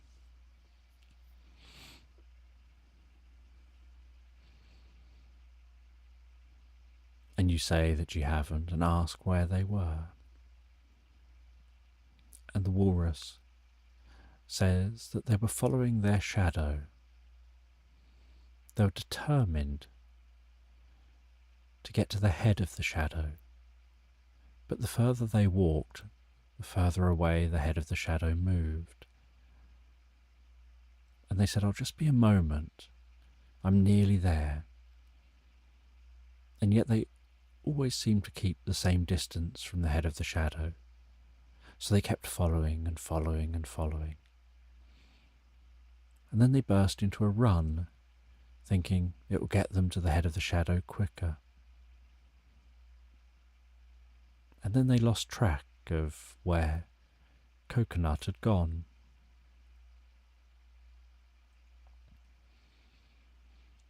And the walrus explained that because of their size, it's quite difficult for them to explore this area.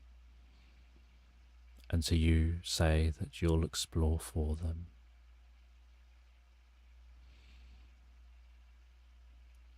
And so you wander in the direction they said Coconut went.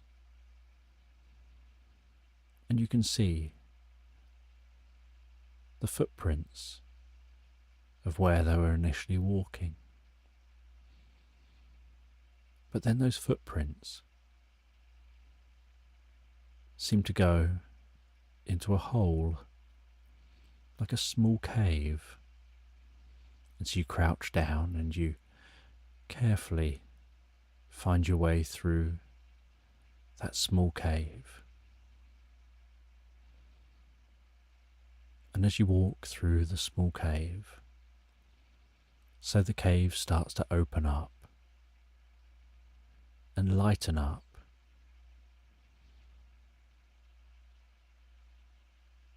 And it feels like you're walking out of a cave into the most beautiful meadow. You can see the sun in the sky.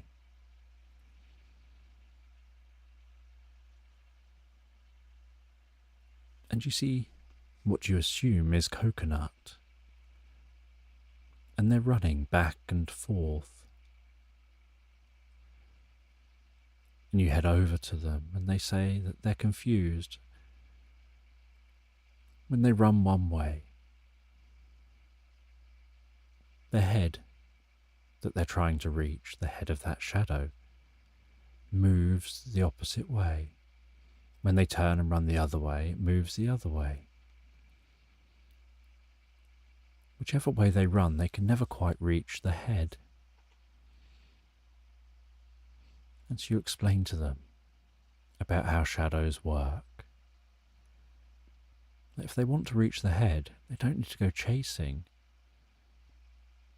The easiest way to reach the head is actually just to stop and wait.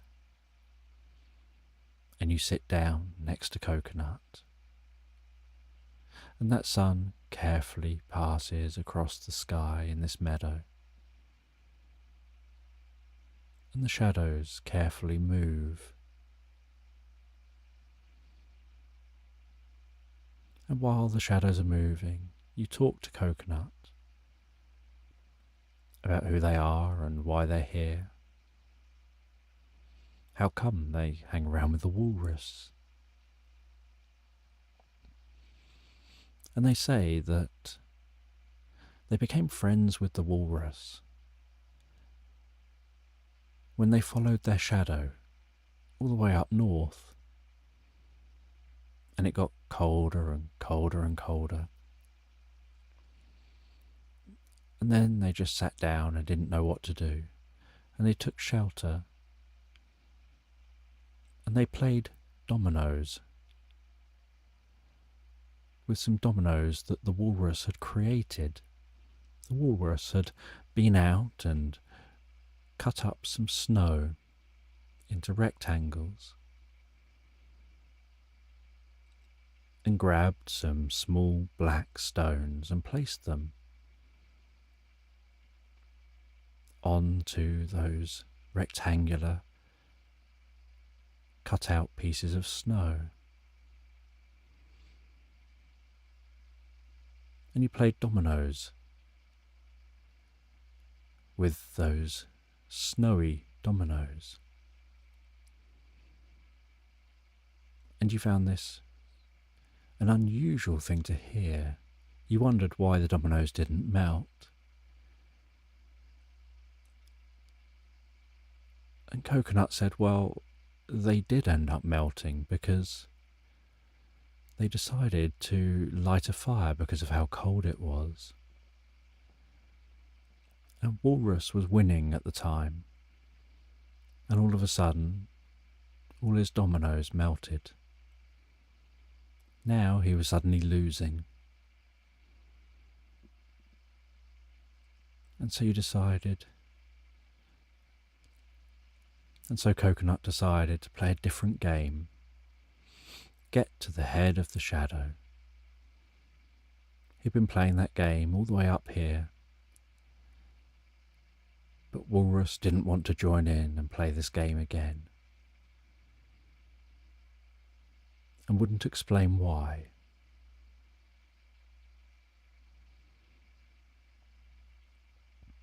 And just then the sun reached the right point in the sky, and the head of the shadow moved underneath Coconut.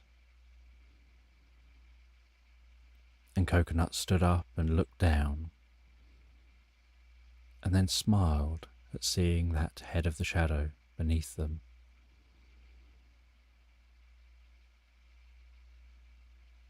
And then the sun continued across the sky, and the head started moving away again. But Coconut now understood.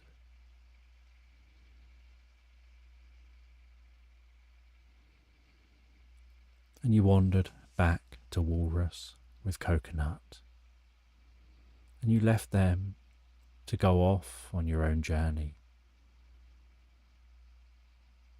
You wandered further along this shore,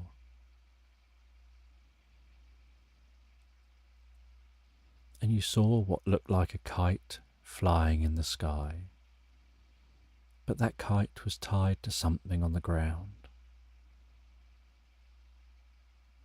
And then a storm rolled in, and lightning struck the kite, and that lightning travelled down the wire and exploded the rock it was tied to, and embedded within the rock was a treasure chest suddenly exposed. And you went over to that treasure chest, opened the chest, and within the chest you found something you never would have imagined to be in a chest. It was a little patch of grass in some soil, and resting in the heart of that grass was a daisy, just one solitary daisy. And that soil was resting in a tray of water.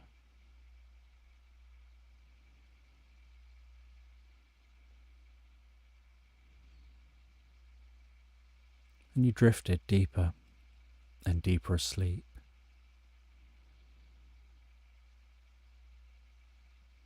Drifting from the dream into the deepest recuperative sleep. And then from there you gradually worked your way back through the stages of sleep, awakening in that igloo, hearing the loud sound of the wind rumbling across the snow and ice. You went back to that bus, and you began your journey back home, travelling back to the train station, making that journey back on the train to your car before making that long road trip home, having to camp en route.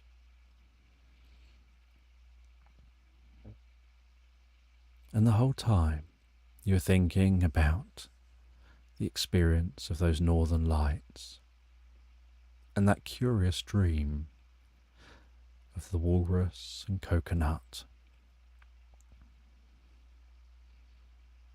and finding a patch of grass with a daisy in a treasure chest.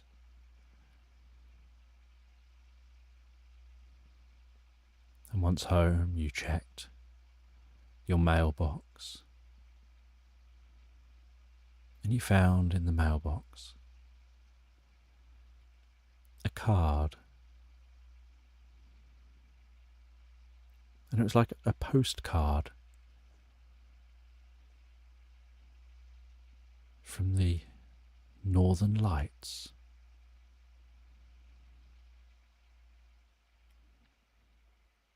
And you read what it said on the back of that postcard.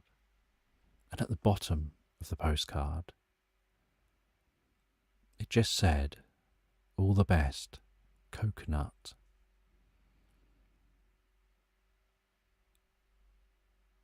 And sellotaped to the postcard was a small little daisy. And you placed that on your shelf. You had something to eat and drink. And you thought once that daisy has dried out a little more, you'll probably place that postcard and daisy into the book that by then you probably will have finished reading. And you'll press that daisy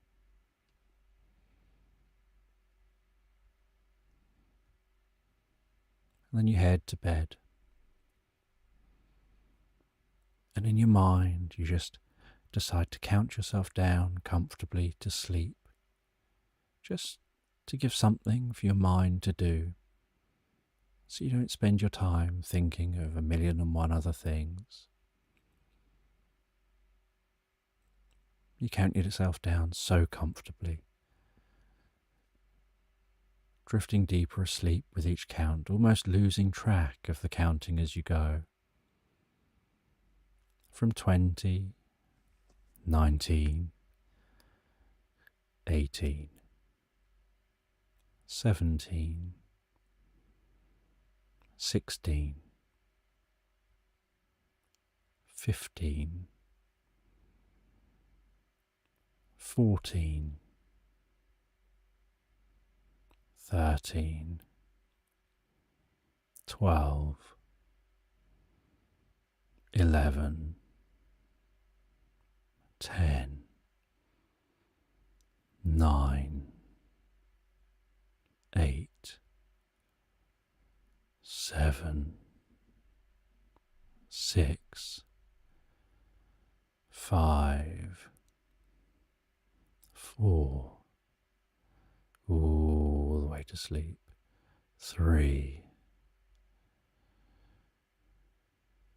2, 1, drifting and floating peacefully asleep into slumberland.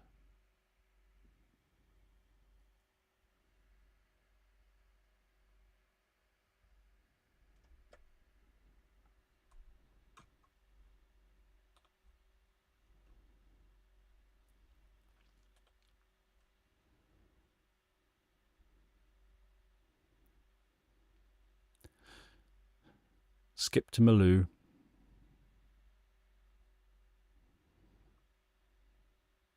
Obviously, anyone catching me saying that out of context will have no idea why I just said that.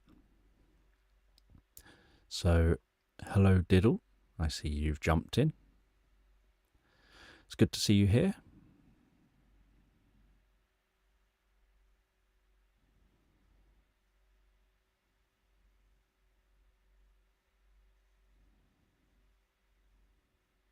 Carol, you nodded off for a bit. That's a good thing if it's night time, not such a good thing if it's the middle of the day. Right, where's my water? There is my water.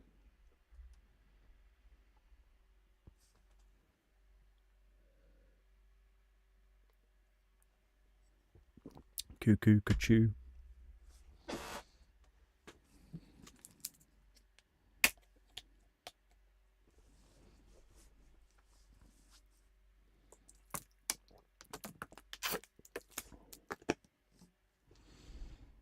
swap that one for now. For that one.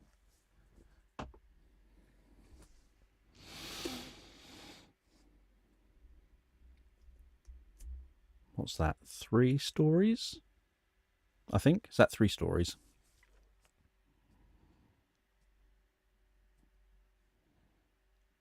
So that's roughly, just trying to work this out, 12:30 till 1:30, 2 till 3, 3:30 till 4:30. So yeah, that's roughly 3 stories. Well, not roughly, that is 3 stories. You're about to go to bed when you got the notification. Well, I'll be here for a number more hours if you want to go to bed and stay asleep for a while.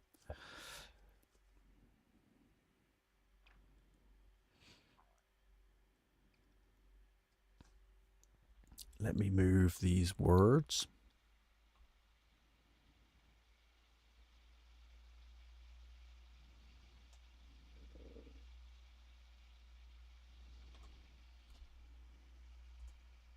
Right, so it is now 4:45 Dan time.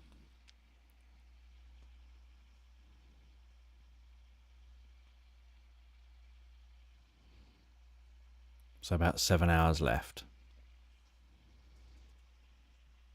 Just going to put a fan on me for a minute while I'm not telling a story. It's very, very, very hot in this closed room. Yes, I can't remember the 3 stories, but I have done 3 stories. Something about flowers. I don't at all remember story 2. Someone else will have to remind me what happened. And something about Northern Lights.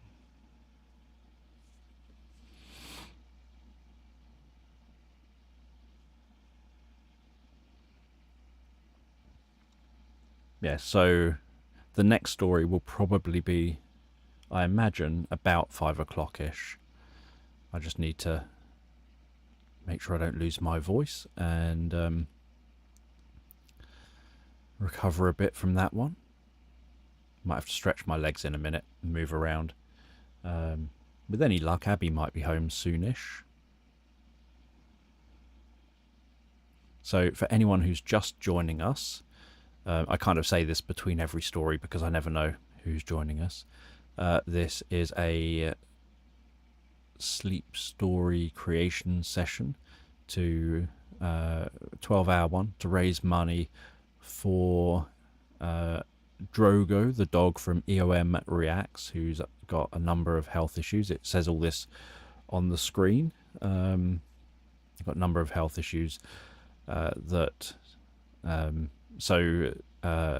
Jay, the owner of Drogo, noticed Drogo was breathing heavily and didn't initially think too much of it because it's been very, very hot weather. Just thought that was what the issue was. But took Drogo to the vets and had previously taken Drogo to the vets for a normal checkup, apparently, a few months back. And there was nothing wrong, but took Drogo to the vets and found out that Drogo has a tumour on their spleen plus other health challenges, I think, related to that. And so that's not good news, and suddenly is undergoing lots of expensive vet visits and medications and things. So I think he said in one of his streams that it's in one of his videos that you can find in the description that it costs, I think it was $300 just for a vet visit, not for them to do anything, but just literally for the visit. And then for medications or anything, that then costs a fortune. So I think he said something like $100 per tablet for some of the medication or something that Drogo has to take. And so because obviously I always obviously want to try and help where I can, helping people, but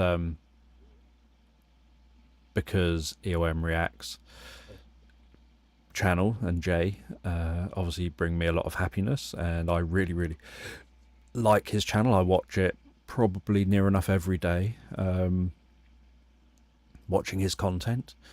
either his Twitch streams for his gaming, sometimes the replays or the bits he shares onto YouTube,